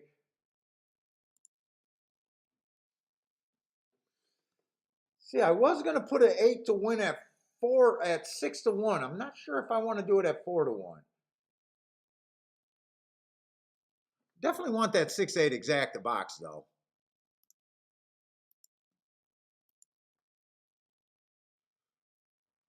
Let me look at the exacta payouts with the 8 on top. 8 on top of the 7 is 18 to 1. 8 on top of the 6 is 104, but I already got that one. You know what? Instead of a win bet at 4 to 1, I might be being a little bit risky right here.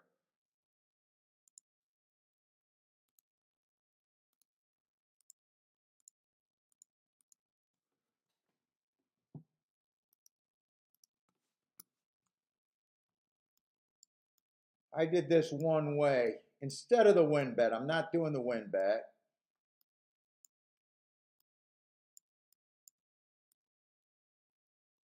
Eight on top of the 4, 5, 7. I got to be right about the outside of the track here.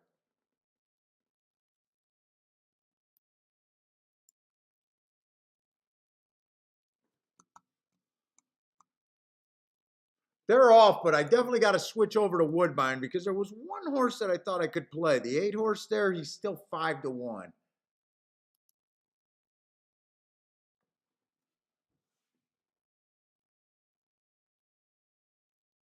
Come on, let the inside chew these up.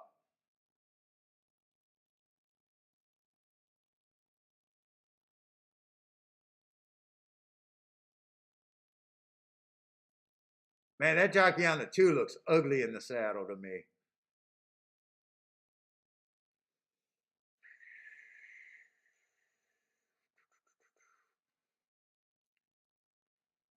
Seven looks loaded. I think I'm going to be right about the 7, but fuck, I don't. Well, 7 just flattened out bad. Holy shit, did he flatten out bad? 6 is nothing. 8 looks like nothing.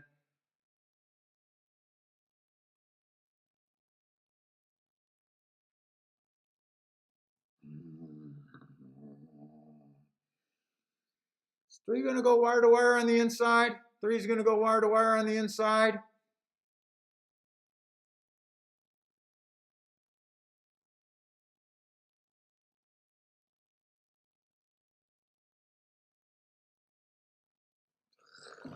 Oh, bad, bad, bad.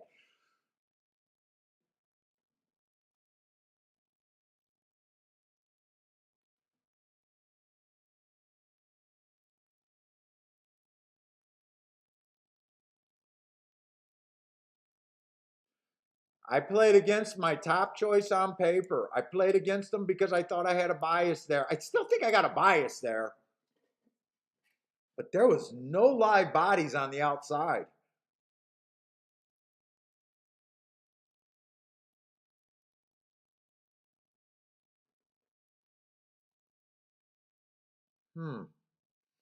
Gulfstream is giving me fits.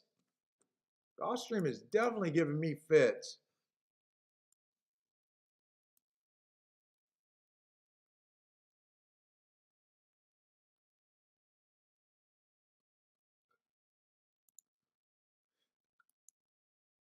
Eight horse at Woodbine.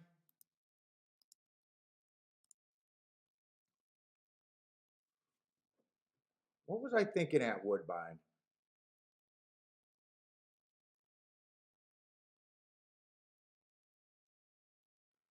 Three, 7, 8.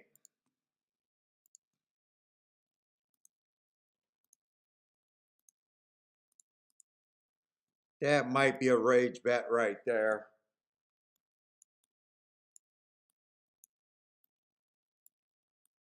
That might be a rage bet right there. I'll be honest, that might be a rage bet. And 8's not close enough to the pace. I was really thinking this horse could be close enough to the pace. Let's see. No one's went wire to wire today.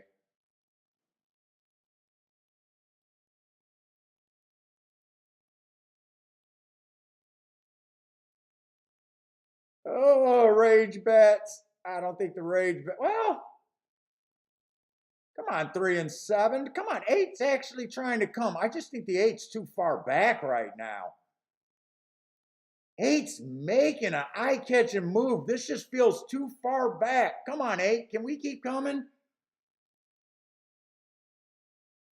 Come on, 8. Keep coming. Come on, 8. Keep coming. Come on, 8. You can't lose on a rage bet.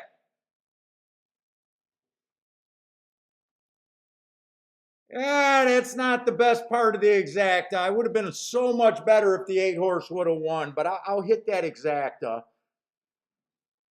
I don't even know if I want to look at that exacta. Oh, God, I might not even want to look at it. That's probably going to be exacta that I'm not happy with, payoff-wise.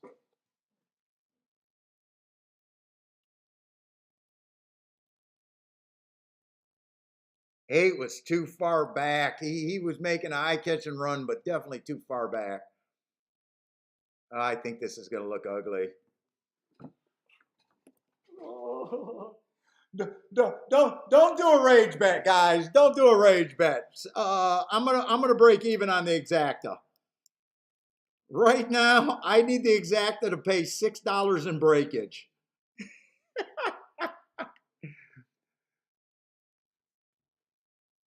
I did a rage bet.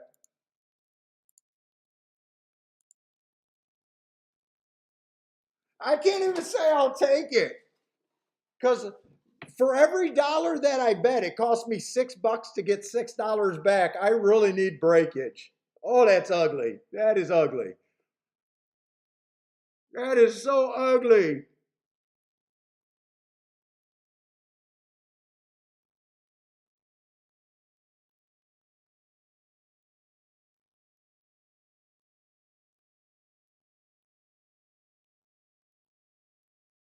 Maybe if I get 680, I can pay for the. Maybe if I get 680, I can pay for the win bet. Maybe. Don't do that. Don't do that. Oh my God. You got to check these payouts. Oh my God.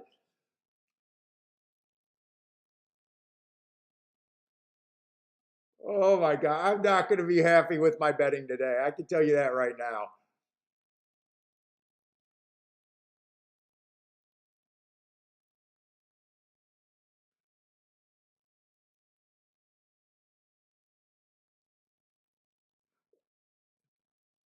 How do I say this name? What's up, Parthen? Parthen Kev? 7 Easy? What's up, man? I don't know how to say your name there.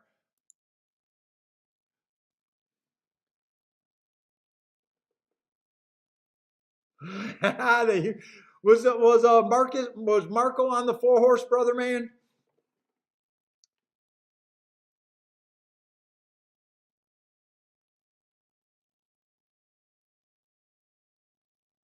Oh my God.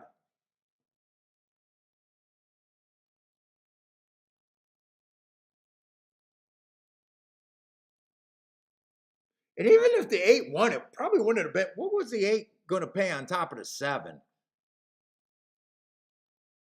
$9. Oh God. Oh God. Wasn't worth the wait. Even if it came in 8-7, for every $6 I would have bet, I would have got 9 back. I mean, I would have cashed the win ticket, but oh, just puke in my mouth and swallow it back. That is so bad.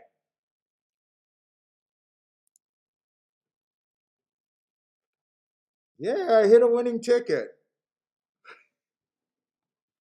Ah, oh my God.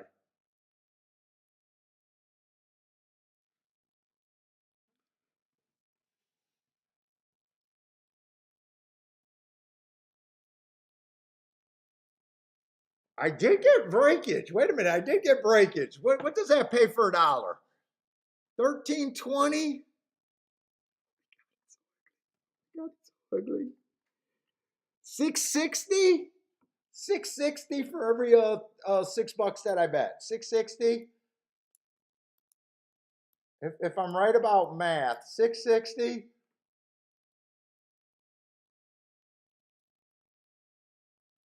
I'm not quite gonna cover the cost of the win bet. I'm gonna get. I had the exacta for 20. God, I put $120 on that exacta.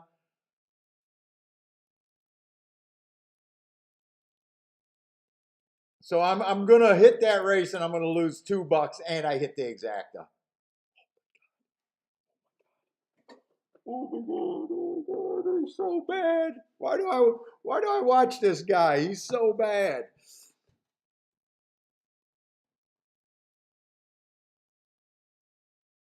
So bad. Would I have been done better with the try? Let's see. I can't even do the math at 20 cents for a $20 try by. Oh my God. I can't even do the math for that one. I'm not even going to do the math. Probably would have been better with the try, but oh God, that's bad.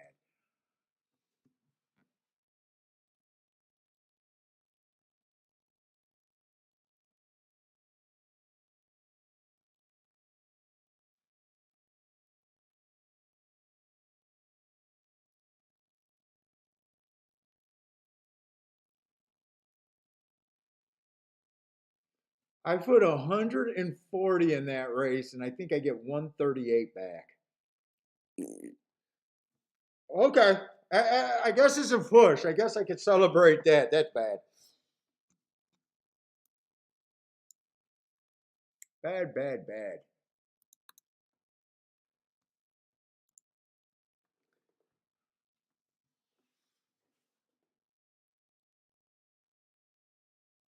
Yeah, should you're definitely you got to check those results. Yeah, it was a rage bet, and I just knew what I liked, but dude, especially when you got to consider there. I think there was 4 or 5 first time starters that I'm just ignoring. I just played. I think we had an 8 horse race with 4 of them being first time starters. I like 3 of the horses that start today. There was no upside in that fucking race. The 8 at 5 to. I would have rather just bet the 8 at 5 to 1 and just been a loser than throwing in that exacta box that had no upside. Now, sometimes it's going to come in 8-3 and all of a sudden you get lucky, but I knew that the 7 was a pretty legit favorite there. It was just a bad one. It's not good. It's almost I fell into like everyone else. I just want to cash a winner.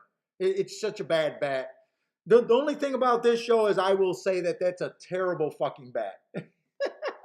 I will admit and I will laugh at myself how bad that bet is.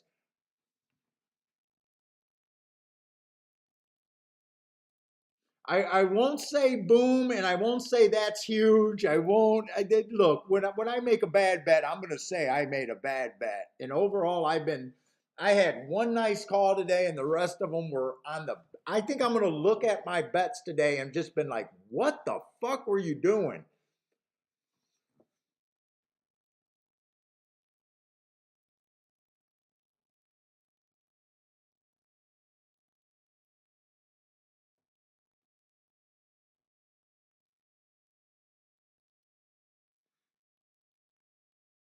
Let's see. I wonder how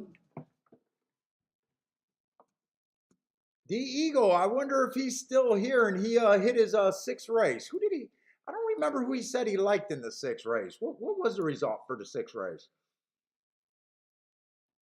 That came in 861. I don't remember what he was looking at on his stream. Yeah, Kiki, you guys will forgive me. I'm not sure Kiki will. You know what, Kiki? You guys ever hear her when she yells downstairs when she hears me bitching a moment? Paul, are the favorites winning? Did you like the favorites? Did you just play against the favorite just because you thought you had value? Did you like him? Yeah. She's not a handicapper, but she knows what you're supposed to be doing at the track.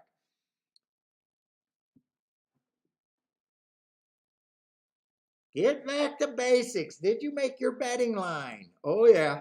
My wife is a handicapper's wife. She knows.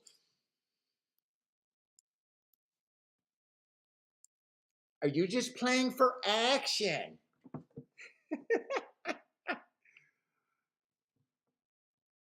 How many contenders did you have? What, you thought six horses could win the race and you played the race and you're upset that you lost? Yes, my wife knows how to dig it in on my bad nights.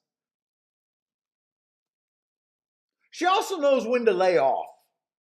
You know, if I tell her, yeah, you know, I had a nice value play. I really liked the horse. I got beat by a first time starter. She understands that I got to take those stabs.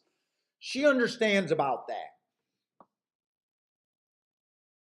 Oh, you had an 18-1 run second and you missed the exacta. You had a 44-1 that run second. You missed the exacta. How did you do that? What were you doing? All right, you'll have another one. It won't be long before I hear you talk about that you had 420-1s in a 3-day period or whatever it is.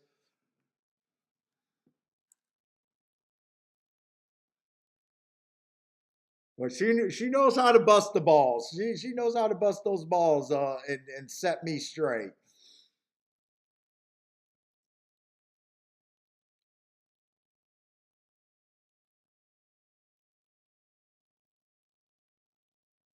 Let's see, Jay got a double.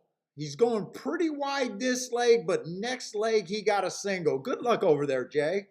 Anyone else got some plays over there at Belmont? Looks like Joshua Kuhn, 2-4 exacta box over there, and the 2 to place. Anyone else got some plays over here at Belmont? I'm watching along.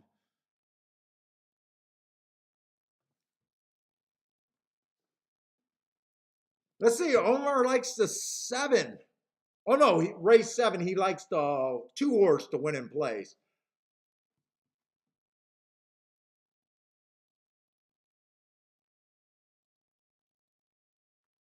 Long shot Louis looking at the 8 and the 7 over there at Belmont. Long shot, can you help us again with the 8 and the 7? And looks like the 7's pretty popular in the chat room. Let's see, Turf Daddy. Turf Daddy Frankie likes the 10 and the 3 over the 3, 4, 5.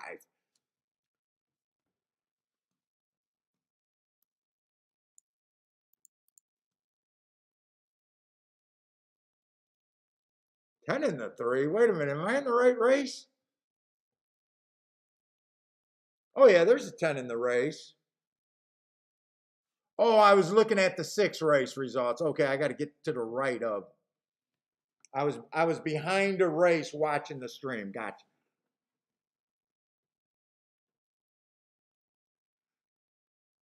Damien, what's up, man?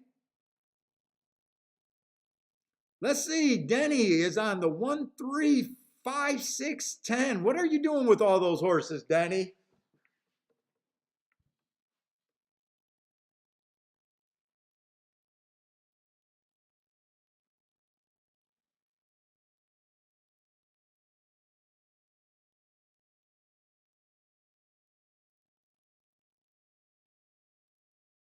I was gonna say it's 2 horse walking the dog, but then I seen that 44 and 3 on the front end. Ooh, is this a sprint or a route?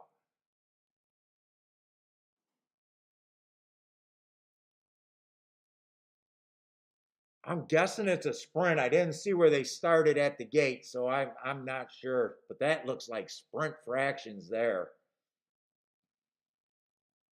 That's route fractions. They are going. If that's a route, maybe it is a route.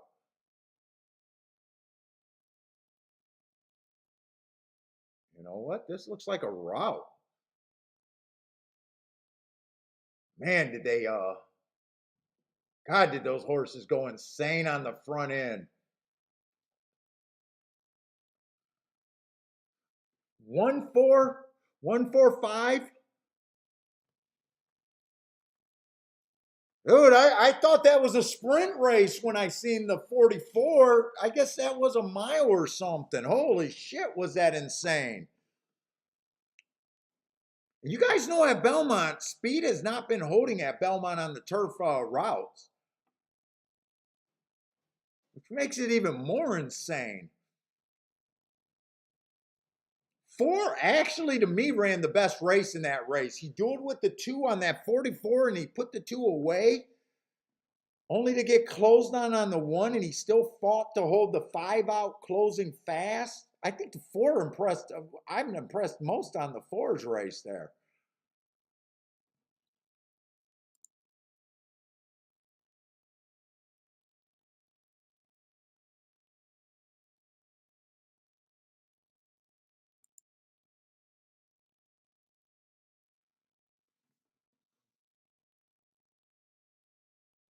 Charles alive over there at Belmont. Keep it going, Charles.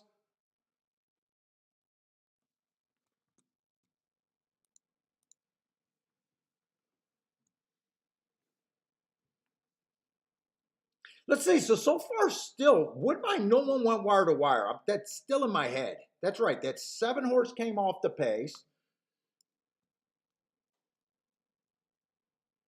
Did I say Belmont or Woodbine? Woodbine, I'm talking about. I'm going to have to find something today. I'm still struggling here.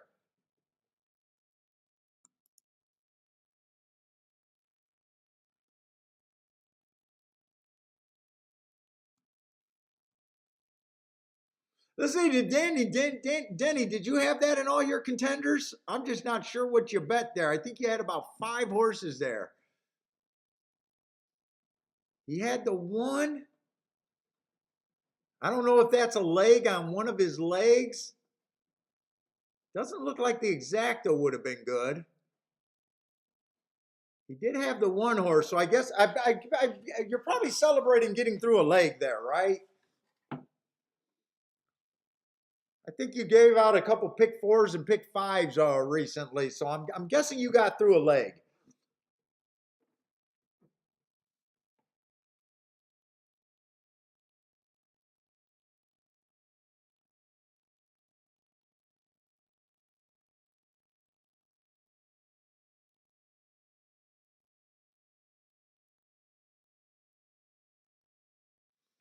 Let's see. Lloyd says, what did Lloyd say? 6 minutes to go, and they're still on top of that 10 with all that stiff competition on his inside, question mark.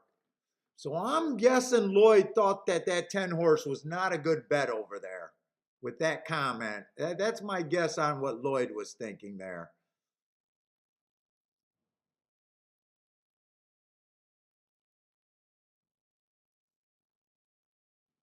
Lloyd says, good job and good post on our ad. So it looks like Lloyd's happy with that. And looks like he was definitely saying that the 10, sounds like he thought the 10 was definitely a bad bet there. Charles says, cash it in Irad we trust. We got another Tapeta race at Gulfstream. Tapeta route there. And I'm still thinking that track's backing up. Look, I won I think I won my race on the Tapeta, and the other one I lost getting beat by a first time starter. I might be wrong about maybe that 8 was on the no, that 8 was on the dirt.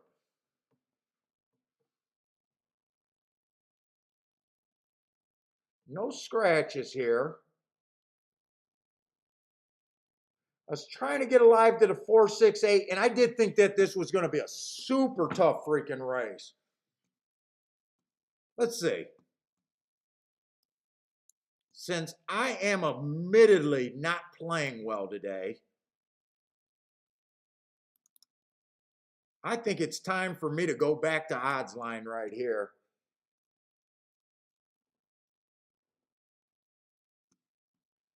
Everyone's 13% before handicapping. 13%.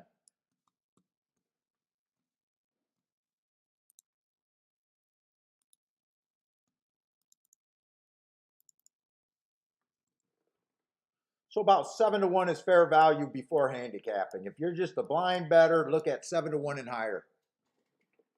Just be in front of the math. But we some days we're capable of handicapping. I'm not so sure if today is that day for me.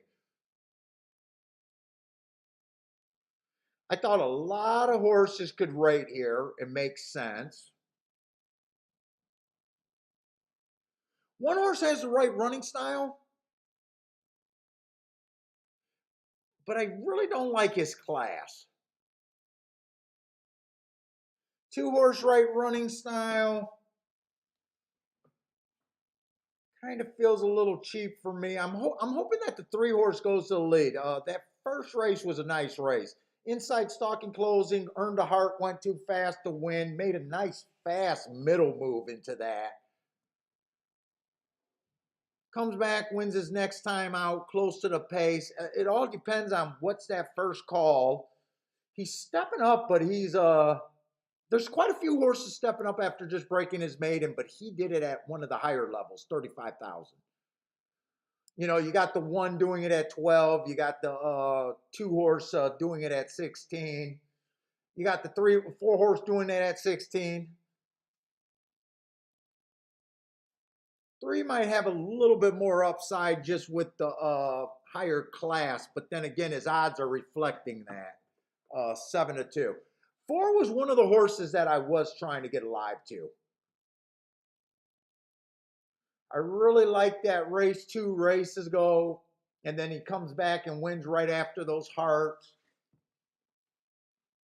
I looked at his odds, and he was about 8-1, which he is now. I think that's right on his morning line.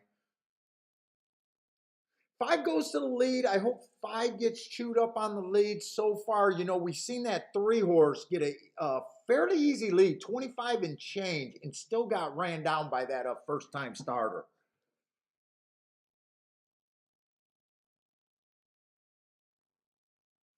I thought the 6 was a pretty solid choice here, and I kind of thought that he would be a favorite.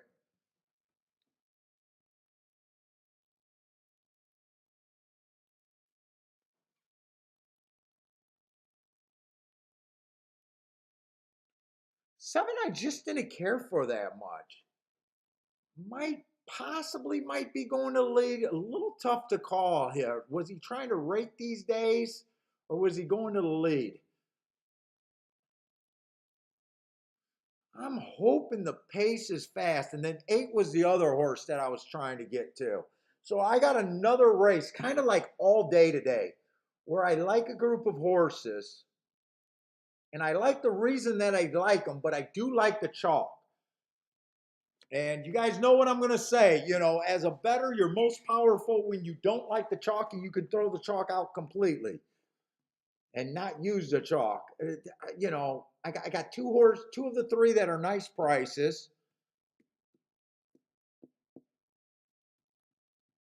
And man, I've been making a lot of bad plays today. I will admit, I'm saying I've been making a lot of bad plays today. Trying to beat favorites and just watching them win is mostly where I've been going wrong at.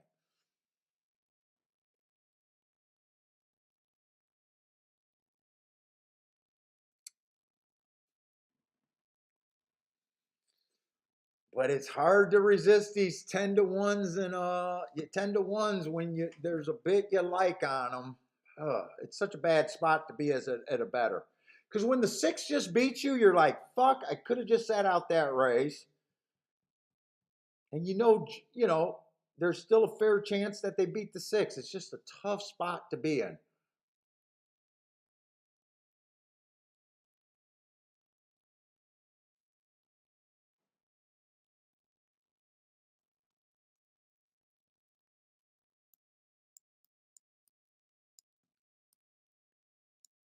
Four, 6, 8.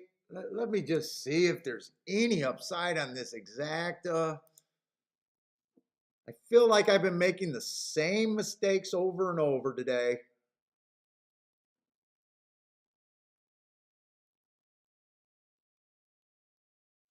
6-4 is paying 18-1, so it's not terrible.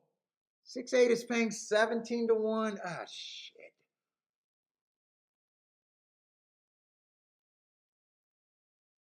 They're not great. They're not terrible. They're just run of the blah. Usually, when I play the blah tickets, it usually ends up being blah to my bankroll.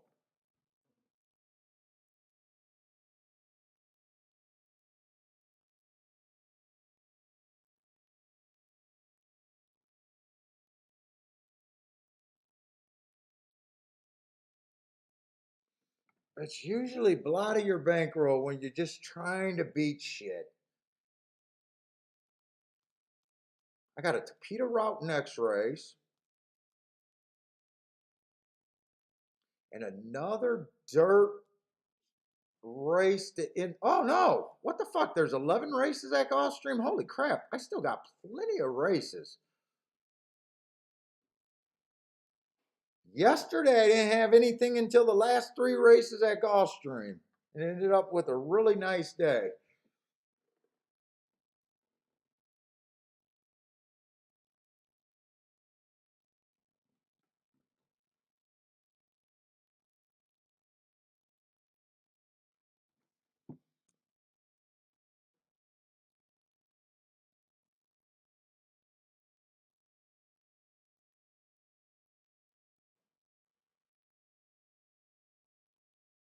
My first thought is to play the 4 and the 8 just to win. Don't mess up anything with them. And either just not play with the 6 or play 6 on top of the 4 and the 8.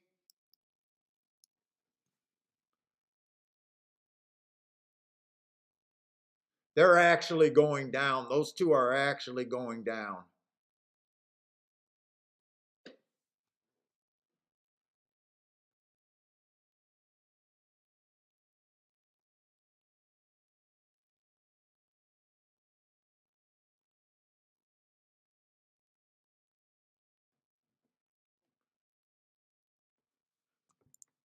Let's see. Right now I'm just doing a win tickets, I think.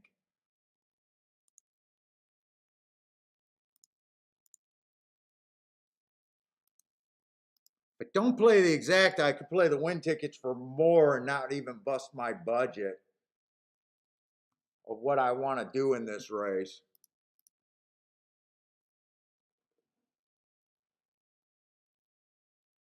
The other 2 exact, you know what? The exactas on the 6 and the 8 are going down. But the exactas on the 6 and the 1 and the 9, I'm going to play for a bit. But most of my money is going with the 6 and the 8 to win.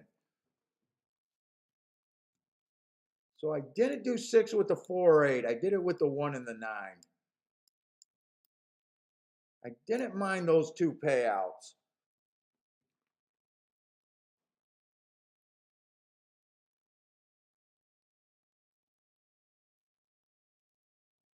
Eight, I want you to get first run on this 6. If you, oh, he's not going to be able to. 6 is going to get first run. 6 is in better position.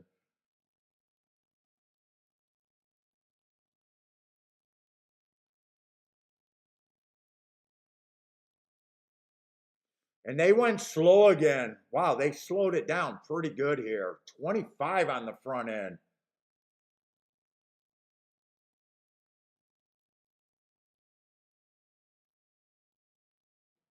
Well, I wouldn't mind a 6-1 or a 6-9.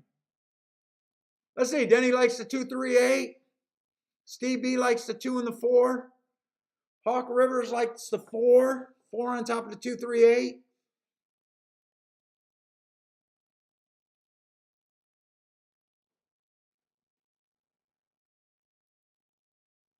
Come on, 8. Can we make a move before this 6 does?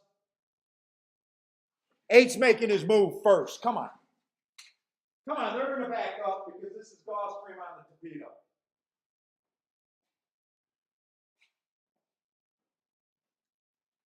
Oh, I got poop bags everywhere and I just dropped my damn matches.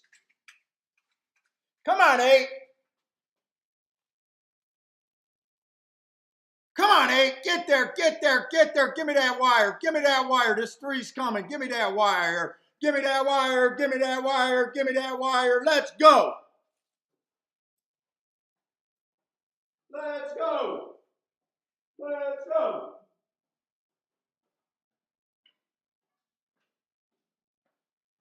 Let's go. Let's go. We can make it right in a race or 2. Give me that wire. Give me that wire. Yes, sir.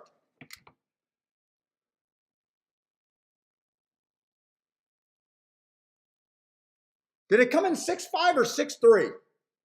Or I'm sorry, 8-5 or 8-3. I think the 3 probably passes the 5.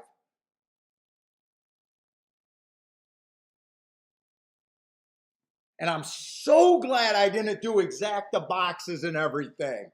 I'm so glad that I said if the 4 or 8 wins that race, I want to be in profit world.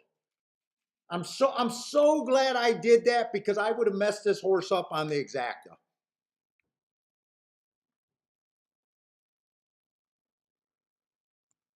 8-3-5-2 it came in. So they're backing up on the Tapeta. That was kind of another scary race with them getting away at 25 on the front end.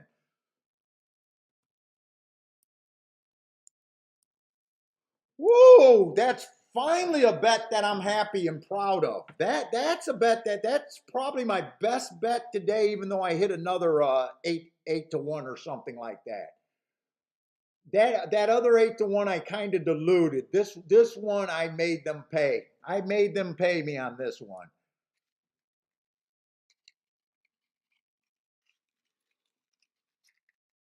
Denny, what's up, Denny, with the 8-2-3. 8-2-3 in the box. So me and Denny celebrating together.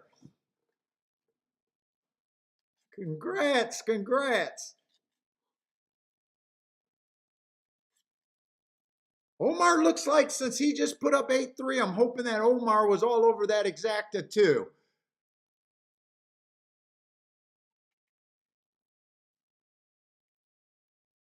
Denny, you're on fire, man. The new Denny, you're a relatively new guy, or at least a new guy that I've noticed taking part in the chat.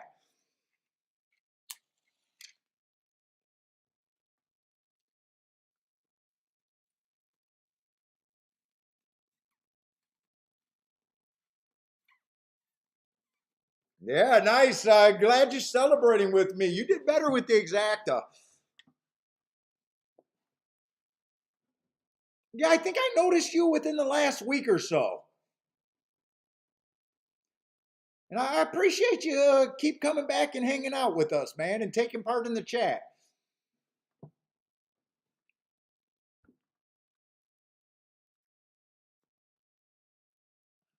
Forgive me for keep wanting to call you Danny, though. You know what? I think there was a boxer that went by Danny Perez was his name, and I think I keep mixing you up with that name. Wasn't there a Danny Perez that fought? Oh my God, one of my favorite boxers of all time. God, what was his name? Out of Arizona in the 90s. Mi Vida Loco. Oh my God, I love this guy and I can't think of his name. Danny Tapia. Danny Tapia. I think he had a cross city rival with a guy named Danny Perez, if I'm not mistaken.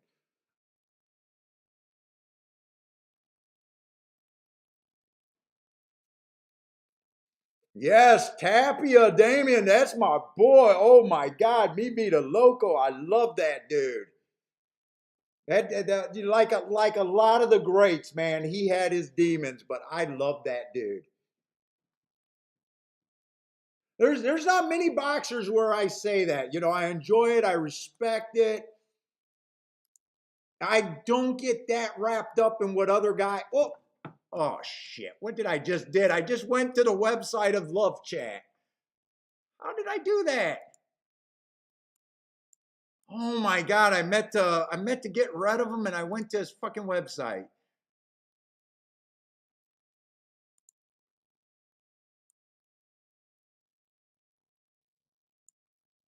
Am I still live? Let me know if I'm still live. I accidentally went to that guy's channel and I couldn't come back. I'm just hoping that I'm alive.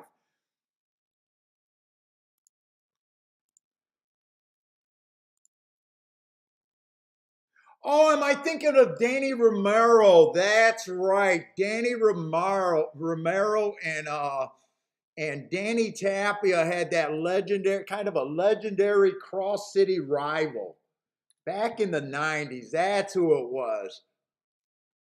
I am live. Okay, I'm not going to mess with anything else. Oh my God, yeah. Tapia was a guy that I absolutely loved.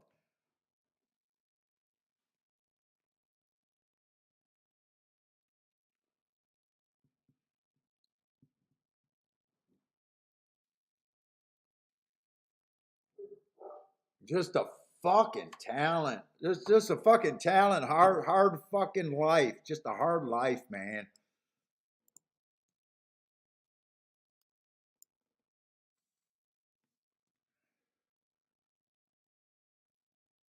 Oh, nice exacta, Denny. 145, 70 some to one. Well done. Well done.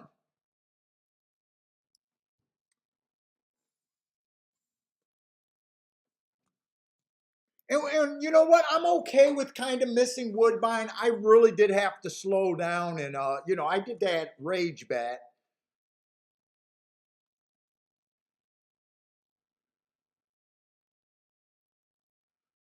Let's see, that was a seventh race. Oh, I barely marked. Oh, this was a race where there was a lot of Belmont shippers and everything. Churchill down shipper, I think a Gulfstream shipper. So that race would have been on my radar, but I'm kind of okay with just narrowing down, concentrating on Gulfstream right now. I want to play the Tapeta. I still think the Tapeta routes, not necessarily the Tapeta sprints. I think I'm enjoying the edge on the Tapeta routes. I want to play the dirt to the outside. I know that three horse just went wire to wire from the two hole, but man, he was all over the track. There was nothing on the outside, but I'm a little more hesitant on that one. But Woodbine right now, if I got to sacrifice Woodbine right now, just this is what I do. So I got to do what's best for my betting. So if I just don't have enough time to be able to circle back and forth to Woodbine and Gulfstream, bear with me. It's not my fault they're on top of each other, but I got to do what's best for me. What's up, Thad? Oh, Thad, you got some cigars coming. What did you order through the mail? You got some cigars that came in the mail for you. Ooh, it's like Christmas. It's like Christmas, isn't it?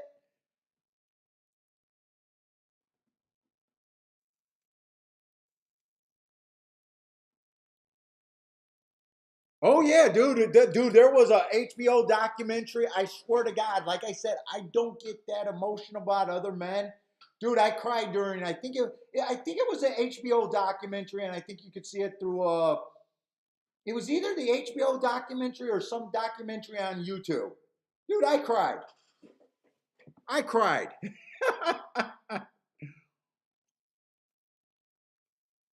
I had tears in my eyes, man. I'm not gonna act like it didn't affect me.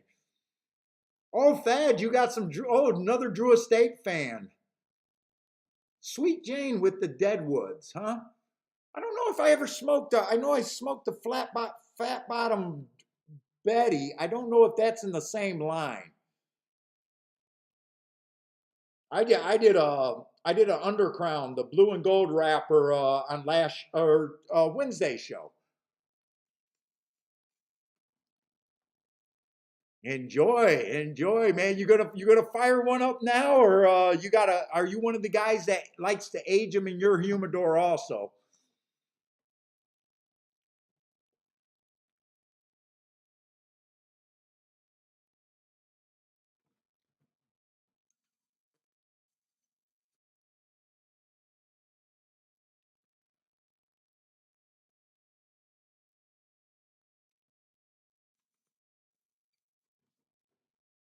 Oh hell no! Oh no! Hell no! You're not an ager. You're firing it up when you get them too, dude. I can't even get a case or a box or anything because I'll smoke like an addict. I got a nice, beautiful humidor. I think it's a Taj Mahal model. I think it holds like 200, 300 cigars.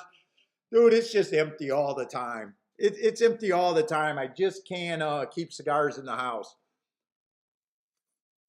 I try to only smoke them on the show, and I only really should be doing two a week.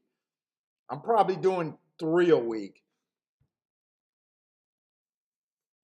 Now, when my wife's in Europe, she scolds me like my mom.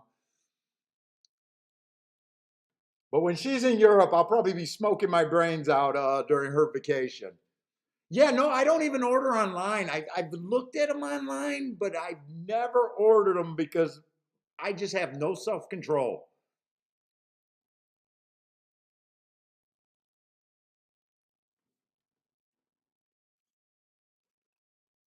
And in fact, the last time my cigar box had a bunch of cigars in it, well, there was 2 times. My godchildren's dad, he loaded me up for Christmas one year with a whole bunch of undercrowns, and then Bender sent me a very nice dude. He sent me a box of cigars, and then he sent me I think some random cigars too.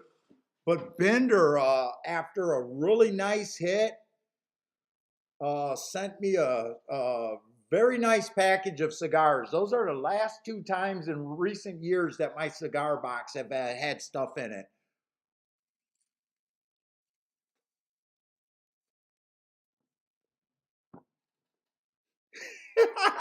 Joshua says that sounds like I'm talking about sex, my love of cigars.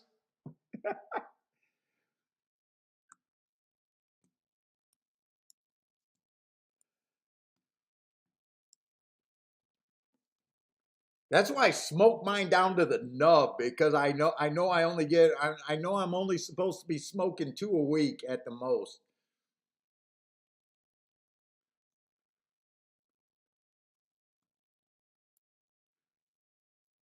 Let's see how this 3 horse won that race over there at Woodbine. Looks like he's gonna definitely come off the pace because the 4 got the lead right out of the car. Lou says a cigar is just a cigar. Oh, I don't know, man.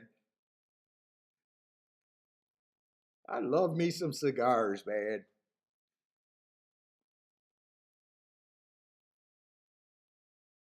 I would save a bunch of money if I cut out cigar. Dude, even 3 cigars a week at fucking $10 a cigar is, it's not a cheap habit.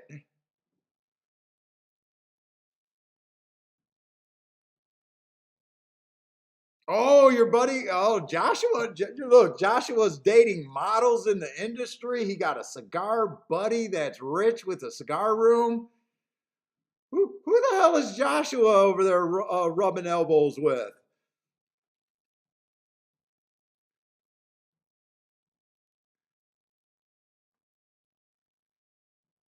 Looks like three stalked. Look like 3 stalked to the inside.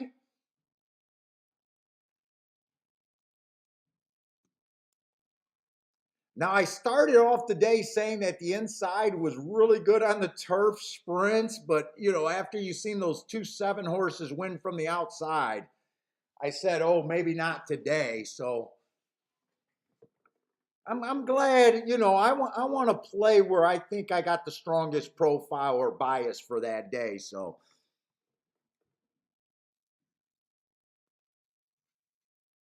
oh, that's an old saying that a cigar is, oh, sometimes a cigar is just a cigar. That's a Sigmund Freud thing. Wasn't Sigmund the guy that did all the sex, the lot of stuff about wasn't he this psychology guy on talking about a lot of sex and shit?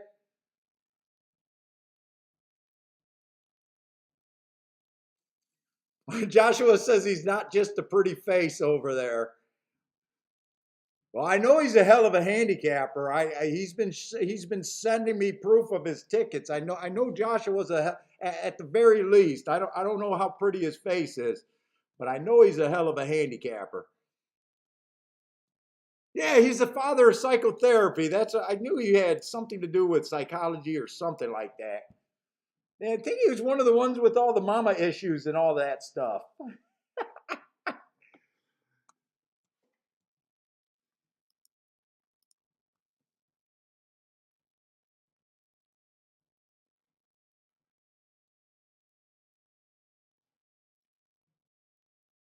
Oh, we got a nice big field over there at Gulfstream. What kind of race is this? We're in the ninth race at Gulfstream, and there's still two more left.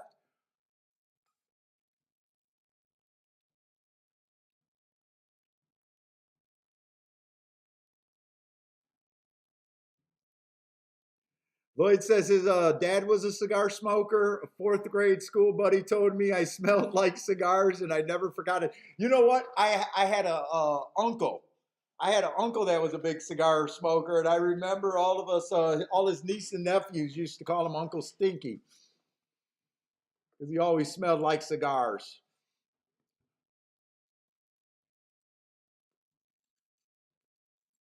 And then I got older, and I started buying him cigars for Christmas. When I used to go over for Christmas Eve.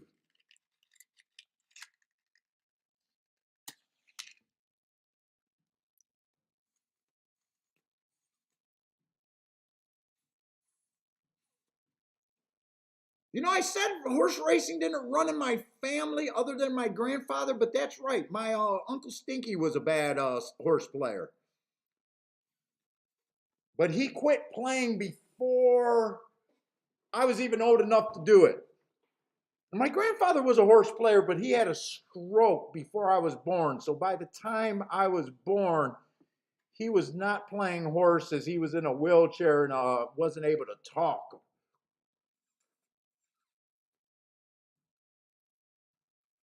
But I guess I do have a few horse players in my bloodline.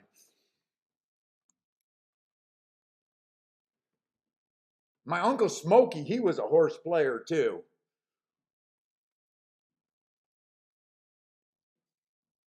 But I think Trotters, and he wasn't good either.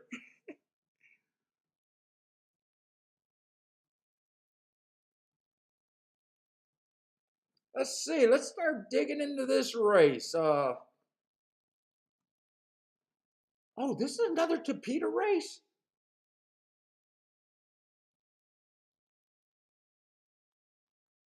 Why did I think this was a dirt race? Oh, this is another Tapeta route. Okay, Tapeta is what I want to be focusing on today. The routes. I definitely got some blanks that I need to look at. So I gotta start looking up some blanks here real quick.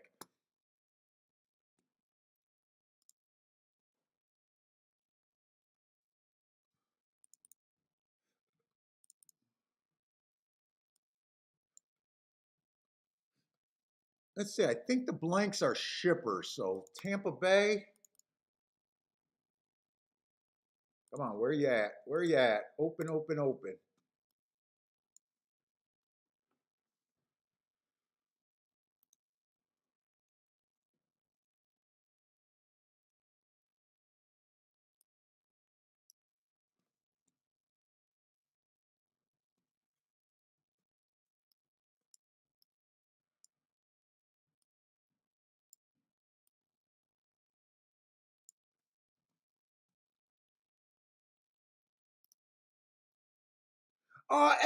Joshua, it's me thinking that speed is terrible on the Tapeta. You know, yesterday I wasn't having a good day on the Tapeta routes, and I said, I had to go to pick up Bentley, and then I said, I'm definitely interested in the last three races. And then we just hit that. So I hit those races, and then I hit the. They're just running how I think they're supposed to be running, coming off the pace. I think the only Tapeta route race that I played today that I missed was that one where that first time starter at 17-1 closed and got that three. But the running style was right. I wish he would have informed me that he was a closer, and I probably would have been able to slip that bet. But without me knowing what he was, I'm just happy he won closing. Even though I lost that race, even though I lost that race pretty badly. So basically, I don't think the Tapeta's running fair. I think speed is dead there unless they get a 26 and change.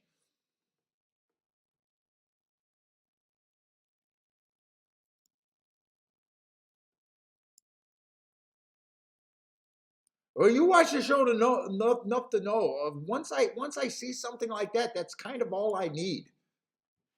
As long as I believe in it and I fire, I feel like I got a shot when I see things like that.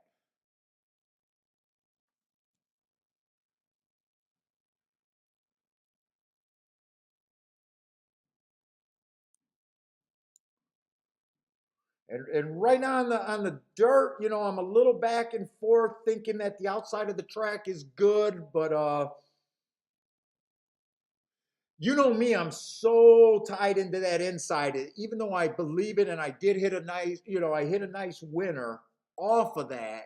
I know that Tapeta is the one that I'm really convinced on.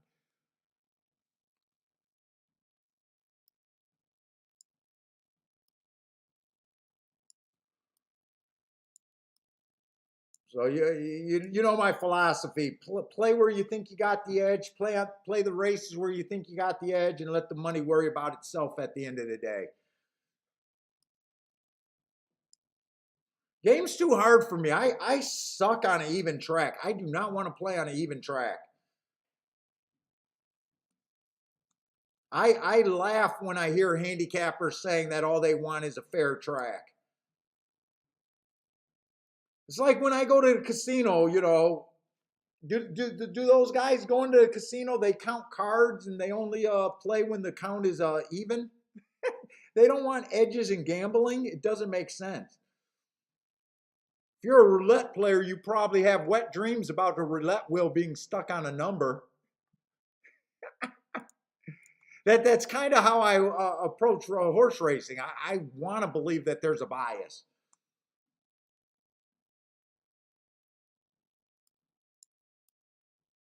I'm one of the guys that'll tell you I do not want a fair track.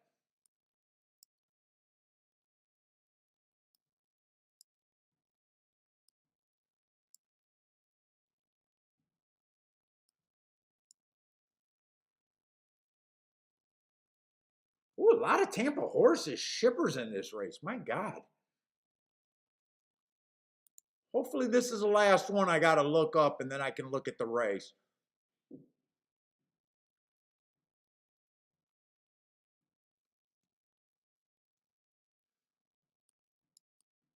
Stalking closing day.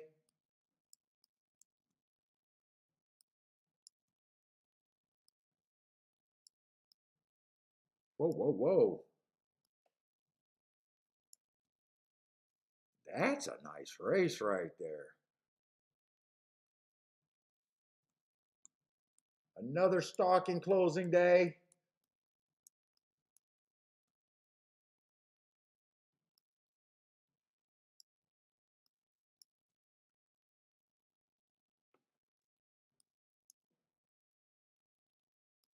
I'll call that one a square. Look at March 18th, and hopefully I got enough right there. Another stalking closing day. Oh, that's at Tampa on the turf. Most of Tampa on the turf was stalking closing days.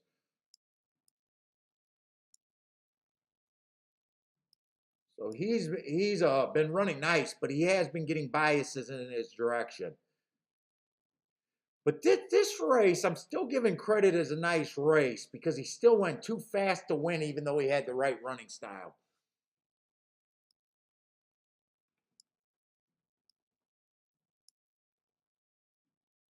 Tell me that's all I got to look up there. That's all I got to look up there. Okay, good. Let me grab you guys back.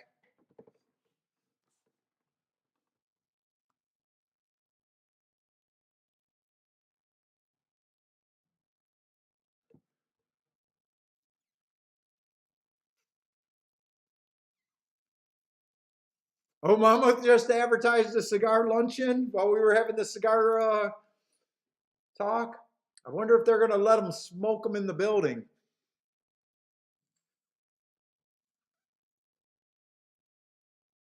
Let's see. I definitely want to see if there's a bunch of speed in this race. Let's see. Four does look like a speed horse here. Can we find some more speed? The more speed, the better when you think a track's backing up. 7 may have some speed. Seven looks like one of those horses. If he goes to the front end, I don't like him. He has one rating, but he also looks close enough to the lead where I can see him getting caught up in a speed duel, possibly. It's kind of a tough call there.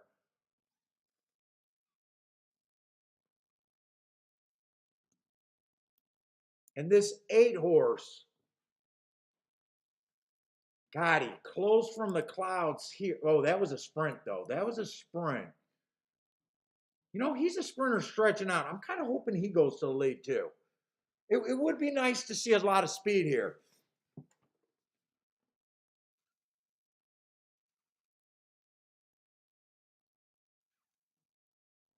Oh, Charles is heating up. A boom over there at Belmont. Yeah, keep your.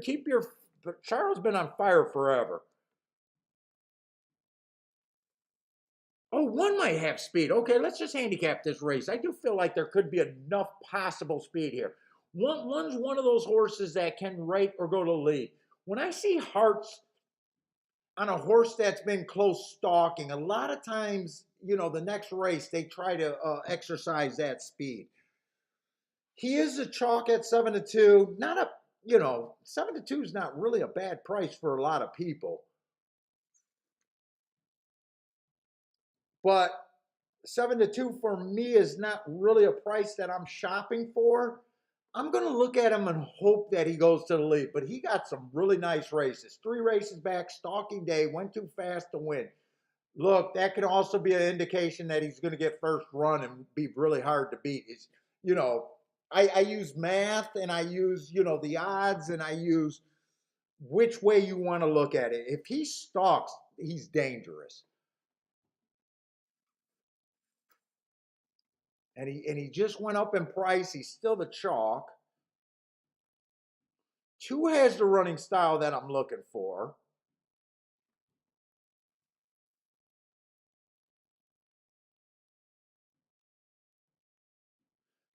3, I think three is definitely stepping up. Just broke his maiden, first time against winners. Right running style, but I think that horse definitely has to improve a little bit. And right now the public thinks the same way. Let's see, 4 is probably the most likely horse on the lead. So I'm hoping the 4 gets chewed up. I'm kind of hoping the 1 horse gets chewed up, but I'm not willing to put that slash there. 5 definitely fits this race, running style and everything. You got to decide if 4-1 is what you want here.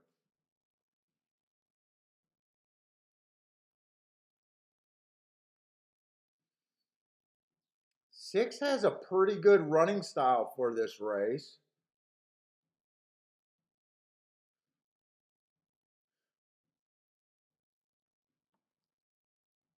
6 at 7-2. I'm gonna say with this $10,000 claimer, maybe that's the reason. That's risky. I'm seeing a lot of horses at that 7-2, 9-2, 4-1 range.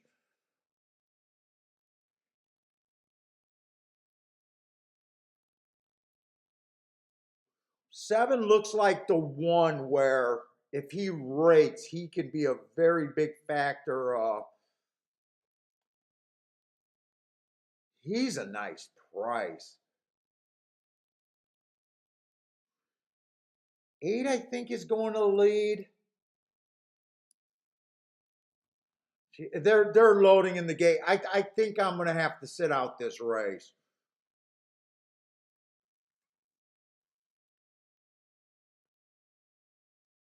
Ten horses coming off some really nice races, but I think he'll be close to the pay. You know what? There's a lot of mid-range horses here. I don't have a clear view of this race. My prediction is they're coming off the pace, and I don't know where to go. I just had a nice winner that put me up for today. And I just feel like this is a dangerous race where I don't have a real horse that's my horse here.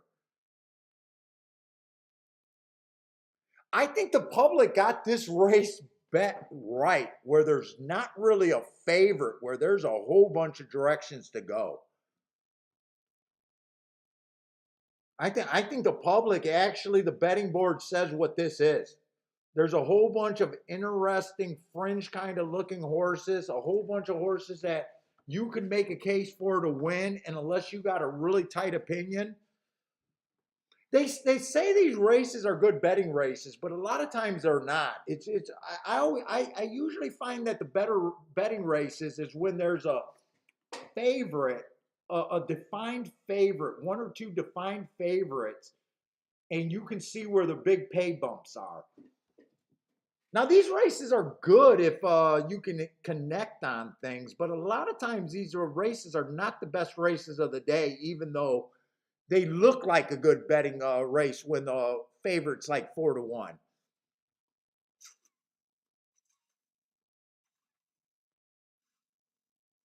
Let's say 24-4, so they're right at that 25 first call, but that's kind of one of the faster races today. And one did go to the lead there.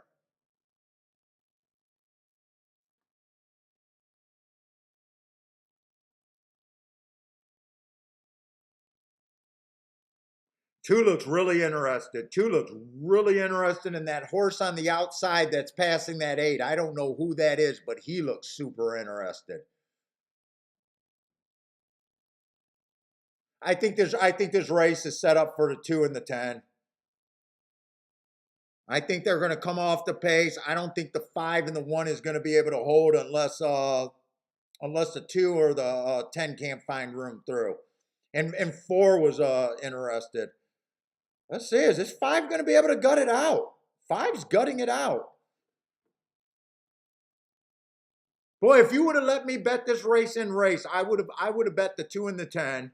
I would have thought the 5 would have gave it up. Five technically did stalk that race. So no one went wire to wire, but 5 was about a length, maybe 2 lengths off the lead at the farthest.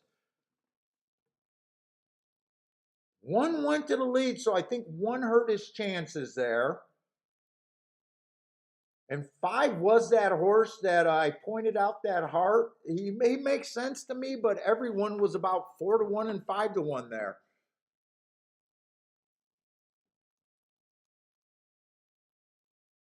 And 10's coming off some really nice races too. So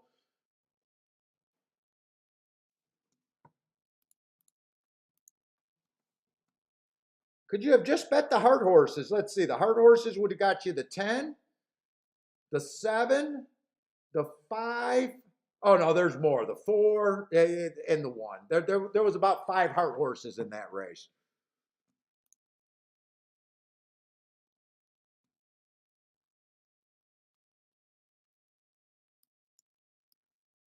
What is the 5's name? I got to see what this is. What is the 5's name?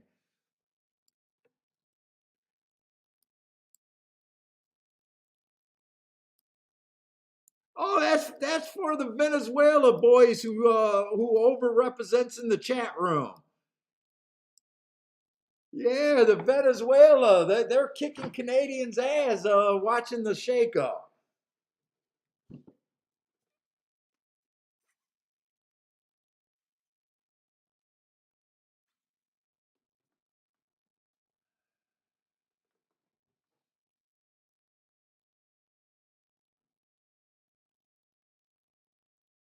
Let's see. I want to see how close that is to an ABC ticket there. Let's see. 1 was definitely the first choice. Oh, 1 and 6 were the first choice. 1 and 6 were the first choice. So that's a CC ticket right there. The 5 and the 10 would have been a third choice, but that's still a nice ticket. Like I said, unless you got a really strong opinion, the try and everything's going to pay. But to me, a better betting race is when you see a favorite and you don't like the favorite. Ryan says the Canadian. Well, I know Joshua came out with a winner early today. What's up, 888?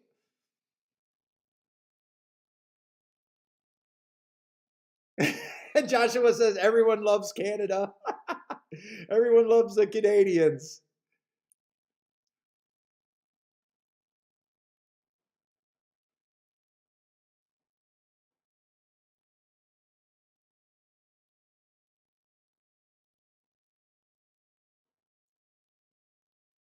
On break with the boom over there at Gulfstream.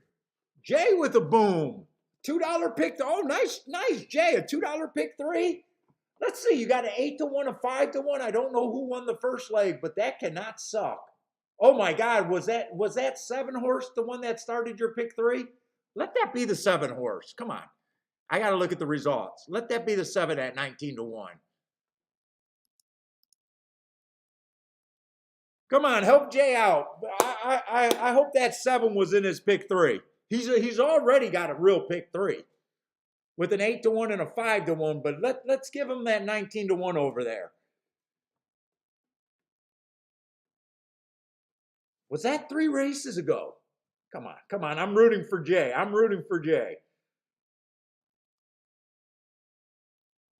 it wasn't that horse. Who won that race 3 races ago? Oh, the 3 horse at 5-2. Still going to be a nice pick three, though. Jay, I was pulling for you, man. I wanted you to get something like $1,000 for 50 cents.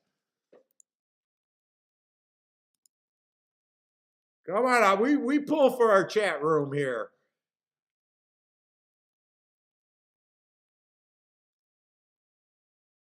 Nice pick three, 50 cents, a dollar, 165 for 50 cents. Well done, Jay.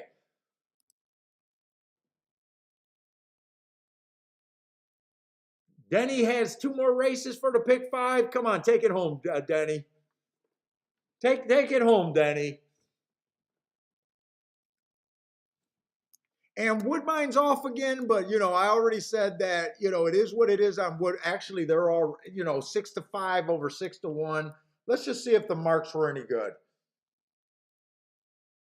And I'm just curious to know if he went wire to wire.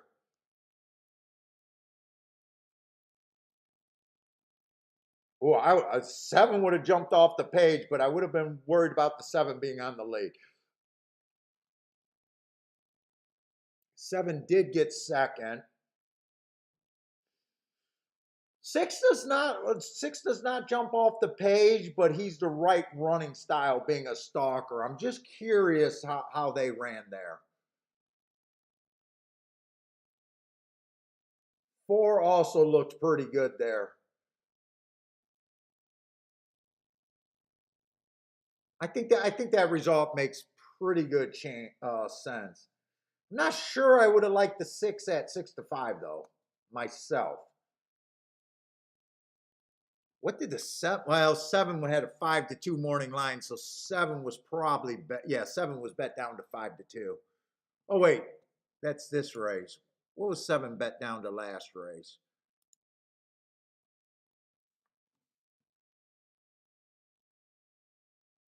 That's the 8th race over there. Make sure I'm in the. Ooh, 7 was bet down. 7 was at 6-1. If I would have looked at that race, I can be completely honest. I would have took a shot with that 7 at 6-1. So I'm glad I did not look at that race. Unless I could have backdoored the exacta there. Not at 985. Not at 985 for $1.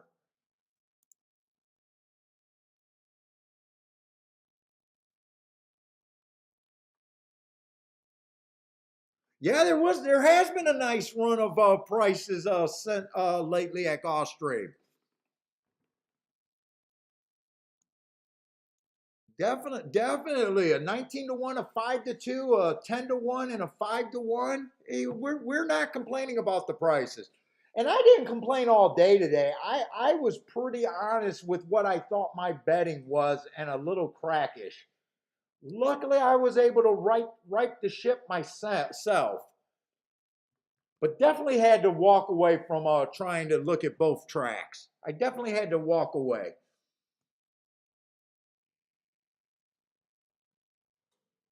And I wasn't really complaining about the prices earlier. I was just wrong. I was just making bad bets. I was trying to beat favorites that I liked.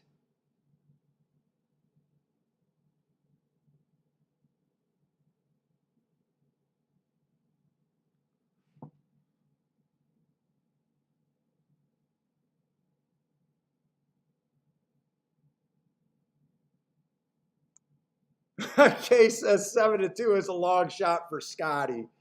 God, you know what, Scotty? I got to give him credit. I can't take anything away from Scotty. Scotty plays too many races for my liking, and he plays too many chalk.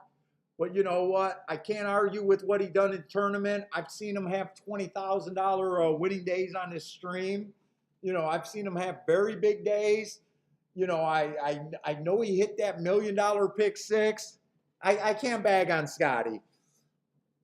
I enjoy watching his show.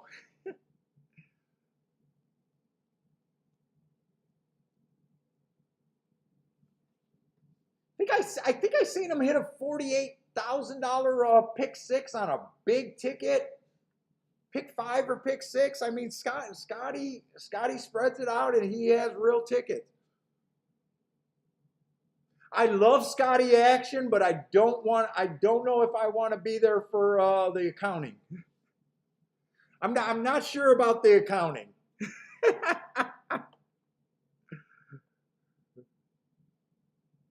It's like my buddy. He gave another guy 200, 300 signers in a year. And that same year, he had a little moment with me where he said, "You know what, Paul? This is just my fun. I'm able to lose 700,000 a year and don't care about it." But if you looked at, oh wow, you had 200, 300,000 in a year, and that's pretty okay for you. But then a guy tells you what he's capable of losing a year, and it doesn't bother him. Sometimes just guys that play big, they got to overcome, they got to have $20,000 days.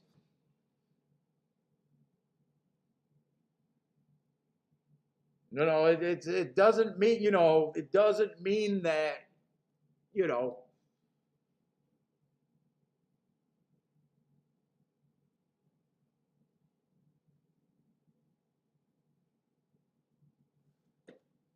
but I enjoy Scotty. Like I said, if I didn't do the stream today, I'd be betting. Maybe Parsons would have called me, and I would have probably had Scotty on in the background.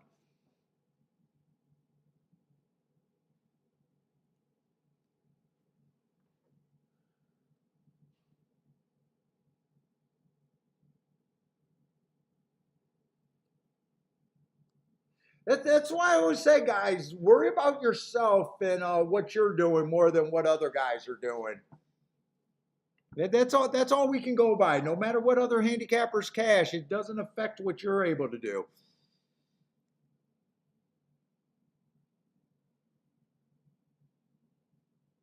Okay, okay. Well, you know what? You can do it. I mean, especially a guy like Scotty. A guy like Scotty can do a whole lot with a 7-2 winner. I wouldn't say it's a long shot, but fuck, Scotty. I don't know. He could put 5 grand on that horse and have a way bigger day than me.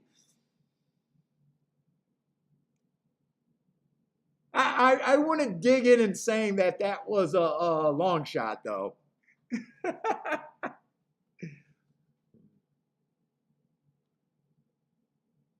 And I gotta run to a restroom, and then I'll be right back to look at these races.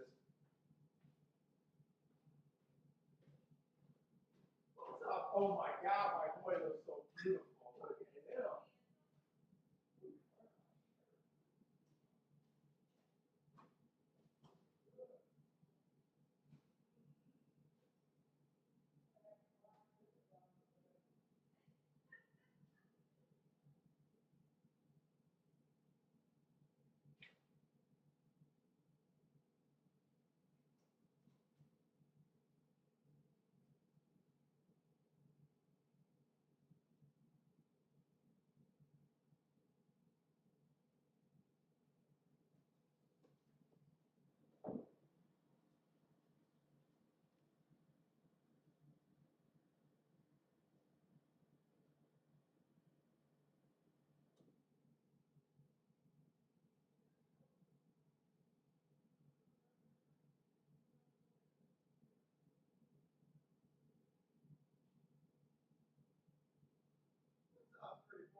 Talking about Scotty, it's like back in the day. I remember being at the track, and you guys probably heard this question.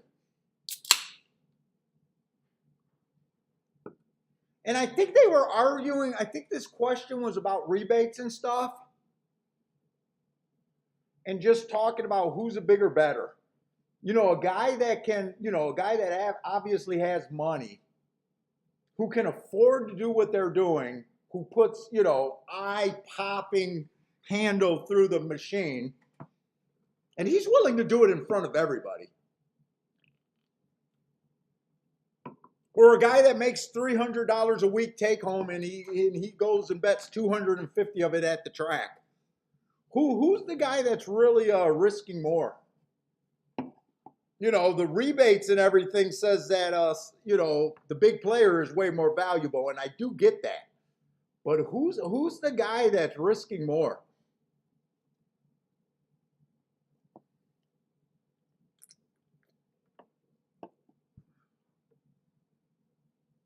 Jay says a long shot is. I don't believe in that because second choice. If you have a horse 3 to 5 and a horse 8 to 5 in some of these races, especially at the smaller race, and the 8 to 5 wins, is it really? Would anyone say that? When I mark those in my charts, I say that anything under 2 to 1 is chalk in my book.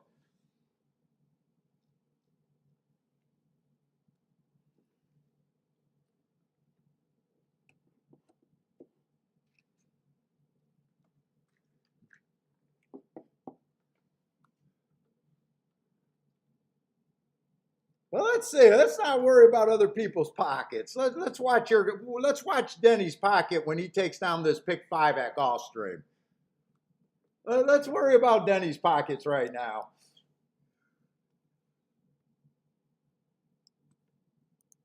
None of that is helping us handicap.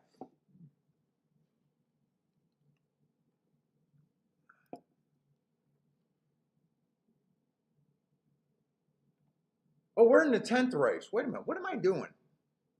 Did I just scratch? Did I just scratch him by accident? I think I did.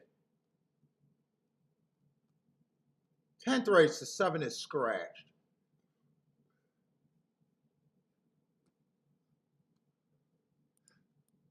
I got to look at the names so I don't make errors.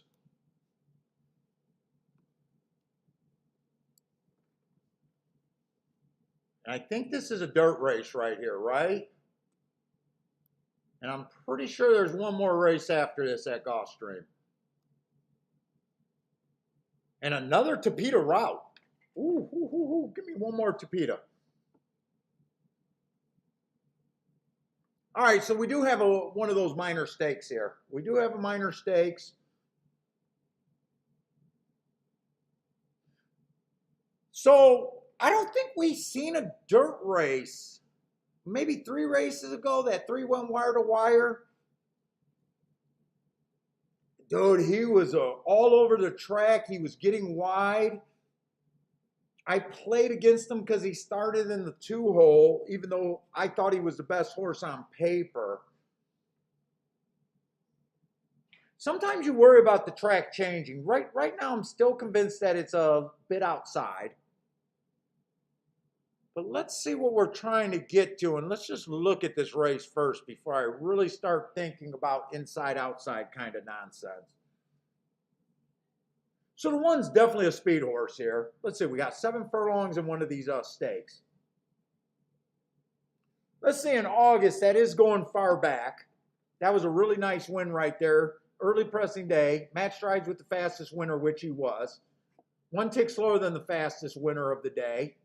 And then he finished the race being average at the 6 furlong point. That's a nice race, but it was a long time ago. He kept his form, or at the very least, oh no, I thought he came back. That race, that was in August and September.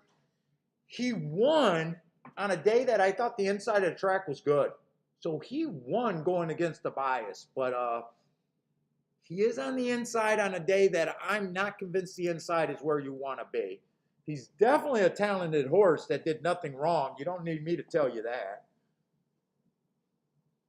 But that layoff in 3-1 is not where I want to be. Not with that layoff and everything.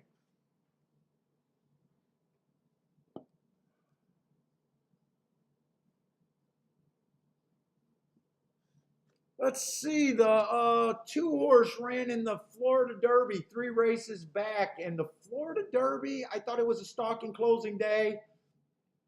You know, he ran with the best horses on the grounds. White Barrio and Charge It. I did believe that that was a stalking closing day.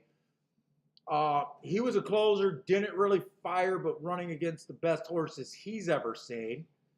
He came back, $50,000 claimer, 1 race sample, so I really don't have an extra story there. And then last race, he won at 50,000, 1 race sample, don't have a story there.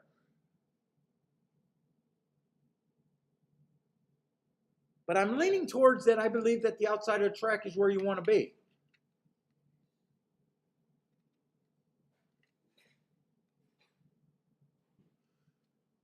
Three-horse been running in some minor stakes. 4 races ago was his coming out party. Inside stalking closing day, went too fast to win. I love that race. He comes back, he wins off of that heart. He comes back, puts up another too fast to win race, and he comes back and puts up another too fast to win race. This horse obviously got a lot and lots of speed. Not sure about the inside. We did see that 3-horse 3 races ago win though. But definitely love the marks on him. I'm just not sure where I'm at betting wise with what I'm going to think about here. Let's say the 4-horse tried that same Florida Derby, stalking closing day, couldn't keep up. Well, there's no shame in getting beat by the best horses on the grounds. There's no shame in that. He comes back, drops in class. A big drop in class to 25,000. I'm kind of surprised that they were willing to risk him at 25,000. Slowest pace of the day, but he did manage to win that.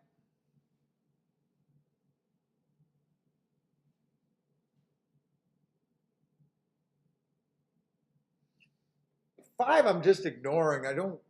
Well, maybe I should look up that March. I have not been trusting the Tampa form on the dirt. Maybe I'll come back and look that up. I don't got too much to say about him. This is a 7 furlongs race, right? There's a lot of routers to sprints here. 6 is another one that tried the Florida Derby and the San Felipe, so been running against the best 3-year-olds. Won at a 62,000 on a single race day, and then went to a track that I don't keep track of right now. I don't like route to sprint. I don't feel comfortable. That's the 5-2. Oh, there's 3 horses at 5-2. Holy cow.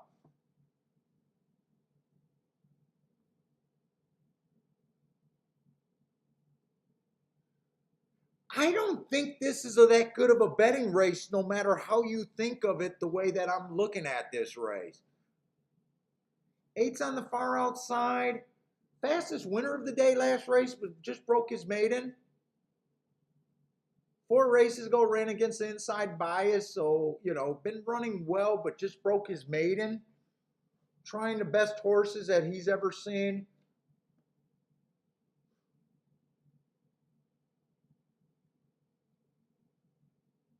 Look, if it's outside, I think the 6 is definitely a viable candidate. The price there, I mean, 3-1's not terrible, but for me, it's a kind of a price where I'm not that interested in. The 3, you know, I like the 3. The only thing that I say is a mark on the 3 is if I'm right about the inside of the track not being great. But you know, 2-1 is not the price for me to risk anything here. The one's taking a lot of action, but being off that long doesn't make me feel like a 5-2 is great. I just don't think this is a good betting race. Who do you who can you get to? Who can you reasonably get to here that makes you pull your hands out of your pocket? Well, I mean, who can you really get to that you say that I think he has a fair chance? I'm outside of the bet, or I'm outside of what the crowd is doing.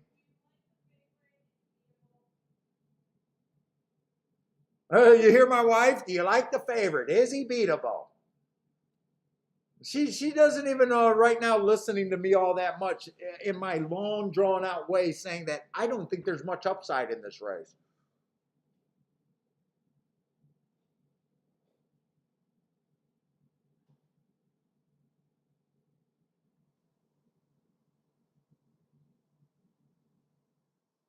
Hey, what's up, Jared?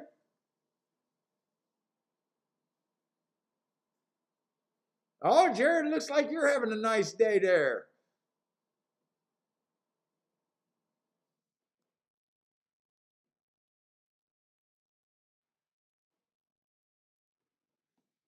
I'm gonna, you know what? I'm just gonna walk away from this race. I really don't see the upside, and I really am lacking interest in this race.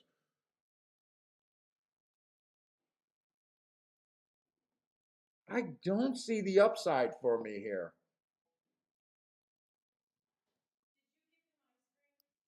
No. Oh, I guess it pays to weasel up to mama and get some ice cream. Oh, that's why. Let's look at and see if there's a play over there at Woodbine.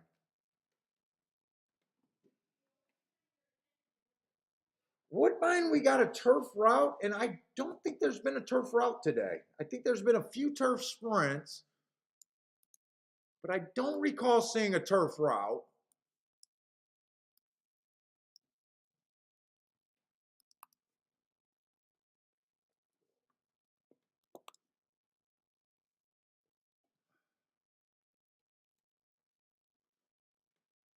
I really don't like the profile that much on the turf. Speed's winning 25%, closers are winning 27%. 25% is on the low side, though, for speed. And really, I'd probably look at that track like it's favoring stalker closers a little bit. I'm pretty sure I haven't seen a route turf race today. Just glance through. I think we've seen a whole bunch of turf sprints.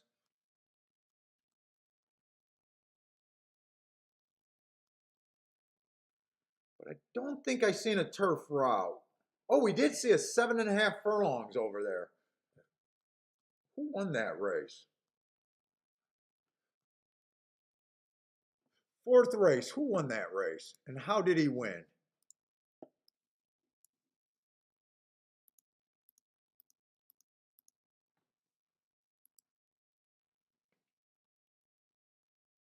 That was a race where the 7 horse won that race. I think I had him on the wrong profile, by the way.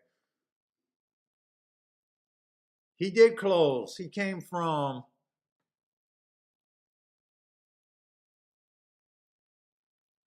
4.5 lengths. So he was a deep stalker, maybe even a closer. I'm not going to add those up.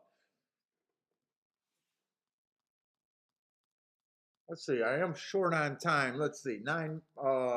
Race 9, 3 minutes. Let's see if I can look at this race and get interested.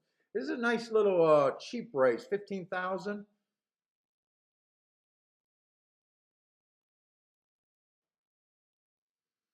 Let's see this. One ran 2 races ago on a speed favoring track. Went wire to wire, kind of took advantage of them.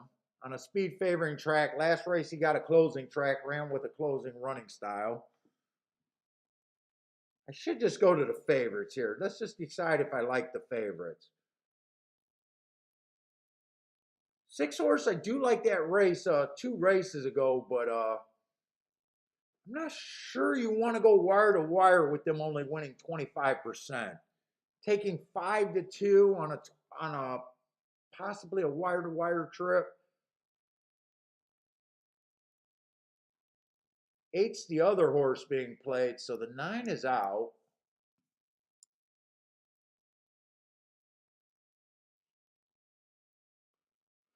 This horse won on a stalking closing day when he was a closer. He was basically the fastest winner of the day.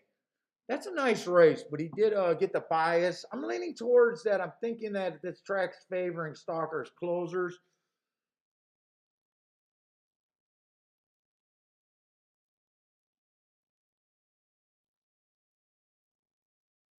This horse is taking a drop.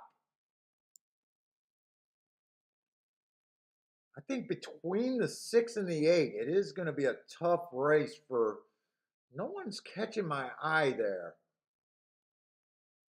4 looks like a front end horse, and I'm not trusting the front end right now.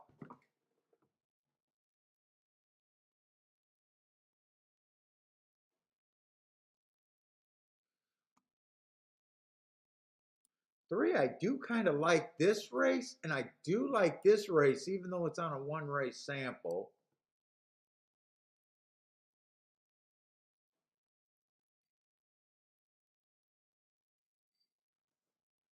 I don't think I'm going to bet this race. I think the two favorites are going to be relatively tough here.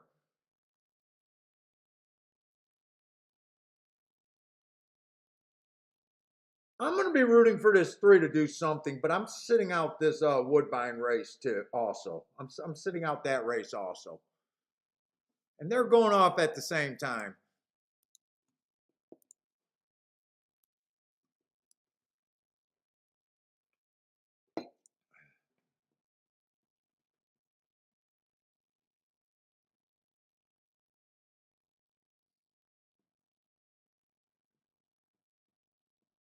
What's up, Evans? Have you heard about Yeah, we watch Scott Equine Edge. That's not my. I would never go that route of handicapping. I've never tried it. I would never go that route. Look, I've been successful, so I don't look for new products. I don't even read books anymore.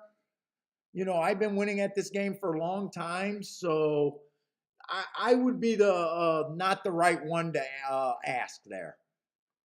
I can't answer about trying. I enjoy watching his show, but just for his action and just being in his chat room and having a good time watching his show.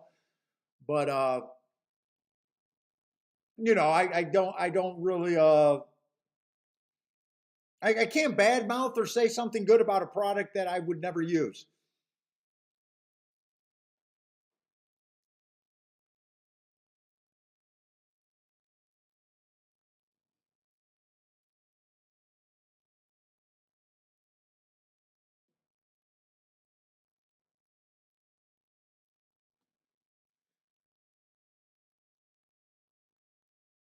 Let's see. Charles says Scotty was on fire earlier today.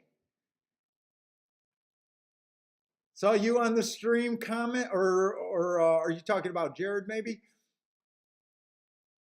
Ooh, there might be a nice price here over there at I think the 8 got him. I think the 8 got him. It looked like it could have been an upset there. I thought the two favorites were gonna be really tough. I was rooting for the 3, but I stayed out of that race because I thought the two favorites were gonna be extremely tough there.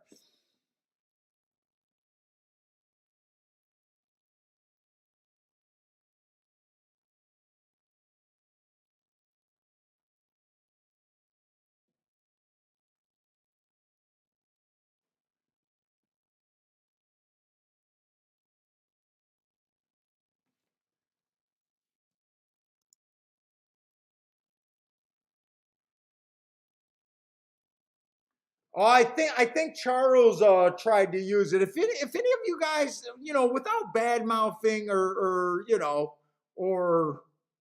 just be honest. If you guys used the and you guys liked it or walked away from it or whatever.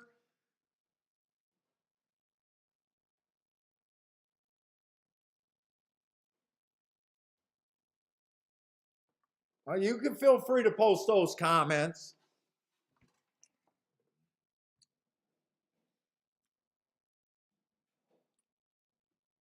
But even I believe you can go a long way handicapping.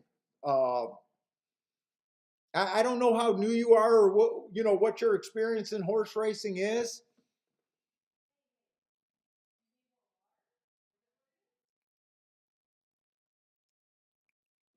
But I believe if you get around away from being selection oriented, looking for scenarios that you think could be winning scenarios, and paying a lot of attention to horse racing math and recognizing when you're outside of the box will improve your game more than following any particular person out there.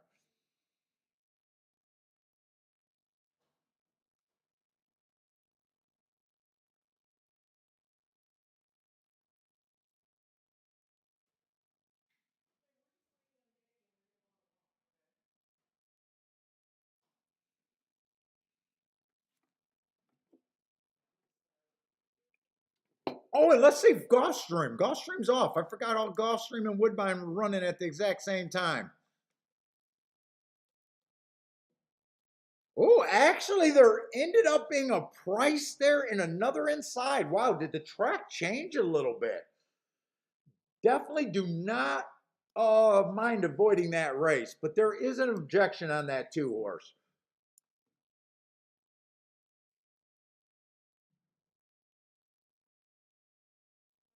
Let's see, Jay is saying that Equine Edge has the best class and breeding races in the business. That said, you still have to use it to improve your betting.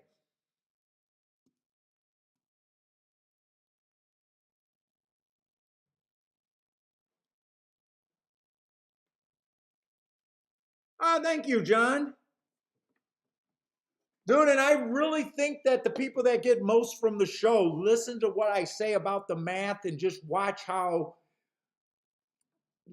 why we do, why I do something when I do it. Not any pick in particular, but watch how tough these calls are and really understand, you know, the why behind the bets that are being done and understanding the math there. That was the whole goal of this show. Not necessarily to turn people on to how I handicap. Oh, two did come from the behind and did come off the rail. Okay. I'm watching the results over there at Gulfstream right now. I don't know why there's an objection. I don't know. Oh, the two kind of closed over and on the eight. I do see where the objection's coming from. The two had so much horse in a way. I don't think they should punish that too.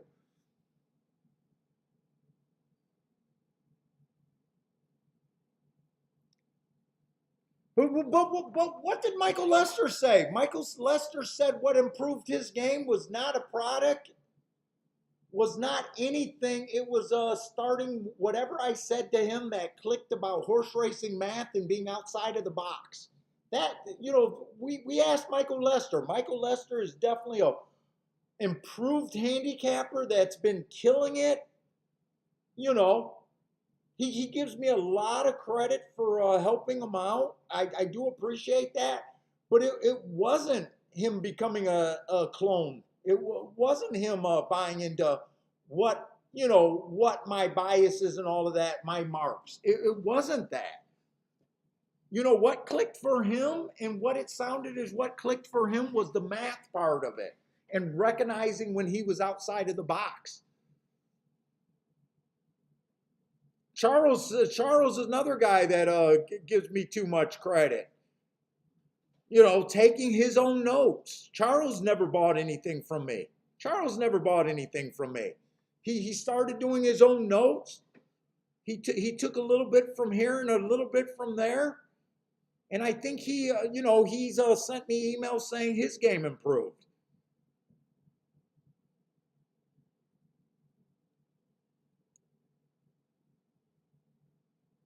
Yeah, I've never seen. Although when he started getting bigger, I've stopped going to a track. But I've never seen anyone that came to me and or walked, you know, going to the track that said they were on something. Jared says equine edge works and he uses it all the time.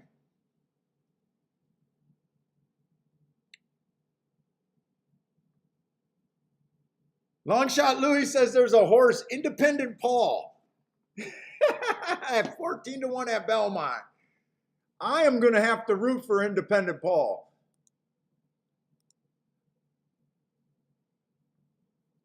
Let's see, what number is Independent Paul over there?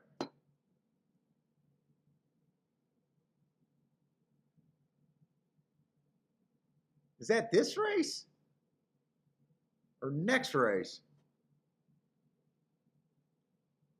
Oh, next race at Belmont. Okay, next race. The 11th race. Oh, I get to, my horse gets to show up in the last race. Let's see. I still don't see him.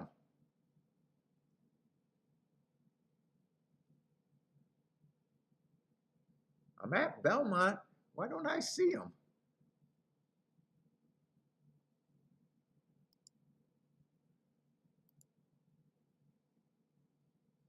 Oh, there he is, the 3 horse. I see him. I see him this race. I see him.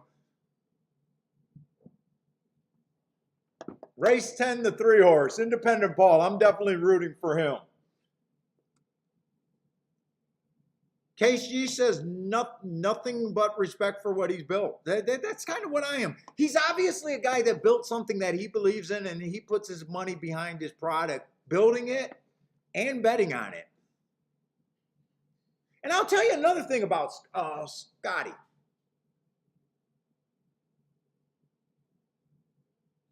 Whatever his algorithms is, he's looking at the races different. He has a breeding algorithm. He says he doesn't look at times. He's whatever he's doing, and that's my biggest thing. Get your selections looking at the races different.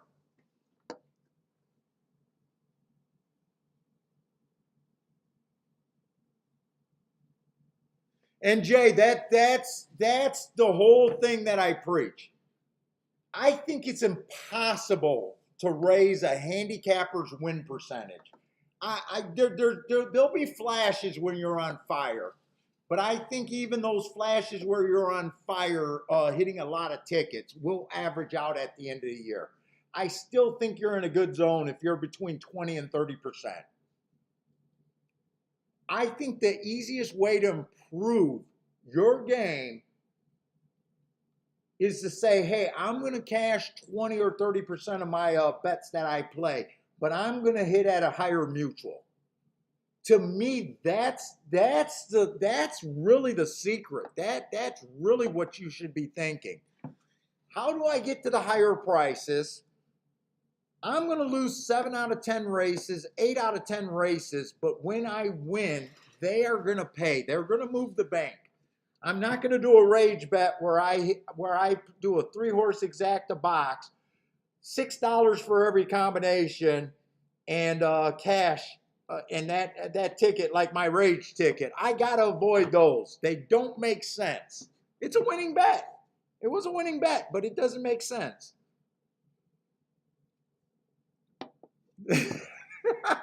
Stay away from that.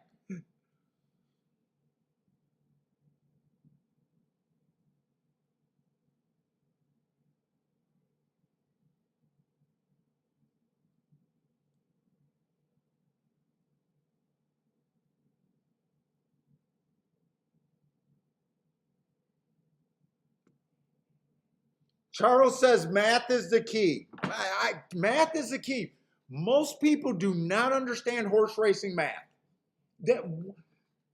That's the biggest thing in racing. You've got to understand horse racing math.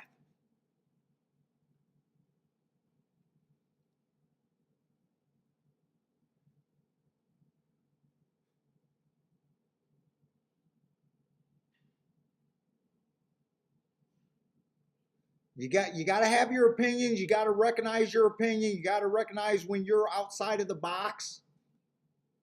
Making your own betting line. You've seen that where you know, it didn't work. It failed miserably. And then other times, you know, it put you on huge tickets. You just want to be consistent. You just want to be consistent. You want to protect yourself long term.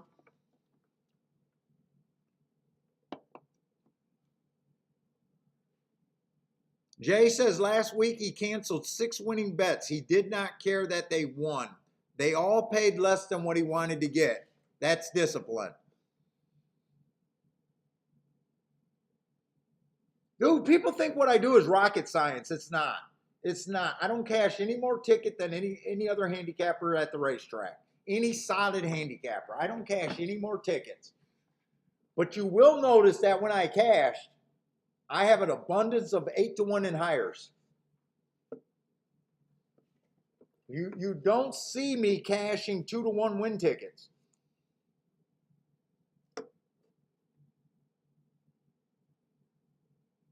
That's what I'm talking about. Your higher average mutual.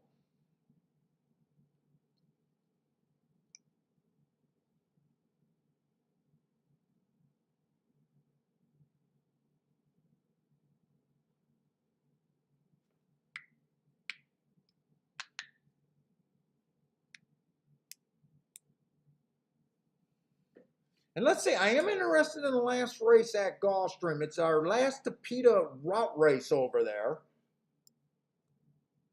I think we only got 2 races left, and they're probably going to go off roughly at the same time.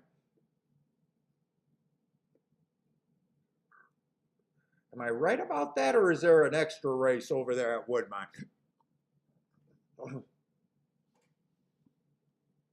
No, these are the last 2 races for me. What whistle? I'm definitely more interested in the Gulfstream race. I think that goes without saying. And in fact, I already see I got a whole bunch of blanks and 1 race samples over there at Woodbine.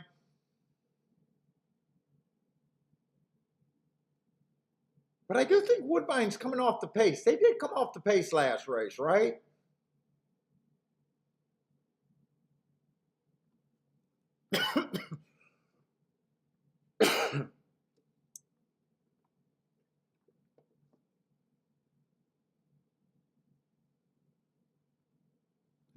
Jay says, Paul, not to insult you, but if I can understand what you are doing, it's not rocket. Dude, a lot of people think it's rocket science. Jay, you're one of the smart ones. You're one of the smart ones, man. Dude, now come on. I got like 400 episodes of some of you guys been here from the beginning of me just beating you guys over the head with math, sit out, understand where you're at.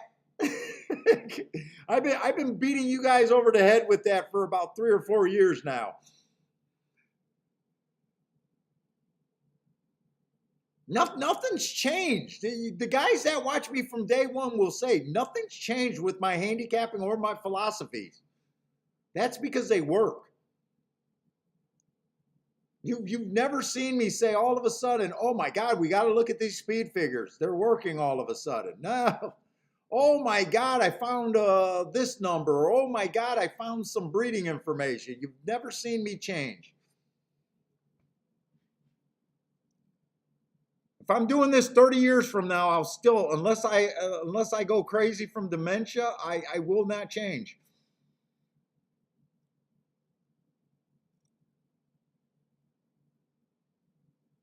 And independent Paul is independently at the back of the race.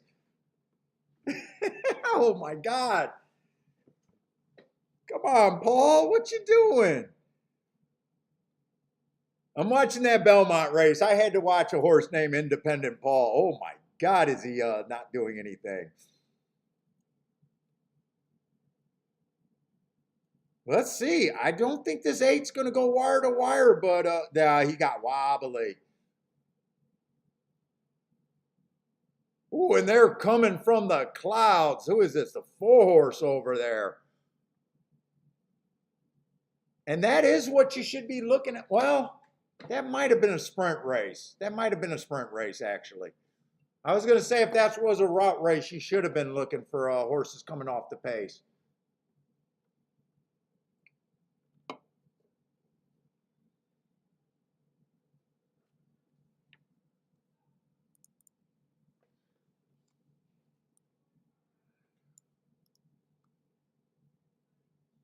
Oh, Ryan, thank you very much. We got another supporter today. Ryan with the super chat. It's been a testament to the work you do and the knowledge you constantly give us.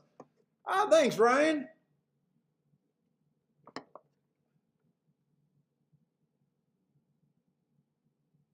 Jared says, boom, boom, boom, equine edge of 412. Jared, what did you box there? Oh, my, are you going to be able to make profit in that race? That's a ticket.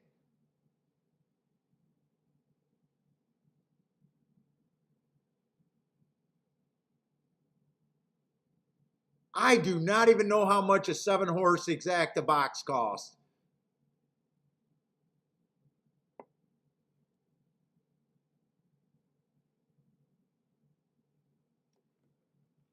Equine Edge gave you 7 horses to box? Oh my God.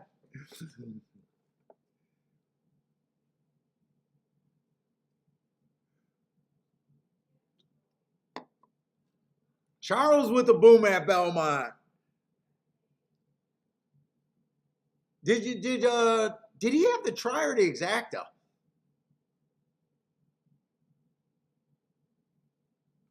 Let's say 4 was 10-1, so that's definitely what you need if you're boxing that many horses. Who got second there? 4 was a first-time starter? Yeah, dude, I'm almost questioning. I'm wondering if that's a try box or exacta box or a super box.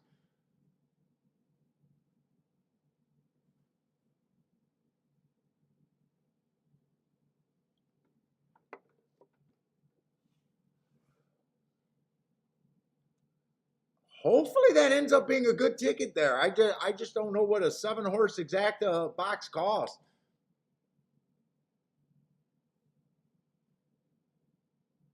He could not have boxed a try though, because the try, the 1 horse would have beat him. So probably just exacta. 42 bucks for $1. So as long as that pays, well, you gotta get $80 just for you to get even money. Ooh.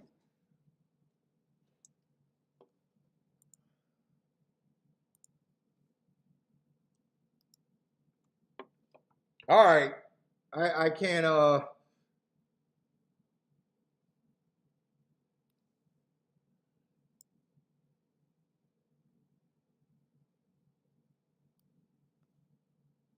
Scotty had the 4-5-12 there. Ah, nice, Scotty. So Scotty had a long shot right there, 4-5-12. Lloyd must have both stream. Oh, my stream went dead. I don't know when my stream went dead. I had Scotty on my other thing. Let's see, we got $10,000 claimers, and you guys are going to hear it again. Stalkers and closers.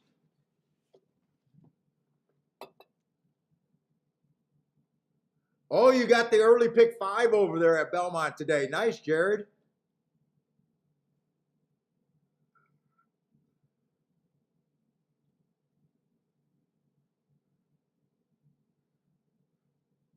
Let's see, the 1 horse does fit 7-5. Oh, man.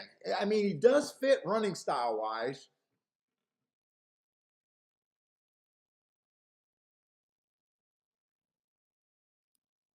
He's got in position last two of his last 5 races or something like that. Not 7-5 on him, huh? Well, if that's who I come up with, I'm not interested in the race. Let's see. There is going to be speed in this race because the 2 definitely has some speed. I think 2 goes to the lead. Who else goes to the lead? Let's see who else goes to the lead. Well, I think there's enough speed here to 4 goes to the lead also.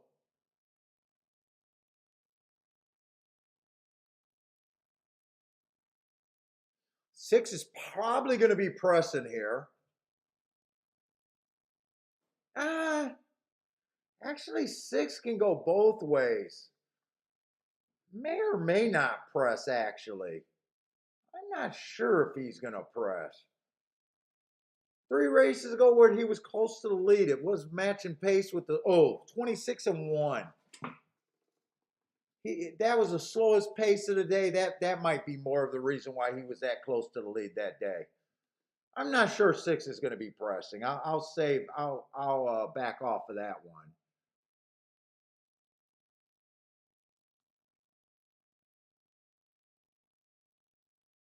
Another Tampa horse, 8 horse. 8 horse might be pressing for the lead. No scratches here. You know what? I was looking at some of the marks in this race, and I don't think I care for the one all that much. For me to be in this race, I'm definitely would be trying to beat the one.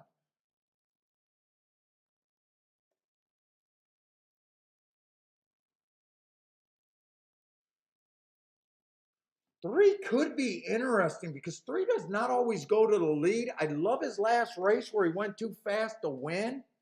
The race before that, he was closing. If this horse comes off the pace, 3 might be something at 20-1. Also ran in a starter's allowance last race. I might want to look that race up just to see what kind of horses were in that race.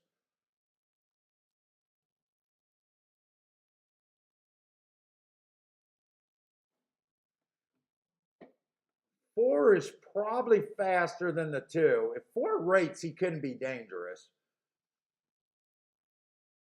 I love that race. 4 races go bad rail, early pressing day, asterisk going too fast to win, comes right back and wins off of that race. Goes up to a starter allowance 16,000.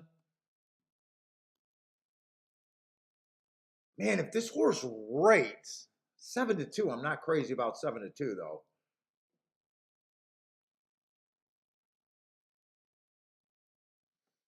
5 horse went too fast to win while closing 3 races ago.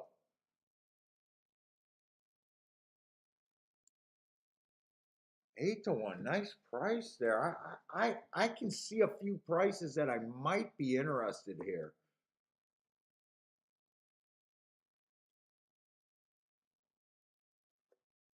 Seven fits running style wise, but doesn't. He's like the 1. He doesn't blow me off the page.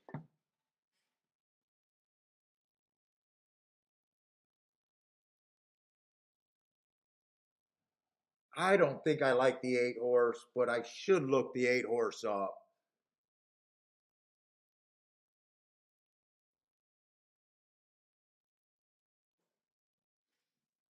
What is this horse? This horse kind of fits running style wise right there. The 9 horse, nice price.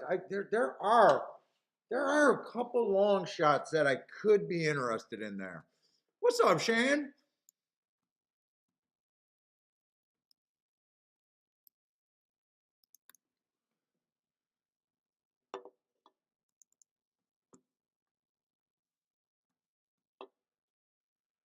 I still don't think I'm going to like this horse, but I am going to look him up. I don't want any surprises. 1 race sample.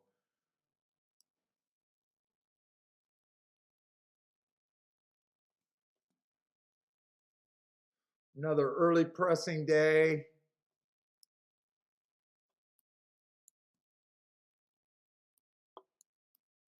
He chased the slowest pace of the day right there.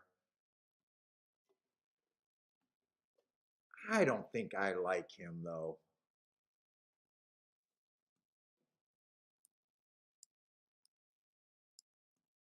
Slow, slow, slow. Plus he might go to the lead. I don't like the 8. I don't think there was any other horse that I wanted to look up here.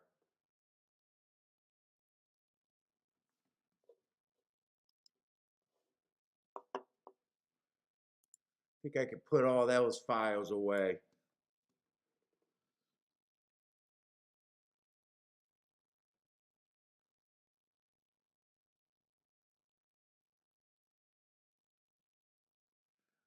Let's see, El Novato Invincible likes the 631 over there at Gulfstream.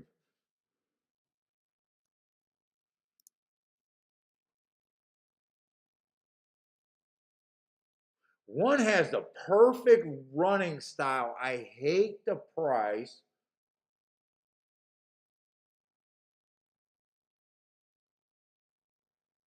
And I do think there's a few horses that can get first run over him that has the same running style at a much uh, a way better price than him. I did want to look up that 3 horse.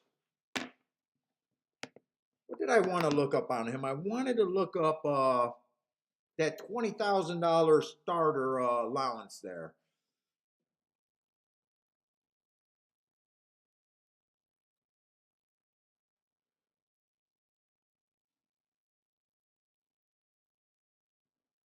Oh,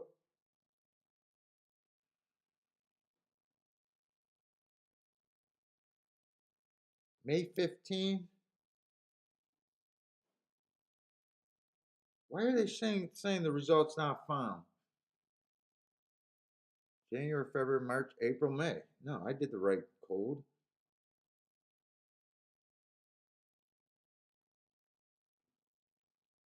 Try it on this one.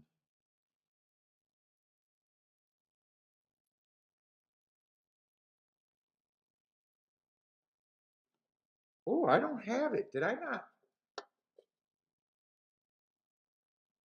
I don't have that one.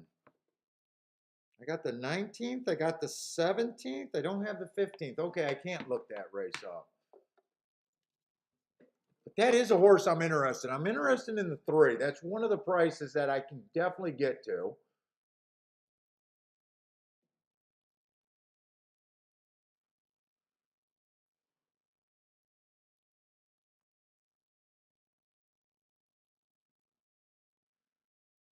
I think the four is a player as long as he does not get caught up in a speed duel.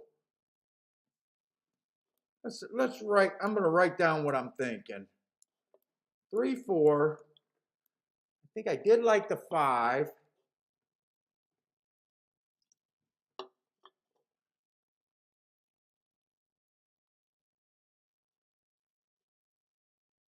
just don't want to use the 6. 6 would not surprise me. I just don't want to use them.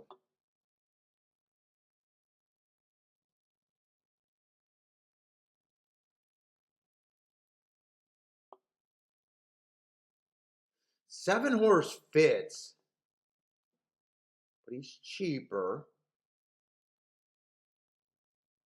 And 9 horse fits.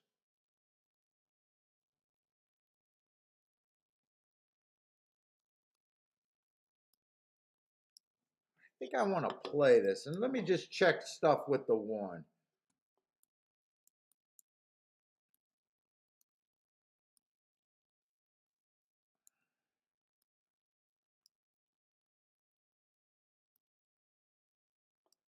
I want to see 4 with the 359.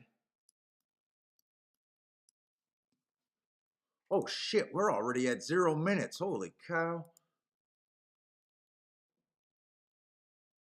4 with the 3 is paying 59, 27, and 66.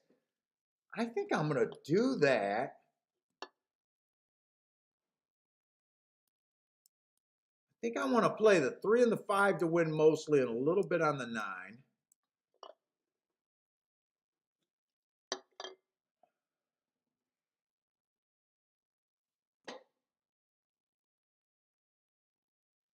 One to the 3 is $49. 1 to the 9 is 54.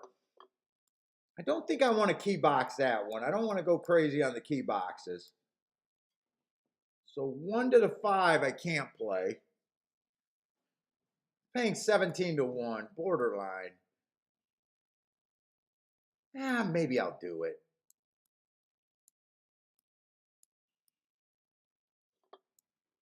Play that one straight. I think I want to key box the 4.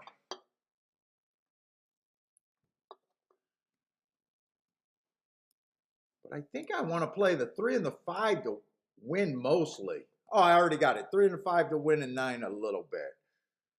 think I want to play those win tickets, play the 1 on top of the 359, and I might leave out the 5 and do the key box 359 in case the 4 gets an easy lead and able to hold on for second or even hold on for the win.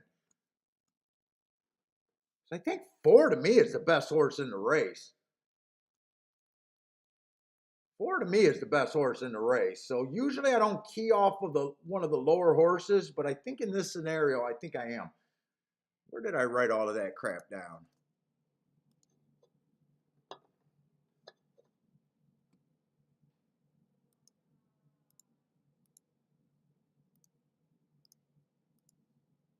Let's see, I want more money on the 3 and the 5 than I do the 9.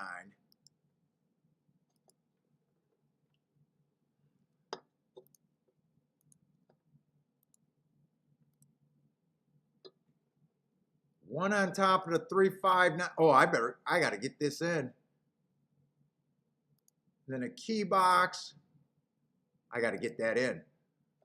4 with the 359. I'll be able to get all that in. All right, what you guys got? Jared likes the 1467 over there at Gulfstream. Thad with the Woodbine exact at 2610. And they're already off, so 2610. We'll check on that one. Who else got some plays? Jay likes the 3 and the 7 to win over there at Gulfstream, I think. Yeah, Gulfstream, I see it now. Charles says his top pick is 5, 6, 11 and the 2 a bit. I'm just not sure what track Charles is at. Oh, Charles looking at Belmont. I think he's answering case over there.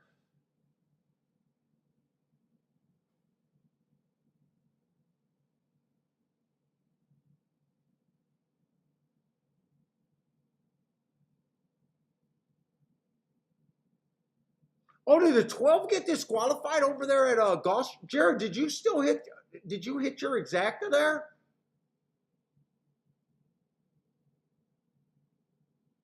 Oh, you got disqualified.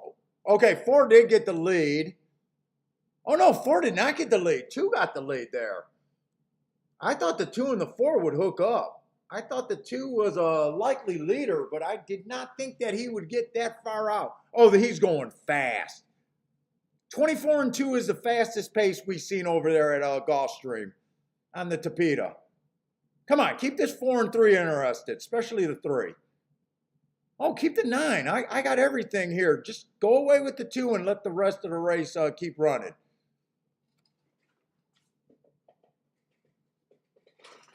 Scar on the floor, another doggy bag.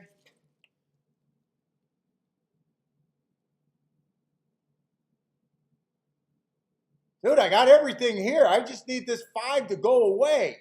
Oh, I'm sorry, the 2 to go away. Come on, 9. Come on, 9. 9-4 would be my best outcome there, I think. Holy shit, the 2's going to go wire to wire.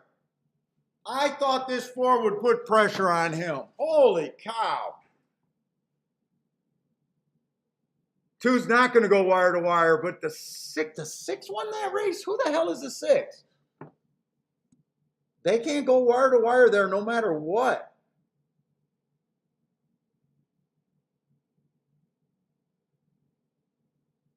Boy, I looked long and hard at that 6, and I just refused to want to bet him. I think he was about 3 to 1 or 4 to 1. I thought the 9 was going to win that race. I really did. When he was making that eye-catching move around the turn, I thought he was going to win.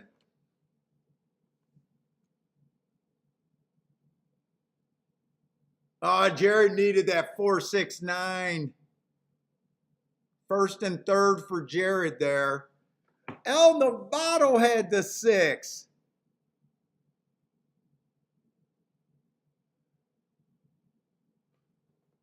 My 3 was trash.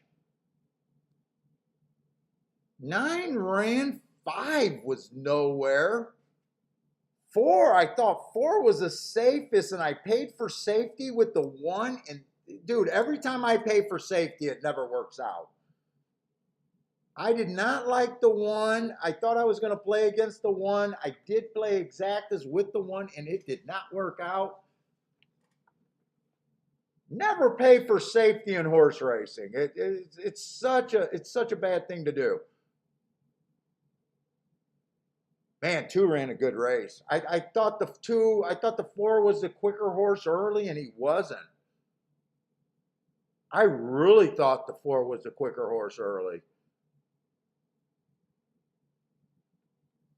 Yeah, Ryan, I'm with you. That's a big F for me too.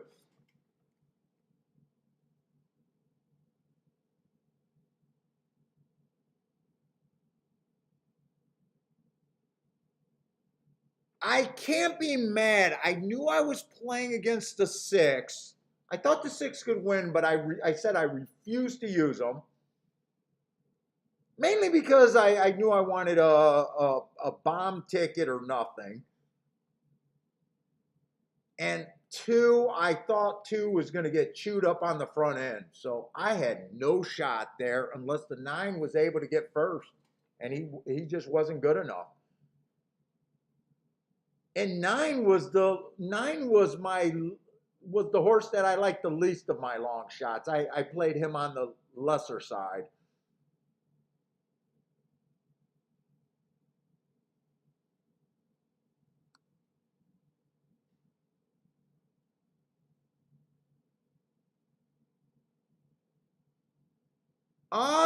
Which wire to Classic Causeway?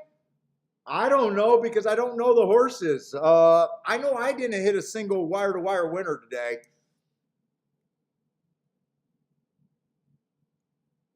Oh, at Belmont, you'd be having to watch this Belmont. You'd have to be watching the stream because that was the only attention the chat room paid attention to the Belmont. I watched a few races, but other than that, let's see. I do want to look at Woodbine and just see what that result was. 3.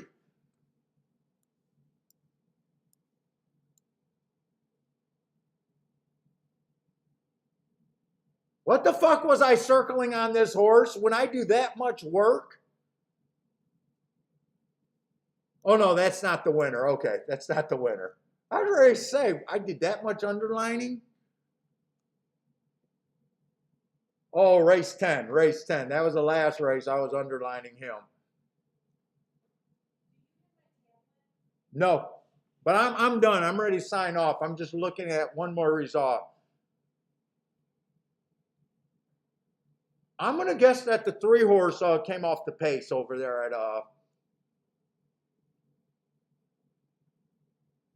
Woodbine.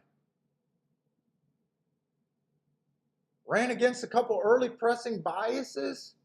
We thought that the turf route was probably going to back up, but I did not pay that.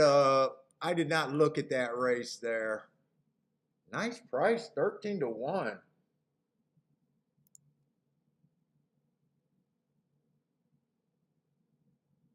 Who was the person that gave out their pick over there at Woodbine? I'm just curious if he won it.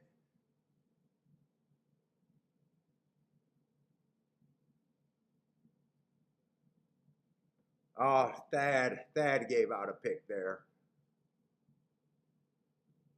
Let's see. Yeah, 3 definitely came from the back. Looks like a deep stalker or closer. I just can't make out those saddle cloths right now. Oh no, definitely a closer right there. He definitely closed there. Because he's behind the 7 and the 1 right there. I said that was running just like the Tapeta, so wouldn't it have liked the 10? Probably wouldn't it have liked the 9. He's a closer, but he looks bad. I don't know what the 7 would have been there.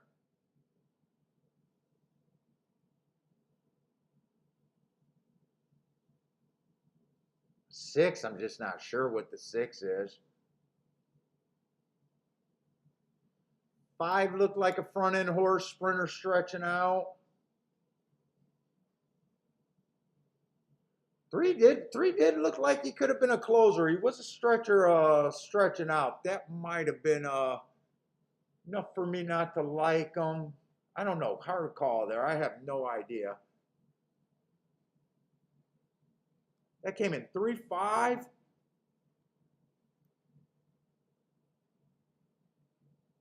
I probably wouldn't have liked the 5, and really after knowing the results, I probably can't be honest enough. There's some things to like about the 3 with running against a couple biases and looking like a closer. But then he was a sprinter stretching out, and sometimes I probably would have put him in a stalking position, and I would be looking for stalkers close. Maybe, I don't know. You never know. But anyways, guys, that's it for me. Another Saturday show. Thank you very much for hanging out with me. Hopefully you guys had big days. I know it was rough for me early, but the rebound was pretty nice today. Ended up saving myself, but did not connect on any doubles or exactas. Oh, I did cash on a $6 exacta. That's right, I did. But anyways, guys, if you guys are playing tonight, over the weekend, good luck to you guys. Probably be doing a lot of shows next week with Kiki out of town. I'll probably be doing a lot of shows next week, but Thursdays and, well, Thursday, depending on what the races look like. Maybe I'll do a Wednesday card. Maybe there'll be something early. I don't know what I'm going to do Thursday. But look, have those alerts ready, or look on Twitter. I'll post if I go live. But anyways, guys, thanks for hanging out with me. Good luck. Stay safe out there.